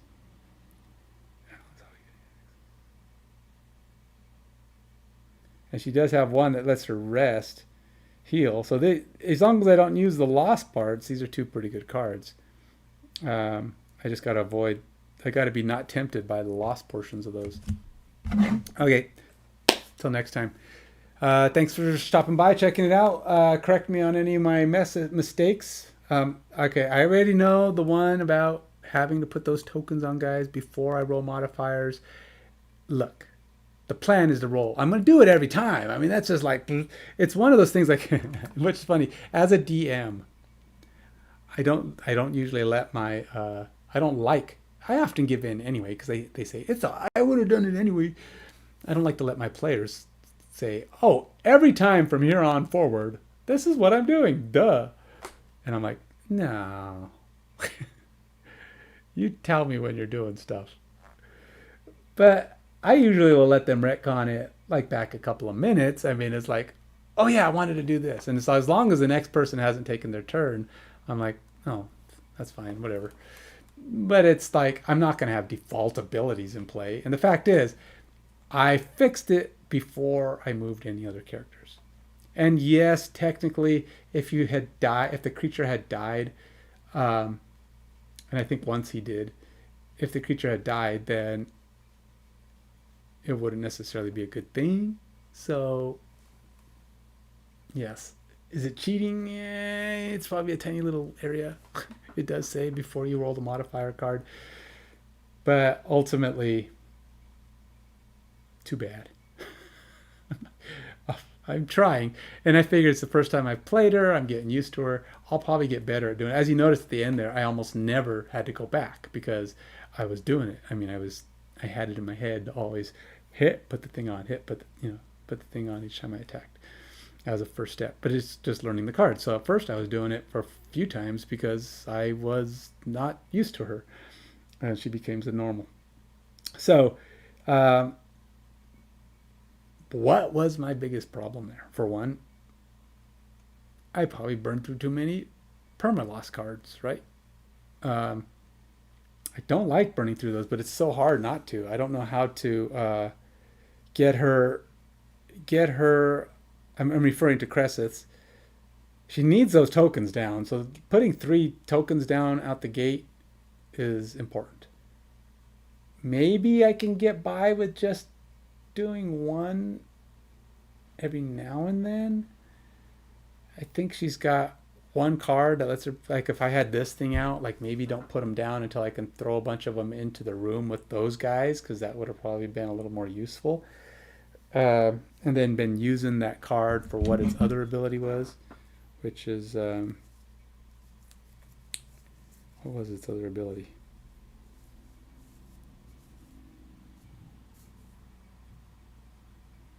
Moving 4 spaces. Not that great of another ability, to be honest. Really, her greatest thing is putting those 3 tokens down with that. But anyway, that's it for me. Till next time, take it easy. Bye.